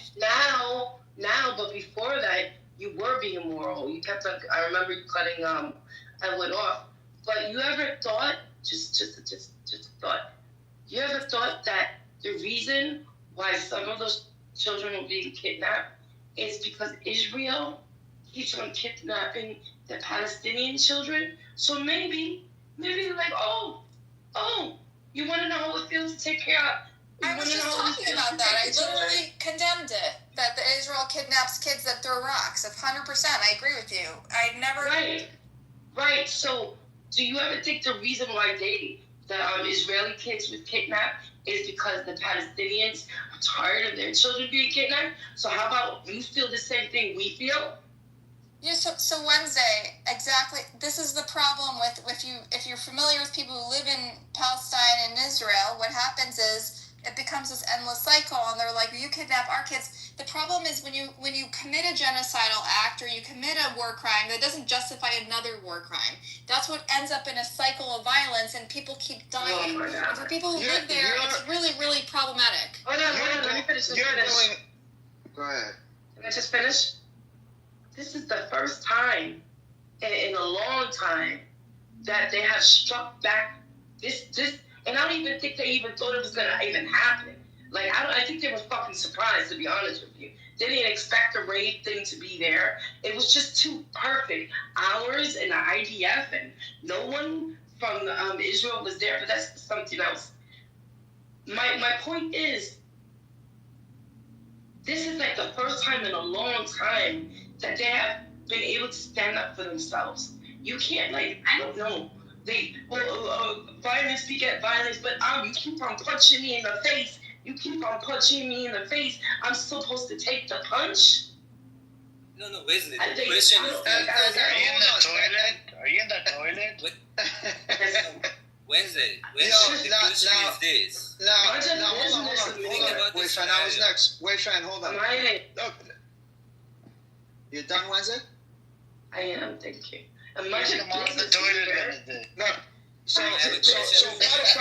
So Buttercup, Nat Turner had to do what he had to do in the slave revolt. He was looked at as a terrorist back then. Now he's looked at as a hero.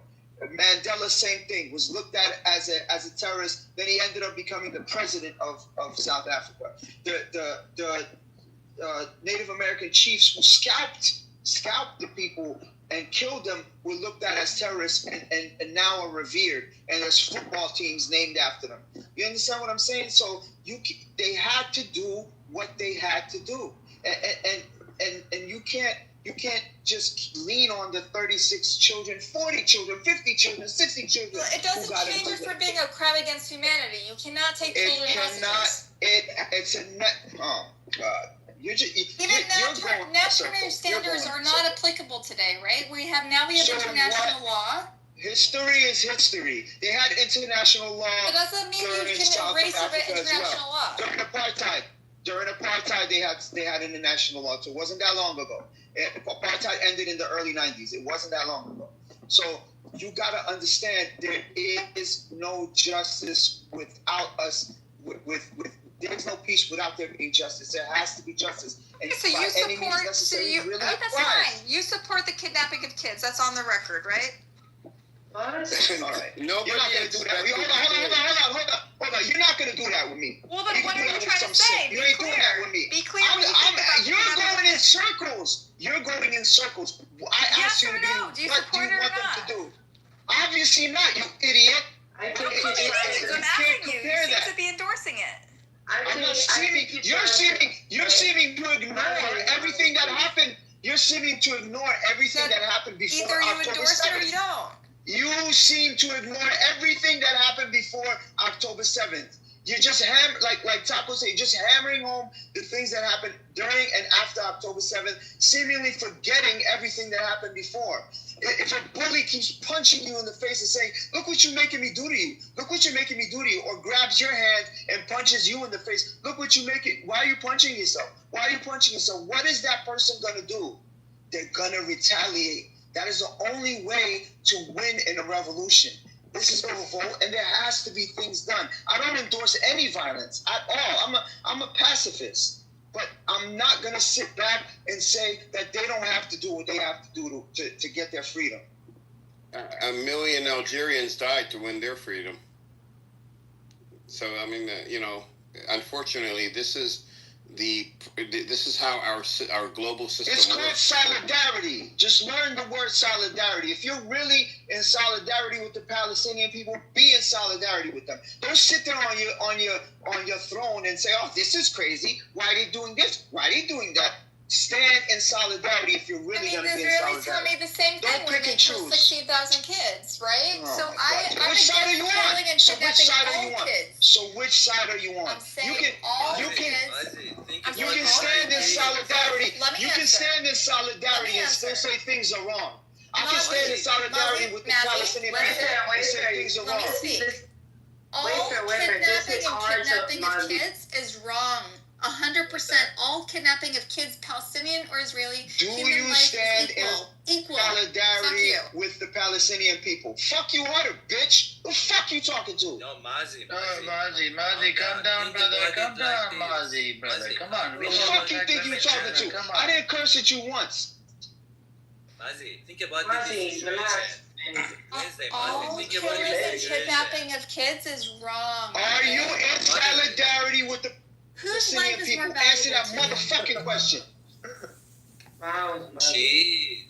Mazi, think about this situation. Hamas is inside Israel. October 7th. Inside Israel, humiliated everything they hold for their security. But not taking children, not taking women, just taking some soldiers back as hostage. Like, would it be different? They would have had the moral high ground. They would have had a better argument. Think about it this situation. Don't, like, the point that she's raising, think about it this way before getting it. If they want moral high ground, just don't kidnap kids. You're retarded, bro. You guys realize that this person could be a fucking Zionist just here to gaslight, troll everybody. You can't trust these Bro, motherfuckers. and plus, You cannot trust them. and plus, bro, and plus, Abu, we can. She still hasn't said that she's in solidarity. I asked her 3 times. Amir, but am I you a can, Zionist? you can be. You can be. I don't Amir, give a fuck what Amir says. I'm talking to you. I don't care. Amir is not your lawyer. I'm talking to you, and I'm talking about you. Abu. Then you I don't think you're a lawyer, but it's his opinion. You know, Mazi's opinion has a different opinion. We can stand in solidarity with the Palestinian people and still say, oh, Hamas did this wrong, did this right in our opinion, did this incorrectly. But still, if you stand in solidarity, say it. Why can't you say it? I've only said it, Mazi. I've said million times I support October 7th. Mazi, have you not been paying attention? October 7th. Let me ask one question for. Mazi, I've literally been fighting Zionists for the last month. We need to all calm down. Killed by that in 7 October, Israeli children and families. You know how many they've been killed by this helicopter Apache? Do you know that or not? I've read about it, and I think it's a bit exaggerated by the pro-Palestine. Of course you do. Of course you do. But I do think that Israel is a genocidal. Listen, I'm the first to call them. They are killing you before killing Palestinians. They are killing Israelis before they're killing Palestinians. Yes, I'm just saying, what do you expect? They do have that policy, yes. It's not right that 36 kids got kidnapped, but what do you expect?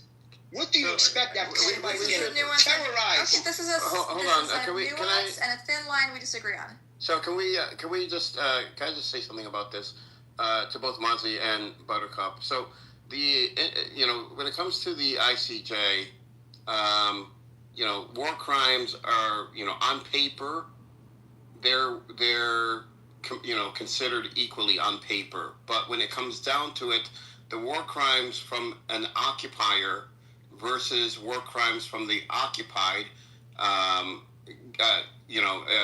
with certain constraints, but they are not weighed the same.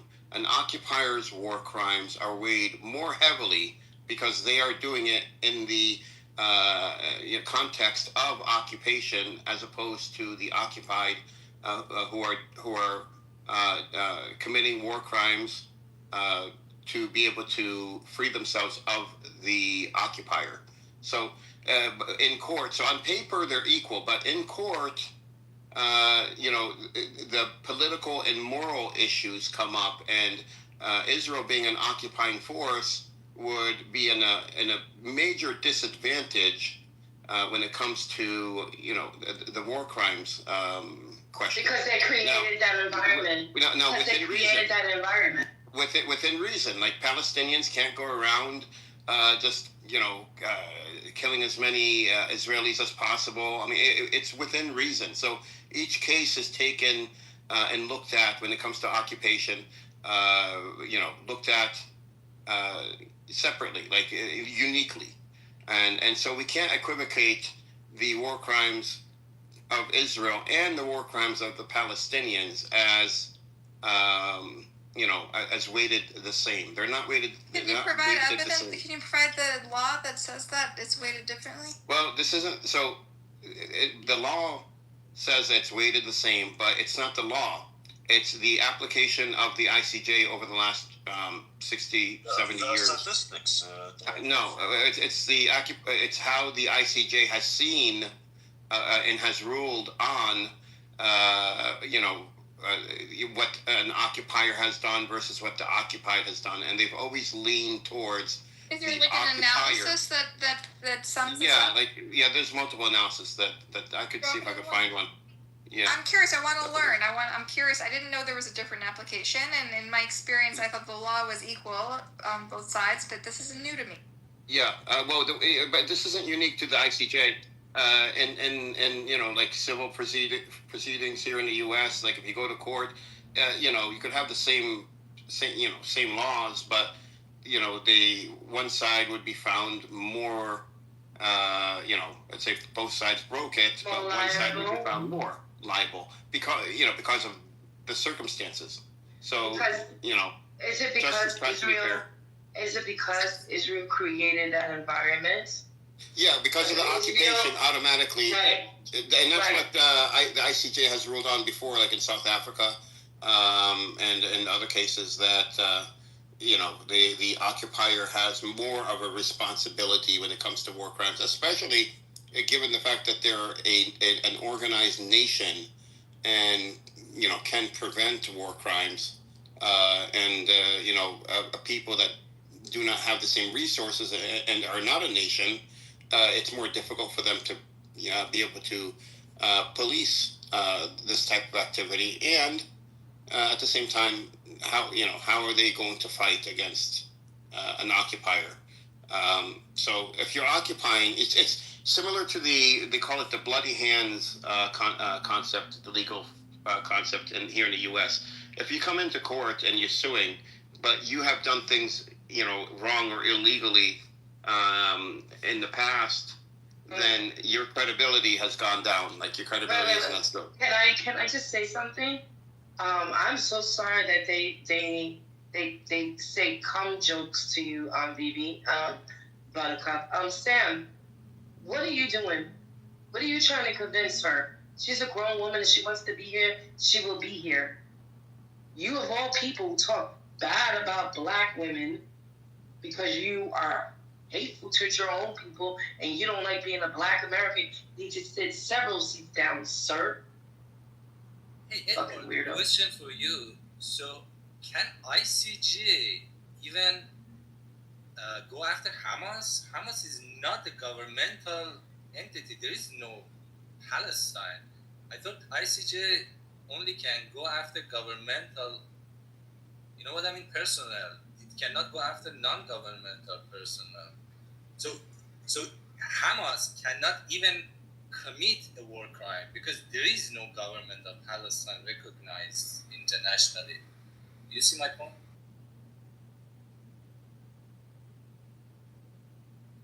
Yeah, you're right. Yeah, they can only go after states. They can't go after Hamas. So I want to ask the Buttercup, do you think after all what happened, Palestinians have the right to defend themselves and resist? Do you think that or not? I think, of course, the Palestinians should fight for their just right to sovereignty and their own state and their freedom of movement and rights under the law, 100%. Whether or not you use violent resistance is a question. No, just a minute. You said defend. This is what Hamas doing from 7 October. Yeah, but sometimes. So I think there should be guardrails. That's all. You think they shouldn't use violence? Can I just? So you are not. With guardrails, they don't have guardrails. Guardrails. Guardrails like don't kidnap and kill children. That's all. Again. Oh, what? The fact is they don't have guardrails, and so we need some. Yeah, but if you want to advance the Palestinian cause, kidnap children. All children kidnapped since whatever. 100%. Wait, hold on a second. The Israeli government is criminal. They're war criminals. 100%. That doesn't justify. If you want to have the moral high ground, don't kidnap and kill children. How to fight the criminals? By criminals. Yeah, that's not how you have the moral high ground. It's not. You have to be criminal. It's not in your long-term strategic interests. Yeah. Are you a military strategist? How do you know what military? I say the same thing to the Israelis. It's not in their long-term strategic interest to commit a genocide. Yeah, what is happening in Gaza now? 100%. I tell Israelis every fucking day it's not in their long-term strategic interest to commit a genocide. Yeah, but they are killing Israelis. Hamas now, they are killing Israelis inside Gaza. So do you agree with that? Of course, they're defending themselves. Why would I disagree? Okay, thank you very much. That's the whole point. What are they supposed to do? Those kids fucking raining bombs. What are they supposed to do when Of course they should have defense. Hold on. Edward, I feel like we had this conversation. You had this conversation this morning with, or yesterday morning, with Resistance. And Resistance said that what was done on October 7th, especially taking women and children, wasn't very Islamic. What that when they took taking civilians is not Islamic? Women and children. Yes, no, it wouldn't be, and that's one of my issues too, because Hamas is a religious group. They're not like ISIS. They're not like they don't just go around killing people. They do live by a strict moral code, and they. I just can't see them taking civilians. And like I said before, the economics alone, if you know a soldier is worth 25 to 50 times more than a civilian, why would you waste your time taking civilians? Just if you were pragmatic about it. And so these are the questions I have. Like, I'm not saying Hamas is innocent. I'm just saying, there's a lot of red flags. That I heard. But 1 second, where in Islam does it say that you can't take women and children as captives in a war under strict rules and conditions? No, you can. Actually, you can't. You can't take civilians. Yes, you can. Yes, you can. Yes, you can take them, but there are brings a dalil, ya brother. You can, and there are strict rules behind it, so you can't harm them. This is a very strict rule that when you take them, you cannot harm them, but you can use them. But they need to be released. You can ransom them, and they can be used for to exchange. Yeah, even if you take soldiers, you are not. Where did you come up with Islam says that you can't do that? No, you can't. It's a war, right? Isn't it a war? Well, I might be wrong.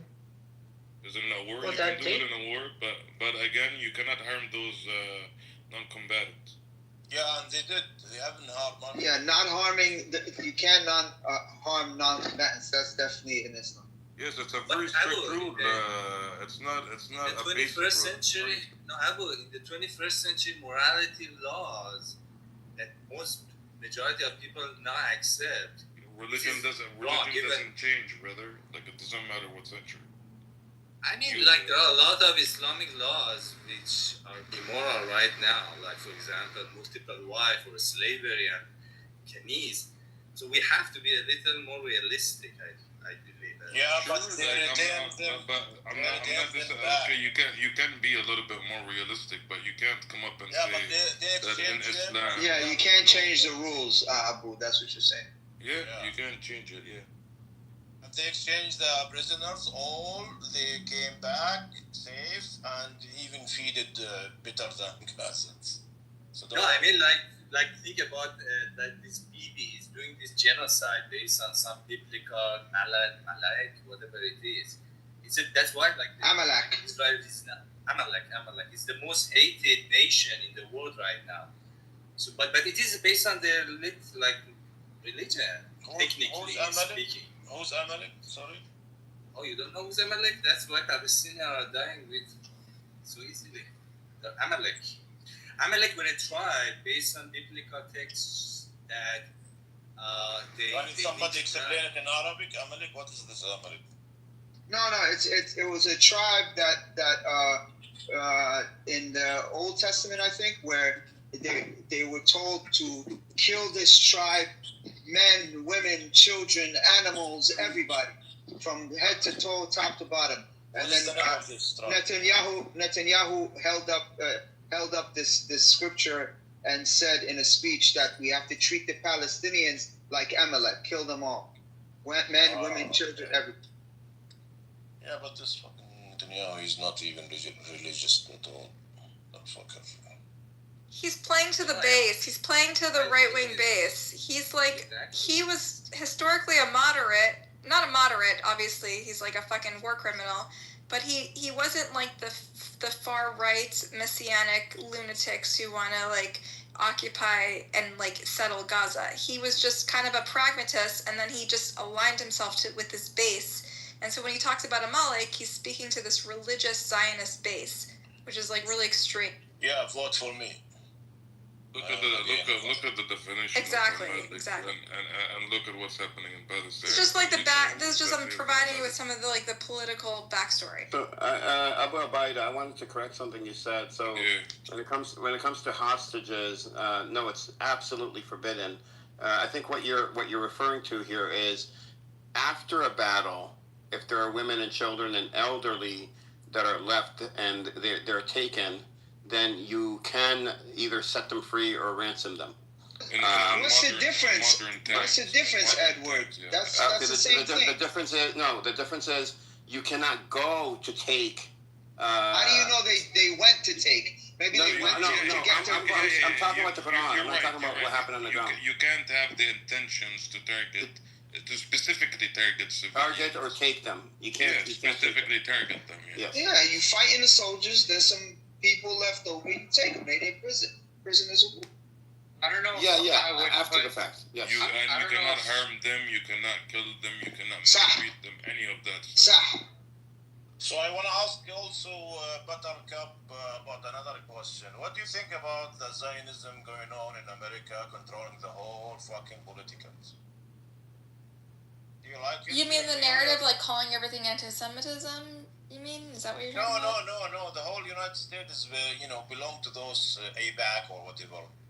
Okay, so AIPAC is a lobbying organization which is funded by wealthy interests, including many like Jewish organizations, and they do advocate for Israel's interests above maybe like it does have immense influence over politics, and I think it's evil. I think AIPAC is evil. Is that what you're asking me?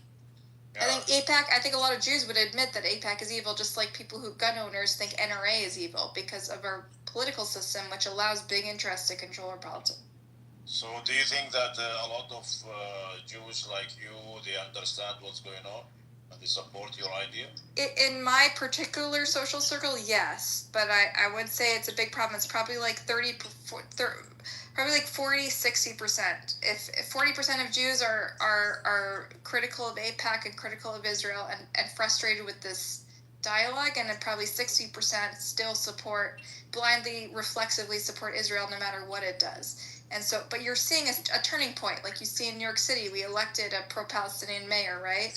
That shows New York City is the most Jewish city in America. And historically, right-wing Jews have had immense influence in New York City. He won. Well, no, he didn't win yet. So he has the nomination. He's effectively won. But the fact that he's able to. But the fact that he was able to convince these right-wing, pro-Israel, reflexively pro-Israel organizations that like his politics is worth overcoming whatever worries they had about his political views shows that there's a shift in the way Jews are thinking about these things. So I do think American Jews are shifting. I wish it was more because in my own family, I get very frustrated with sort of the denial about serious war crimes that are happening there. But I think overall, I'm seeing a shift. Yeah. But do you feel that you are safe after all this shit happened? Safe in what way? From Jews, or from the people, normal people? Normal people? That you are the same, like the 60% with AIPAC. Do you think that because a lot of people, they don't know that there is 40% against what is happening? They know, and they call us traitors. They call us Nazis. They call us anti-Semites, and that's okay because we're comfortable with it. We're comfortable in our Jewishness, and we're confident. And I don't know if you've ever seen me in the Zionist rooms. They question my Jewishness every day. They call me anti-Semite. I don't care because I'm confident in my Jewishness, and I know I'm taking a moral stand. But I commend you because it does take courage to stand up against people in your own community, even when you're on the right side. So I do commend you for, speaking up, speaking out. As Muslims should do. When if there's Muslims committing genocide or doing something very evil, we should call that out as well. And then the second point, it's really sad when a Jew is called anti-Semite for their views. I think Norman Finkelstein is one of them who is is a very intelligent man who's well versed in all things related to Palestine and Israel. And I listened to a clip where he was called anti-Semitic, and he's like, how is that possible for his parents survived the Holocaust? It's ridiculous. I do want to add one thing, Edward. You said, or somebody said, so Amici Eliyahu is one of the heritage ministers. You know what he said? He said these people that are under Hamas captivity, they're actually prisoner of wars. what's your take on this? I mean, anybody can chime in. Do you guys think that they're prisoners or they're hostages? Wait, who said that? Who said? Michiel Eliyahu, it's a heritage minister. He said it. Amichai Eliyahu, yeah. Yeah, I don't know how to say it, but he's Amichai Eliyahu. He's the one. He's a genocidal psychopath. He said it. He said that whoever's under Hamas captivity, they're actually prisoners. What's the context? I don't know what you're talking about, because if he's a right-wing minister, why would he say that? Yeah, he said that. It was a Post in Times of Israel. Let me put the link. Okay. He may be being honest about the fact that everyone who's still held captive in Gaza were serving in the IDF. Is that not right? I don't think that's his intention. I'm confused why he would say that, because he's like one of the most far-right fucking retarded ministers in the Israeli government. Why would he say something that supports the Hamas narrative? I have a theory. He may, if you say civilians, then the Israeli public may want negotiations. But if you say they're military, well, then soldiers can be sacrificed, because that's kind of the point of soldiers. They fight. So I want to read the article to understand the context. Maybe that's what he was intending, but I'm trying to understand how that fits with his far-right psychotic mind. He might be saying, like, there's no need to negotiate more for hostages, because they're not really hostages there. Yeah, I'll read it out to the room. I post a link in the chat. It says, Minister says hostages should be labeled prisoners. Their release delayed until war ends. Michiel Eliyahu, prisoners of war are only dealt with after victory first. Hamas should be defeated. Yair Golan, the government decided long ago to sacrifice the hostages. Exactly. So he's saying, don't worry about returning the hostages. Those are soldiers. They're going to be sacrificed. You're right. This is we consistent. Need to kill everyone. This is consistent with the far right, which has placed defeating Hamas over the hostages, and they've come full circle. They've come from like, oh, what about our hostages, to let's fuck the hostages. Like, we don't care. We mostly care about killing Hamas, and that's been a very divisive topic in Israeli society. So, can we say that these are prisoners, not hostages anymore? Yeah. Because they're soldiers? No, I mean, I don't know. I don't have a judgment call. I'm talking about from the Israeli side. What was the question Zionist narrative? So the Zionist narrative is, right, I put the link in the chat. According to this heritage minister and his psychopath followers, they believe that these people are prisoners. They're not hostages. Yeah, but we're going on a fucking genocidal fucking psycho we're judging based on his opinion? So, Buttercup, you fight the Zionists with the Zionist statement? I do fight the Zionists, but why are you using this guy? It's because you would use this Zionist talking point. No, I wouldn't cite him as. I only use credible sources, like credible. This is credible. He's a heritage minister. He's not a pragmat. He's not a pragmatist. He's a fucking psycho that no one takes seriously. He's a government official. Yes or no? Yeah, but mainstream Israelis don't see him as mainstream. I understand, but government official. He's not useful to me. That's all. I'm saying I appreciate what you're saying, but I don't think he's useful for the argument because even Israelis acknowledge that he's a fucking psychotic genocidal maniac. Yeah, they're all genocidal maniacs. You think Ben Gvir is not genocidal? 100%. I don't use him as a source either. I use people that are pragmatists and centrists and Moshe Yaalon. They look at him as pro-Hamas. He's the one that said ethnic cleansing, and they look at him as a pro. Because he was a defense minister for many years. He has much military experience. He's a pragmatist, right? He thinks about Israel's long-term national security. He doesn't only think about bailing out Hamas. They see him as like a legitimate authority on military. Amichai is like a clown that was just put in there like a lackey for Netanyahu to keep him in power. No one takes him seriously. That's the difference. I only cite people who they take seriously, like Moshe Yaalon or Gallant, who said that the war should have ended a year ago, right? These are reputable, grizzled crimes as well, right? He is. He's a war criminal. He's a monster, but I agree with him that the war should have ended a long time ago, right? We can agree on one thing and disagree on others. Yeah, but they don't respect him. If you go into the Zionist room, they don't respect Moshe Yaalon, the book. They don't respect Amichai either. They say, oh, he doesn't represent us. That's what they say about him. But no, they respect Ben Gvir, all of these psychopaths that are in there. Like, Ben Gvir? I've talked to them about it, and they excuse them, but they don't respect them. They say, well, he's not really a Kahanist. They'll say shit like that. The point of Ben mentioned is that the difference between what Misha is asking, the difference between hostages and prisoners of war. And generally, hostages are people who are presumed. Yeah, the broader theme, I agree. I agree that the Palestinians taken are also hostages. Yeah, because they are. 100%. So yeah, that maybe basically yes. That's the thing because. But I don't think Amichai is going to support my arguments with the Zionists. Honestly, like I think I need to use sources they see as credible. You know. Buttercup, are you an Israeli Jew or an American Jew? American, but I have I have family in Israel. What's your view on Zionism? On Zionism, I believe that it's not sustainable and it failed in its efforts to. There's two kinds of anti-Zionists. There are those that think that it was flawed to begin with, and there are those that believe that it's failed to, it was this dated thing. It happened. We can't change it, but we need a new model that's more sustainable. So I've expressed this many times that we need to create a new state that it gives everyone equal rights under the law.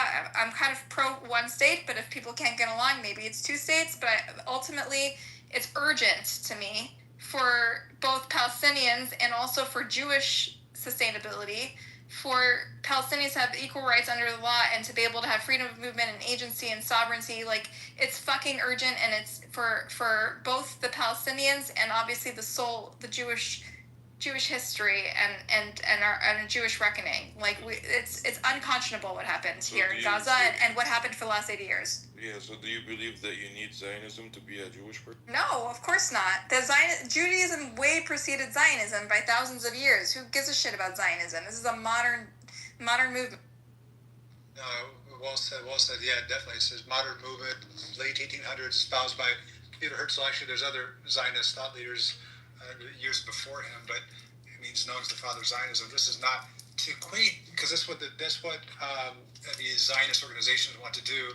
Zionist lobby groups, human rights organizations like ADL, quote unquote human rights organizations like ADL, they want to equate Zionism with Judaism. That they're inseparable, and that Jewish Israel, the state of Israel, is inseparable to Jewish identity. So hence the flag burning controversy last a week ago. So, but no, I mean, a lot of Jews like Buttercup and others we've heard from, others, here on Clubhouse, other prominent Jews in the media, scholars. We're repulsed by this. We feel like Zionism, like when you attach your religion and your culture. I know some people have sentimental, have strong identity and cultures and religion and are religious people in this room. When you attach your religion to a political movement, which doesn't make decisions based on morality, they make decisions, usually one immoral act over another, you tarnish the religion and you tarnish the culture. So it's tarnished thousands of years of history, which, especially coming out of World War II, and it's really repulsive to me that we've attached ourselves to a political movement that has engaged in these war crimes. It's tarnished our culture and religion, and it's horrific, and it's urgent that it needs to stop. I would feel the same as a Muslim if Zionism was, a Muslim ideology or espoused by some Muslims. Dan has a comment here. How are Palestinian prisoners hostages now? That would be the most demented thing I've heard. What would be the incentive of having them as hostages, the motive of hostages? More religion, you're secular, you don't care about the religion, something like, okay. Well, Buttercup, you can address the second comment, but the first comment, because that's directed towards you. The first comment, well, yes, Dan, Israel has a history of taking hostages, Palestinian hostages, by the thousands over the decades, far outnumbering the number of hostages Palestinians have taken. Palestinians have responded to Israeli terrorism by taking hostages as leverage. Zionist government of Israel takes hostages, Palestinian hostages, as leverage against Palestinians, as bargaining chips. They've taken hostage, for example, Marwan Barghouti, right? You can call him prisoners, but he's a hostage. They take hostage kids. They lock them up. They threaten their parents. They want to silence them. They use them as bargaining 100%. chips. Yeah, so that's helped you understand better, Dan. And then, Buttercup, you might want to address his second comment. I just want to ask Buttercup. Wait, hold on. Before last question. Can you outlet? What was the second comment? I missed it. He says, "My religion, Buttercup, you're secular. You don't care about the religion. Stop playing." You can just respond in the chat. I mean, you don't have to respond here. There's people that want to speak. Yeah. So can I ask her question, please?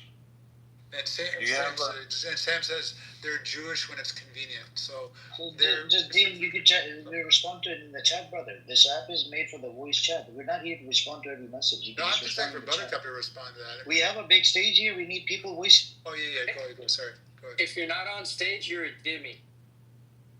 Can I ask a question? Yeah, what's up? How y'all doing? They go on 1-1. Yeah, I just want to ask stuff because she's a real Jew. Do you have like a grandma, grandpa around you somewhere? A grandparent? Yeah, no, old people from Jew. Sure. Yeah, because I wanna know. Have you heard about something called 80 years curse on Jewish people? I don't know. I've heard this theory. I just don't like. It seems like superstition to me. I haven't heard it from Jewish people. I've heard it from Arab people that are friends of mine. Only from Arab, right? Yeah. But can you ask? Jewish people don't talk about this. Even your old people? No, they don't talk about the 80-year curse. Very invincible. I mean, I'm just being honest. Like, I don't really believe in superstitions like that. And also, Jewish people, it's not part of the Jewish tradition. But I have heard it from my friends who are Palestinian, who said, "Oh, did you hear about this?" Like, they've asked me this a lot. Yeah, but. And I never heard of it. I've never heard of it in my life, honestly. But your old people, they don't. No. And actually, I wanted to. This actually, what's his name? I think Dean asked me, or someone asked me what Sam was saying about whether I'm like a real Jew. I'm like more Jewishly literate than 90% of the people who in the Zionist room. They don't know anything. Like, I grew up with a very traditional Jewish background, and I'm much more familiar with the Jewish texts and Jewish history and Jewish culture than any of them. And so whenever they try to challenge me and tell me I'm not a real Jew, I end up they fucking lose because they can't take the heat. Like, they don't know Jewish tradition and scripture the way I do. And so they always try to, instead of debating me on the issues, they just come after me and tell me I'm not a real Jew because it's like very threatening to them that a Jew would say these things. With that being said, do you support the way the state of Israel was established? So I honestly, like, I don't have an opinion about that. I think, I don't know because I wasn't there, and but you know the book, right? So let me tell you. When I learned about this, the way Israel was established, I learned only half of the story. And then when I turned 18 and I started to read historians, including Israeli historians, it changed my view. And I learned that they're not the most moral army in the world, and there were massacres, and there was a Nakba, and there was horrific things happened. But I guess generally, I would say I'm forward-looking. Like, we can't change the past. Horrific things happen. There's an original sin, right? Just like in America, there's an original sin. We wiped out the Native Americans, and we need to be accountable, and there needs to be reparations. But the fact is, like, in order for less people to die, we need to look forward. So generally, yes, I 100% recognize the crimes that happened in 1948. I don't see it as this big victory of Jewish sovereignty. I think we need to acknowledge those crimes and pay reparations. It started in 47, though. It started before that with our militias, actually. Oh yeah, the. Let me just make a point here. I'm an honest Jew. I want to make. Can I make a quick point? I want to point out my fellow Jews' behavior. You were asked if you support the way Israel was established, and you went on this long go around. I'd recommend the documentary Torah to you. Okay, It talks about our Jewish heroes that massacred and raped underage Palestinian girls to the point of death. And they laugh about it. I really respect the art, to be honest, Jew. Let me finish. I respect they laugh about it. So you were asked if you support the way Israel was founded. We can give you all these sources. It's a simple yes or no. We don't need a roundabout. You could say no, you don't support the way it's founded. Great, no problem. You could say yes. But it doesn't have to be a long-winded answer. I support the way it was founded because I believe in Jewish supremacy. Right? I don't really care about Palestinians. But listen, man, I answered this question because according to the book and the teachings of the book, it's completely illegal to establish the state the way it was established, right?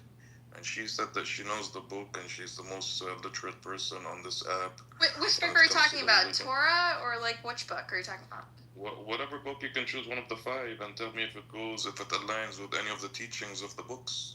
You can pick and choose. I give you that option. No, I think Talmud, he asked, I think it's okay for them in Talmud. No, that's it's what not. I get to know. It's not okay. Are you sure? Until the Messiah comes? Yeah. Evangelical. So where's the Messiah? He's coming after 3 years. The evangelicals are speeding that process up. So tell me which book you're talking about so I can talk about it. I just don't. There's like you mentioned 5 books of the Torah, and then there's No, I didn't mention 5 books. I said you pick and choose according to your religion, your teachings. Do you support the way the state of Israel was established? I don't know that it mentions that in the Torah. Like, I don't think it mentions a future state of Israel. I think historically, if you look at Jewish history, which I learned in depth in my childhood education, when the last time they started a state, it was a huge travesty for the Jews. It ended up in their destruction. There was Bar Kokhba started a state, and they actually had the old shekel, and it ended up in the worst catastrophe in Jewish history. Let me try to make it easier for you. What does any of your books say about establishing a state? So the only other time Israel established a state, like 3,000 years ago, it ended up in catastrophe for the Jews. No, so I'm not asking you that. there's no directive that says you have to establish a state. No, in the Torah. So what does the book say about establish? So the book doesn't mention anything about establishing a state for the Jews? No, and the last time they did it, it was a horrific outcome. So it doesn't say that you have to wait for the Messiah until you establish a state? So some religious Jews feel that. There are religious anti-Zionists. I'm not talking about religious Jews. I'm talking about the book itself. The book says, they call it they don't talk anything about a state, but they talk about the Beit HaMikdash and these religious institutions, but doesn't say anything about like a formal government. So it's not, I don't think it's mutually exclusive that Palestinians can live in the land and have equal rights under the law, and also the religious goal of having like sort of whatever the, ultimate messianic. Listen, the Messiah is something that all Abrahamic religions believe in, but like, let's be real, it hasn't happened. Romans gonna happen, let's be honest about that. But I understand that in Scripture, there's talk about it all the time, but like they all conflict with each other. They all involve something like great war. Like, let's be realistic and pragmatic here. Let's not talk about great. Thank you. You answered. Thank you. But the other thing you said, the 80-year curse. If you Google it, if the Israelis or the Jewish folks talk about it, they do talk about it. I'm telling you, I'm like very knowledgeable about all different sects of Judaism and what they talk about. They don't talk about the 80-year curse. I've only heard it from Palestinian close friends who come for Shabbat all the time to my parents' house. I'm talking about it. Hold on. If you Google it right now, right, you'll be able to. Google's not reality. I'm telling you something as someone who's familiar with every sect of Judaism. No one talks about this. So are you aware of Lev Tahor? Lev Tahor is like a cult that's been banned from Israel. They're not even considered part of Judaism. So they're not. But it started from Israel though. Yeah, but they were banned and they're kicked out, right? They're like a crazy. Were all of them kicked out, or some of them? I just know that it's illegal in Israel, but cults, and they moved to Guatemala to try to find. They're just like a weird cult. They don't represent Judaism any more than any other cult. I don't know how that's relevant. Because they claim that they're Jewish. We flushed them out of our society. They are Jewish. They're a cult within Judaism. We canceled them. But they don't represent the mainstream at all, or even like even the fringe. Yeah, we canceled them, Amir. We took care of them. Thank you, honest Jew. Yeah, there is nothing kosher about the. I think they followed the extreme version of Judaism, right? Yeah.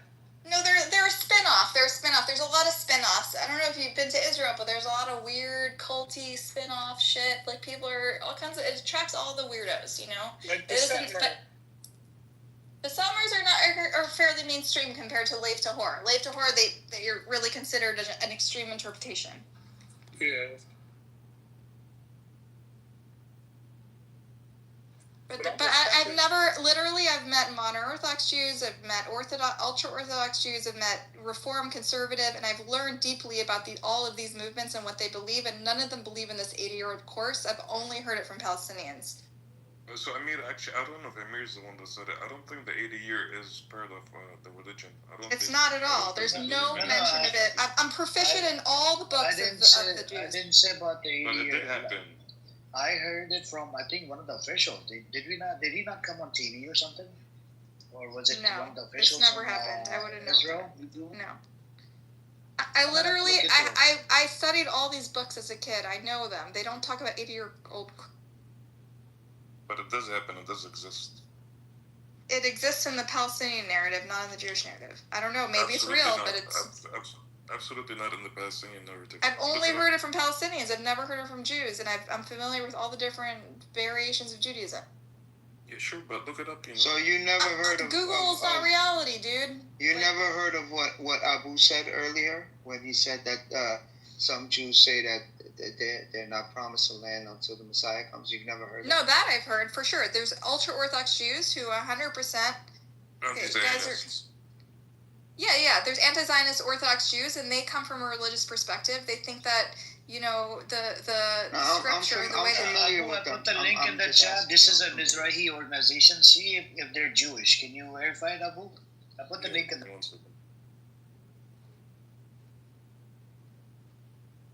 You can continue, Buttercup, because you first said that it's not in the religion, and now you're agreeing that you have to wait for the Messiah. So. No.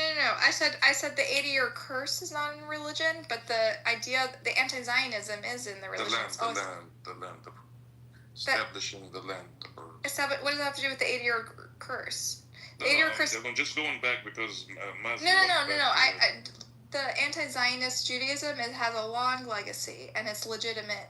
And it's existed in all streams of Orthodoxy, although after the Holocaust, they kind of all moved to the Zionist cause. But previously, almost 100% of religious practicing Jews were against Zionism, because they believed that it shouldn't be a secular state, it should only be delivered by God.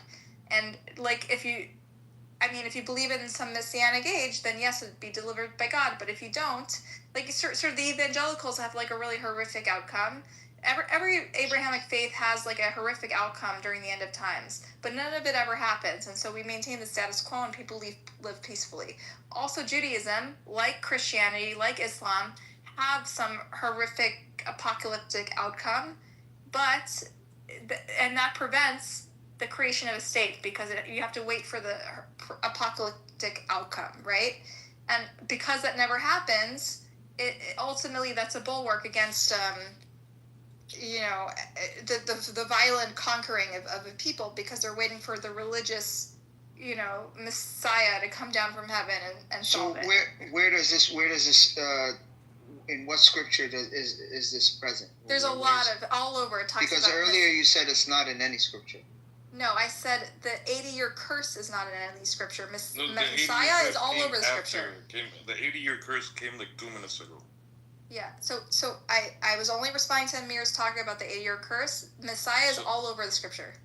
So, Amir, this person, the link that you sent, he's a Jewish Mizrahi, right? Mizrahi. So I have never heard of this guy. I'll look into him, but I'm telling you, He is associated with Mizrahi. Because the website says Mizrahi? No, just look him up. Look him up. His name. I'm looking him up. Yeah. Who is this and guy? Actually, the number 80 is mentioned a lot in Judaism. Where? In your teachings. Which one? There's so many books. Yeah, let me look it up here, because I think we went over it yesterday. But you can look up this person from your end and see if he's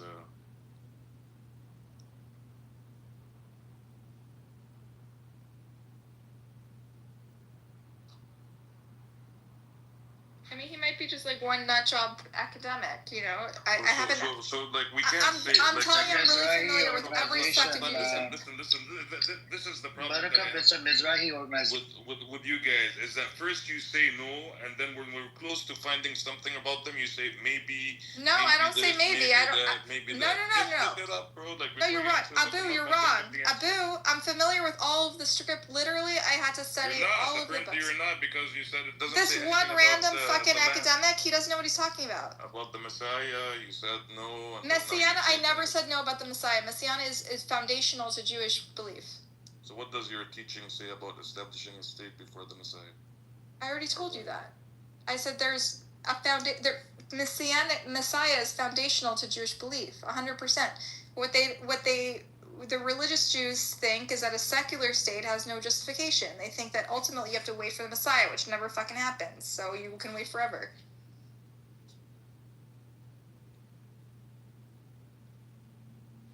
Just like the evangelical Jews have some like weird apocalyptic vision for the Messiah. Every Abrahamic faith has apocalyptic vision for the Messiah, including Jews, and that's why the religious Jews oppose a Zionist state, because they're waiting for the Messiah. You call it weird if it's something that's literally mentioned in your book. I don't know how the fuck is that weird. I'm not a religious Jew. I think it's weird, but I respect it, and I've learned it in depth because I grew up with a traditional Judaism. She's saying it never happened, and she doesn't think it's going to, because we've waited too long. She's been repeating herself.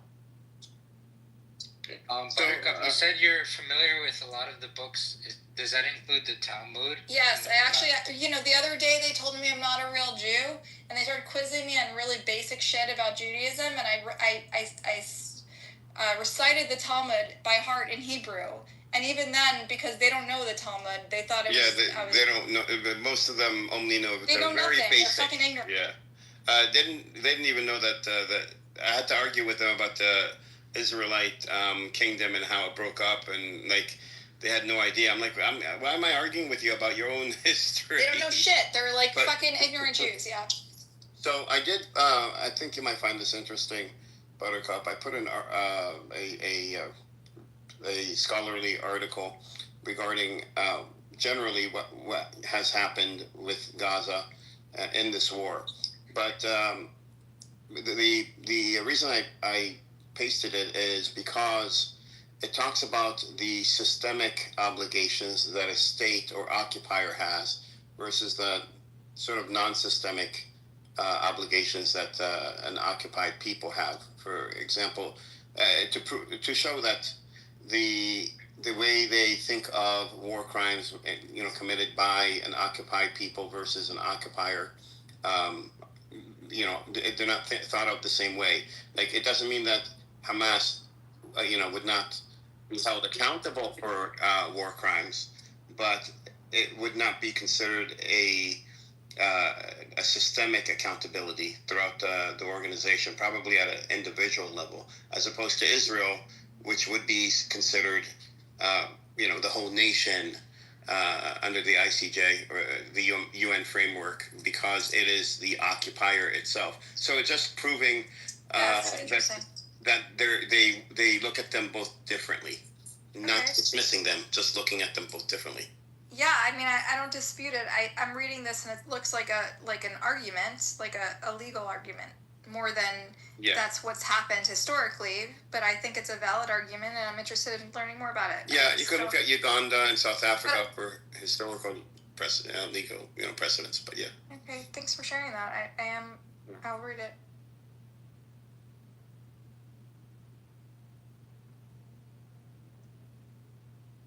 So listen, when it comes to the number 80, Judges 3:30, which is in the Tanakh, Book of Judges, 80 equals double generation of peace, punishment, cycle. Book of Exodus, Tanakh, and Talmud, Bavli, 80 equals age of Moses, symbol of strength and judgment. Mishnah. There's a lot of gematria. Yeah. There's a lot of gematria science out on the internet, including from QAnon conspiracy theorists. I'm not saying that it's connected to the 80-year curse. I'm just, putting it out there for you. There's also a lot of other verses that includes 80 in Jewish sources. For example, Genesis 6:3 it's not says, really "My relevant. spirit shall not." That's not an idea. That's not an idea that's really pushed in mainstream Judaism. Is what she's saying. It's like, I've never heard of the 80-year curse. I know for a fact that it's not a real thing. To be fair, I think it's okay to grant him that the number 80 has been seen on a repeat in the Old Testament and somehow seems to be auspicious, right? Now, you could say perhaps it is superstitious. However, it's not that unlikely that the 80-year curse could very well be applied here, or at least used as an excuse for whatever reason that I mean, I think you could grant them that. And so how would it serve their narrative? Because like you and I, Nargis, we're rational. Whose narrative? Yeah. So you and I, we don't believe in curses, right? We believe in rational world and real life. Yeah. So how would it serve their narrative to pretend there's a curse? So when I talk to Zionists, they've never brought this up. They don't know what is atheist. She's atheist. No, I'm not atheist. No, but she's a cynic. She's a critical thinker. Yeah, I'm a critical thinker. I'm reasonable. Cynic is a psychopath. And I'm reasonable, and I don't believe in the Jews. It means like I'm skeptical. I'm sorry, I love you, honest Jew. I fucking love you. I appreciate Look at this guy. I mean, perhaps they're gonna bring it up as an excuse. Okay. I fight with them all day. I've never heard it, and I also engage with religious Jews. I've never heard it. I agree. Yeah, I agree. But if at all, if it slips out, and even if the Palestinians are saying that, they've perhaps heard it somewhere. From whatever, an irrational crowd, a superstitious crowd. Yeah, I mean, perhaps 80 seems to be some sort of auspicious repetition that we do find, I think, in the Old Testament. Also, whose narrative does it serve, though? Whose narrative does it serve? Whoever's using it for their own, I guess. It serves what's happening now. In the next 2-3 years, we are in that 80-year time frame. So it serves the Palestinian cause, the narrative. It's not about serving, bro. It's a pattern that's happening. I'm just saying, if it was useful for the Jewish cause, they would have used it. I mean, Mosses might buy it, is what I'm saying. It's not about serving. Simply because it's appealing, right? Some narrative needs to be. Who's it appealing to, though? If Jews could use it, they would, because they're like the Zionists will find any excuse to defend. I think Abu was saying the Zionists are using it. I've never heard it. I've talked to every fucking Zionist. I've heard every narrative. I've never heard this. And they say a lot of crazy shit. Like, they come up with crazy excuses, and they would have come up with this if it would serve their narrative.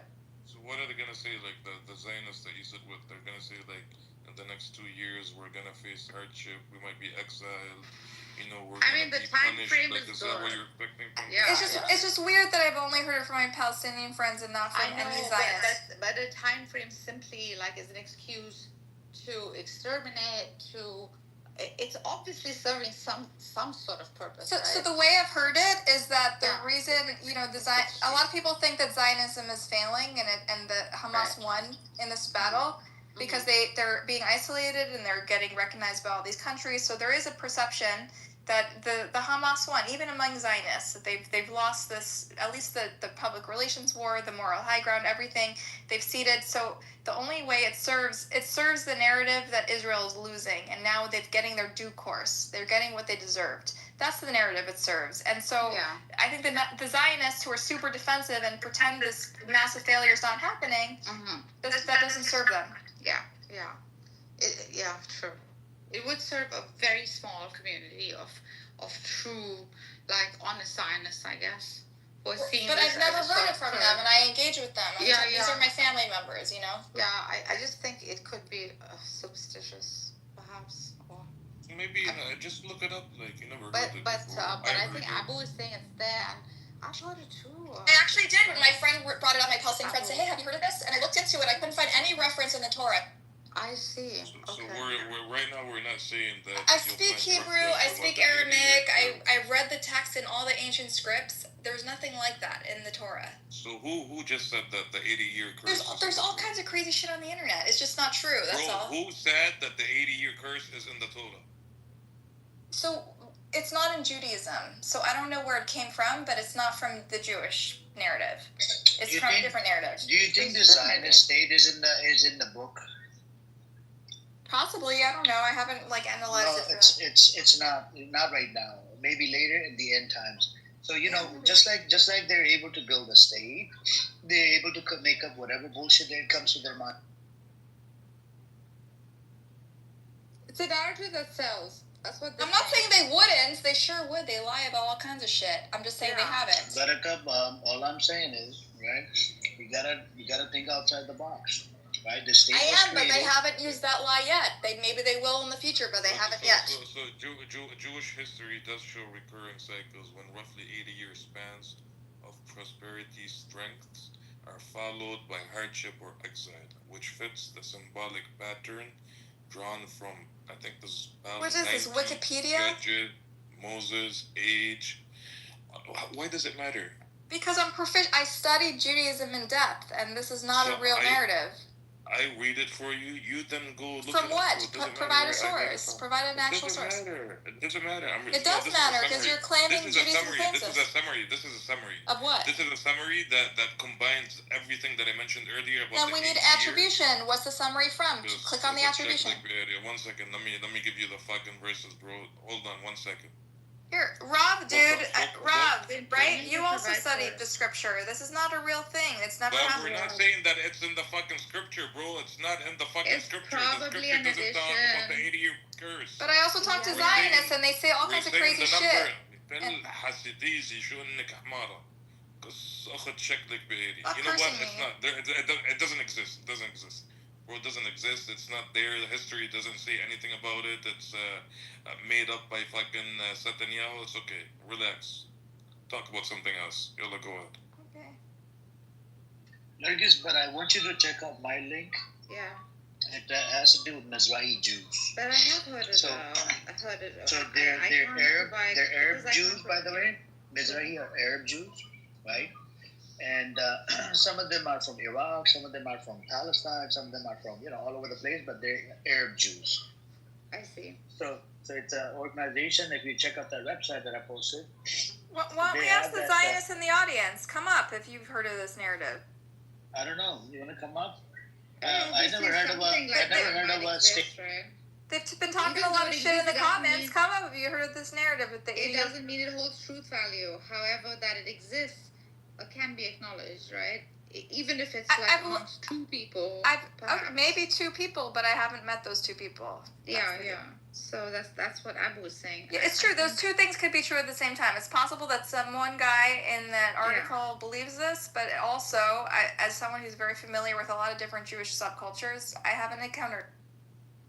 True. I mean, most of the time, like even within other Abrahamics, there are things that we hardly find in its like primary scripture.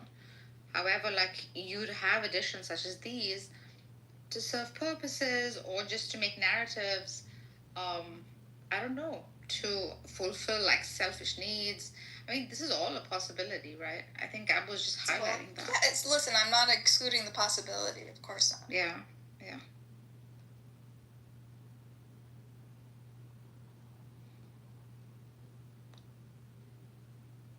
Abu, you won.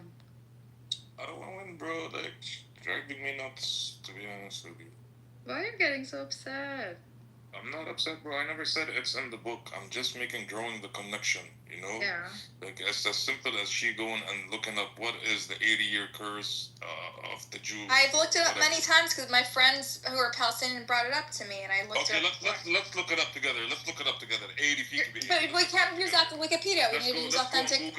Let's go on Google. No, Google's not. We need to use original text. Okay. You want me to fucking invent the rabbi for you to give you a fucking answer? Like, what do you want me to do? You need to go to scripture. That's You can't just go to AI. AI hallucinates. Scripture, bro. Like, AI I'm telling you, it's hallucinates. not in the scripture.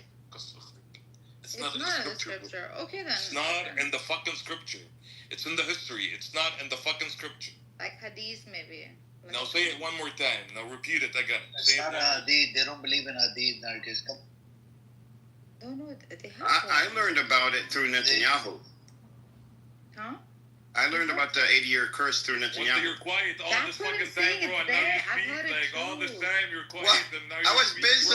I was doing stuff. That's why I'm sitting like granted. Was this an important fact? I don't No, understand. after she left, you started talking, bro. She kept saying it's not in the scripture. I read all the books. It's not in the scripture. Probably not. I don't. It could be like in some sort of. I just heard you say the 80-year curse. I just wanted to say, I learned about it. She read the 700 books that they have, and she doesn't know that they have to Abu, okay. Abu, wallahi, you were grilling her the way it needed to be done, bro. Abu John, she's being honest about most of it, man. Come on. Like, No, Nargis, you weren't here before, bro. This is something that's been going on for like over an hour. It's a lot of it's a lot of dancing. Abu's if anything, Abu's taking it easy. Like his approach is right, man. Just answer, bro. Just answer the questions. That's And every time she gets backed in a corner, she's like, I know this. I have been studying everything. I know everything that has to do with every scripture. Like, I see. You have Edward over here hearing me fucking struggle with this idiot, and he's I didn't know, busy. dude. All of a sudden, he's busy. He's doing stuff. I just heard you saying 80 years. I'm like, this is not. Listen, when I heard it from Netanyahu, I thought he was saying that he put an 80-year curse on the Palestinians. And I was like, what the fuck is this? Like, I've heard that. But I heard in his speech, I had to ask people. So the number 80, Edward, is mentioned a shitload of time in Yes. the book. Correct. Yeah, the number 80. I'm not saying the 80-year curse. The number 80 is mentioned a bunch of time in the book.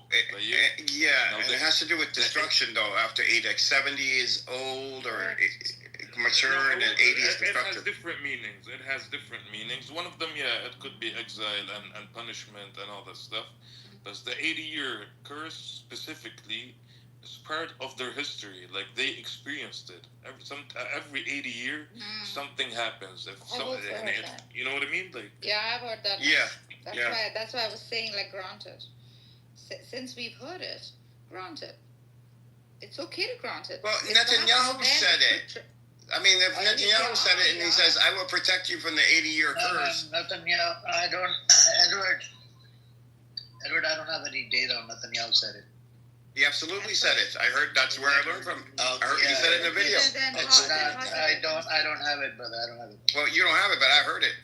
After October 7th, like October I checked 8th on or Google 9th. Baba, and I checked on ChatGPT, your favorite, I didn't hallucinate it. It's not on there. Do remember, he needs to be careful with what he's saying, okay? Because as it is, he's an idiot. On top of that, he has to show some sort of religious affiliation to his motives, right? So he probably thought, now if you've heard it very well, you can post it. He literally said, and I will, don't worry. I believe you. Oh, you have the clip? Can I read AI overview? I asked, did Netanyahu reference the 80-year Jewish curse? The AI overview says, Israeli Prime Minister Benjamin Netanyahu has referenced the historical idea of a Jewish state falling apart in its 8th decade, also known as the, quote, 80-year curse.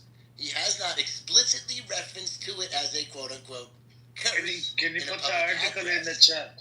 But he and other Israeli leaders have discussed the concept. The reference is linked to the timing of the modern state of Israel, which was established in 1948, best year ever for us Jews, and the upcoming 80-year mark. Can you put the link in the chat on this Jew? There's no link. You just got to go to Google. And he said, I'll protect you from it. That's what he told. It's the brother, the link that Amir posted. Yeah, if she took a few minutes and read it. Yeah, it's from Mizrahi. The first Jewish state founded by King David accomplished phenomenal achievements and survived united for 80 years. In the 81st year, due to internal conflicts, the kingdom of the house of David disintegrated into the separate kingdoms of Yehuda and Israel, and so began its fall. In the process, we lost millions of our brothers, the members of the 10 tribes, who, according to Rabbi Akiva, will not return in the future. This is just part of this article. Yeah, well said. So how does it serve them? This is what she was asking, right? So tell me how this serves them. Serves who? Them? The Zion. Buttercup, hang on. Buttercup, Netanyahu said it about the 80-year. I PTR'd it. I want to hear what Abu's views are. Abu Jan. No, but we need to get to Buttercup, I think. Yeah, ping her in. Abu Jan, so why did you bring that? Like, for what reference did you bring that up? Because right now we're 76 years into dealing with this terrorist entity. 77 years. 2028 marks the 80 year. So if this is true and history repeats itself, then something big is going to happen. And they're on that trajectory. They're weakening and falling apart. 1 second. I want to hear what Abu has to say. And this is true for who? Like for them? For them, yeah, and it serves us if it's true. Like they either be punished, exiled, That's why they won't bring it up. It implode. Or the 80-year curse could be the state of state of Palestinians would be, come to power. I believe it. You never know. I know. the win is going to be for Palestinians. Oh my God, Buttercup left. I wanted to tell her because can you just bring her in because I have a whole bunch of articles that's from I pulled it up on ChatGPT. Even Ehud Barak said it. I read it in scripture. I actually never it's in Old Testament actually. Can somebody give me the Old Testament reference? That's why, Amir, I went into Limited's room and I was like, what is this 80-year curse he's talking about? Did he curse the Palestinians? No, and I was like, that's weird for a world leader. Edward, what bothered me? Hang on, just 1 second. What bothered me about what she said is she only heard it from Palestinians. That's like a gaslighter thing. You see what I'm saying? Yeah, I didn't like that. This is the gaslighter part. I didn't like it. So Buttercup, are you here? Let me ping her in because we need to get to the. We can, yeah. Can somebody also do me a favor and see if this is there in the Old Testament? Because I think Abu brought it up from the Old Testament, or at least he read which it. Which ones? I still have them in front of me. I have the a little bit more. Bring it up from scripture because that's what validate everything. I didn't bring up 80-year curse. I just mentioned the ones. Just say 80 years. Yeah, she's trying to go hard on Buttercup. It's in the Old Testament, right? No, but we need to correct this narrative because she put the blame on Palestinians. She heard it from her Palestinian friend. That's fucking gaslighting the shit out of Palestinians. But it's not them. And they heard it from Netanyahu. Bullshit. We need to debunk this bullshit. Hey, Amir, I'm only up here to say that. Also, marhaba, everyone, hi. That part of that part of that statement, she only heard it from us. Like, wait, what? It's not something, you know what I mean? So I'm here for her to come back. Yeah, but take it easier. I will, Dean. I came up here easy. So I'm here. She takes a lot of courage to speak out against her own people. It takes a lot of courage, man. I've been trying, even with my own friends, people I work with. She takes a lot of courage where she's coming from. She's Jewish and she's. Yeah, but no, Dean. She waffles. Hold on. She's not going to see eye to eye on everything, but look, she called Zionism evil. She's against many of the foundation, how Israel's founded. She's against the genocide. She's been speaking. I mean, give her some slack. She's really she's allying. We did give her slack, but she waffles, and I'm used to. Let me finish. And I'm used to, and I live in New York, bro. I'm used to Jews like this. See Jews like this every day. You know what I'm saying? So I'm not saying she's not an ally. We just got to be careful, man. Like, if somebody says some shit, we got to call them out on it. Are you guys really expecting that there's going to be no biases? From her, too? Yeah. No, really? This is unrealistic. Of course, this is going to be. Exactly. No, I guess they should just let this slide. Let this slide. Don't bring it back. Because, that's what I'm saying. Let it slide. You're going to steer away from the room. She's much more, beneficial to the cause than this 80-year controversy with her. Yeah, this is not It's actually in the Old Testament, also part of the Hebrew Bible, and it is also. That's what I've read it, actually. Part of the Mishnah. Sure, but look at the big picture. There's no purpose to bring it up again. Look, she says some brilliant things. Some things take a lot of courage. She's getting heat from Jews for saying, the things she says. So just. It's not a hill to die on. We're discussing. Hang on, Dean. This room is all about debate, news, and whatnot. It's okay to have a debate, and if something is wrong, we can correct this narrative. The problem. Hang on, Marcus, please. The problematic shit that I heard, that she only heard it from Palestinians. That's the biggest fucking gaslighter shit I could ever hear. And I want to dive into this 80-year curse. I tried looking up, I found a Mizrahi website, and now I asked ChatGPT. It gives me some, articles and whatnot, and we're just gonna have a conveonversation. I did stop. Amir, not only that.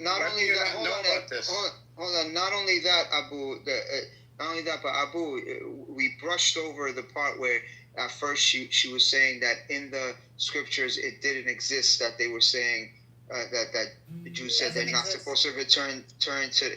Wait, she said Jews aren't. Hold on, a half of time Zen. So she hold on. So she said at first that it's not in the scriptures that Jews aren't supposed to return to the land or claim the land until the Messiah comes. And then later she said it is in the scriptures, in many scriptures, that the Jews are supposed to do that, and many Orthodox Jews believe that, and they moved away from it after Zionism. And then we just let it slide. But she contradicted herself there too. And then the first argument that started the whole thing with the 36 kids being kidnapped. Like, I don't know, man. You just gotta call people out on their bullshit, bro. I'm not saying she's not an ally, but we can't just be like, oh, she's an ally, so we'll let her slide. No, call people out. Call me out. Call Dean out. Call Edward out. We call each other out all the time. Don't call me out. I'm gonna call you out. Abu Abaida already yelled at me. Edward was on quiet mode.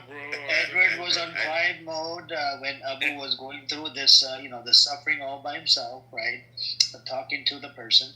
And Edward did not want to come out. He was talking to Sally. Wait, hold on a sec. Wait, hold on. No. I need to defend myself here. I engaged with her for a decent amount of time, and it was only proper for me not to monopolize the room with the discussion that I wanted to have. Because it wasn't Gris. It wasn't Gris. If Gris was here, we'd be talking about Gris. He drives me crazy. Gris is cool, man. I like Gris. I like you. Oh, he drives me crazy. No, Abu Abaida, I wanted to tell you. So when I, put it in GPT, it was giving me like references. Netanyahu said it, whatever. All these people, like Amir just said, but one of them said, and also a Reddit post said that Abu Abaida said it. I thought of you. So actually, you know who said it? Actually, I mean, he didn't specifically say it. But Sheikh Ahmed Yassin, actually, he said that the end of them will be 2028. Yeah. I'm pretty sure he was making reference to this. Yeah, and he didn't mention the curse or anything. He just mentioned the comment, yeah. But they mentioned this. I mean, this is not, how could I make this? I wouldn't have made this up or hallucinated this because I literally asked Limited, and then he told me about it. And I thought they were saying they put a curse on the Palestinians. Because I had no idea what this meant. And they mentioned it in reference. That's why. When I heard 80-year curse, I didn't know anything about it. Bad curse. Yeah. No, but when I heard about it for the first time after October 7th, like a day or two after, and Netanyahu said something, or it might have been, one of the other ones that said something, and I thought it was Netanyahu. I don't know. He said something about it. He wasn't saying it to explain what it is. He was saying it as if people knew what it was. And I took it to mean, oh, wait, is he saying that they put a curse on the Palestinians? That's how I took it. For 80 years? So I went back to Limited and asked him, I was like, what is this? They put a curse on the Palestinians for 80 years? And he laughed. He was like, no, that's the 80-year curse. Every 80 years, something, some calamity hits the Jewish people. Oh, she's gone. Dang it. But the point is it didn't come from us. Like, we are just learning about it during this little period of time. I had never heard about it. Right. Number 80 is auspicious, though. Like, you can't deny that. But listen, like here, I have a little bit more, but to be honest with you, she drove me so fucking... She came and left again. Yeah, I seen... But you were being very patient, Abu. I'm very proud of you. I know. Well, I don't know about that. Did he see the chat? He was being... I don't care. He was still being patient. For example, Genesis 6:3, it says, my spirit shall not abide in man forever, for he is flesh. His days shall be 120 years. And over here it says, well, this mentions 120 years. Some commentaries divide human life into cycle of 40 years. So 80 could be seen as the second cycle, representing full maturity or peak strength. This is, another example of the 80, the number 80. Which I don't know if it's connected. I'm looking up if it's connected to the 80-year curse. Look at the actual events while you're doing it. Look at 80-year events. Is she an atheist? Because this wouldn't apply to her. Like, this is why she would whisk it off. Is she a non-practicing Jew? Yeah, she's not. She's a atheist. Not atheist. I don't know if she believes in God, agnostic. But agnostic. Maybe agnostic. She said atheist. So this won't apply. That's why she doesn't find it significant. But for someone who's religious, these things would be this. But every second sentence, she's telling us how much of an expert she is in the Jewish scriptures. I heard. She sounds smart. Yeah, I think she's. Mazi, if you doubt, I'm sure you have, but this. No, she's intelligent, bro. I'm just saying there's certain. If you've dealt with the Zionists, though, They know next to nothing on here. I'm very few know about Judaism. Yeah, Edward, you know what khabith means? Do you know the definition of khabith? Like, I don't know how to put it exactly. I know like what sneaky, you know? Yeah. They're like from Bakhabbi. Yeah. They are very sneaky, bro. Like very, very sneaky. Yeah. But I when I talk to Zionists on here, I don't know much. I don't care about, learning about any other religion but Islam. So I don't concentrate on anything else. But the limited knowledge I have about Judaism, it beats most of the Zionists on here when it comes to their knowledge about their own religion. That's the something. attachment is to the ethnicity. I mean, come on, we know that. It's not so much. It's not like the other Abrahamics, where the attachment is to the religion itself, right? So. Okay, listen. This is the conclusion, yeah. While the 80-year curse isn't an official law, Jewish history often reflects cycles where roughly 80 years of strength or peace are followed by hardship, exile, or crisis. This aligns with the biblical Talmudic and Midrashic symbolism of 80 as the threshold of strength and the onset of divine judgment. This doesn't work to their benefit. Like, why would It doesn't. It doesn't unless he says it and it actually happens. So, like, to religious community there, with him even bringing it up and saying, "I will save you from this," he's speaking to that specific group, and that's the only way it would benefit. Otherwise, it's never benefited them unless they break it. It's probably why they don't talk about it. Yeah, for sure. Well, the 80 years, I think, represent, after the 80 years in Judaism, it's a transition period from vitality and then a decline, like old age, and it could be, put in many. Yeah. Yeah. So it's entropy or old age symbolic. Yeah. Okay. Yeah, and I don't know if it's symbolic because they take it seriously. I mean, there are literalists and there are esoterics. Like the Kabbalic would probably take it more esoterically. And I think it's based on like the human lifespan. Around 80 is when it's game over. Time. It used to be, at least. It's nice, if you read it like that. We discussed about. Assalamu alaikum. Assalamu alaikum. Oh my God, assalamu I didn't know you were alaikum. here. How are you, Nargis? Kahan ho aajkal? How are you? I'm good. Yeah. No, we discussed this, I think, a couple of days ago on this in this room, and what we found was this 80-year curse is not actually 80 years. On the 8th decade, this is what I read on ChatGPT. In the 8th decade of a kingdom, the downfall begins to happen. The downfall actually starts. Like King Solomon, King, who was that? Dawood alayhi salam. If it helps you, Fayyaz Sahiya put it in the chat. I think this is what you're making reference to. From where you're yeah, after Solomon, the kingdom split into Judah and Israel, northern kingdom. Yeah, but the kingdom of Dawood. David and Solomon soul is the Israelite kingdom before they split. Correct. Yeah. Before they split. Yeah. It actually survived for about 250 years. Then the second kingdom that came, I don't remember the name, that survived for about 130 years. But what the 80-year, I believe, signifies is that at the 8th decade of that kingdom, there will be a big rift within the Jewish community. Within the Jewish community, new groups will be formed within the community, and those groups that divide will lead them into destruction subsequently. Mm-hmm. And if that is true, then that's what we are actually seeing, because right now it is the 80th year, it's the 80th year of Israel, and we can see that there are a lot of divisions within the Israeli community, within the Jewish community. And the 80th decade. This is 8th decade.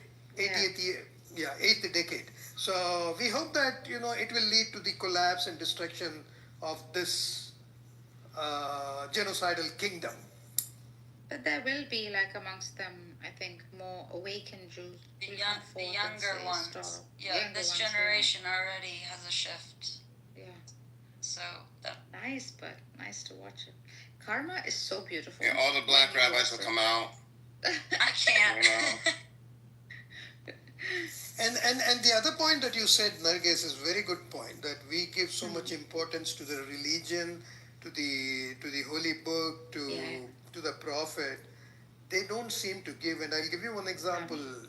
We were here in the other day in this room, and Edward was here, and I think many others were here, and I was making a comment about the anti-Semitic trope that they associate us with everything. So I was saying that even if Prophet Moses, peace be upon him, came and criticized Israel, even he would be labeled as anti-Semitic. And a black rabbi was in the room. He immediately said, no, we not only will criticize, we will shoot Prophet Moses in the head if he criticizes Israel.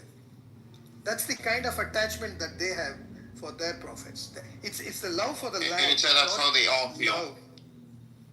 Sorry? Or ethnicity. What you missed, he also said that they, in that same sentence, is because when I said what, and he says, yeah, that's a mentality around here. That's how everybody feels around here. But it has always been, guys, it has always been like that. Like, look at the Quran too. You'll see like a cycle, like a pattern repeat itself, right? There was never an attachment to the archetype. The attachment was always to like what he can produce, what the end result is, the material associated with it. That's why the golden calf became like such an immediate. How do you feel like a psycho when you read the Quran?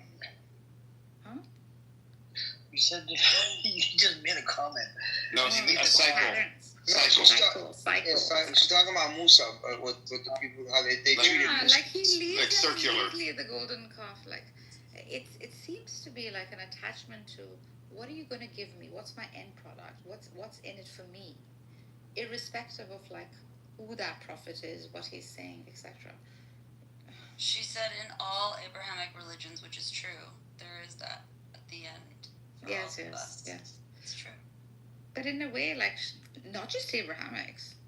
Take it back to the Vedic Egyptians. There's always that savior everyone's waiting for. The end time. We are that savior, man. We have to. I just said that in the chat. I'm like, we're right here. We are. We are. Yeah. It is us. تو دوباره شروع کردی. No, it is us. به خدا خودمونیم.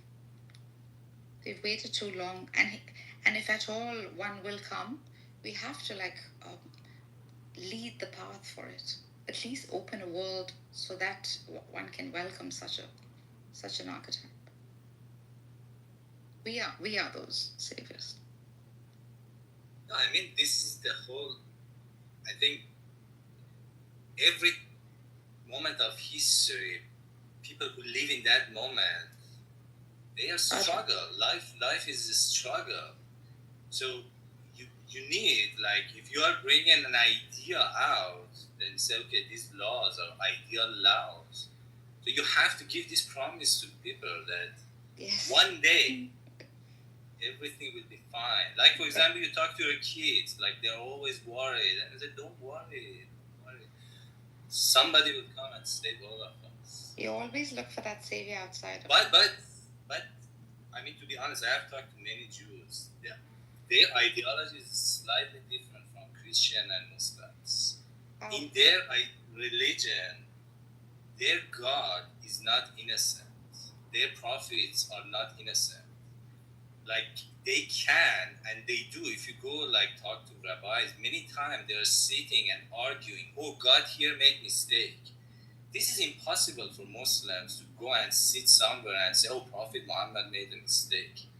That is, like, absolutely not allowed.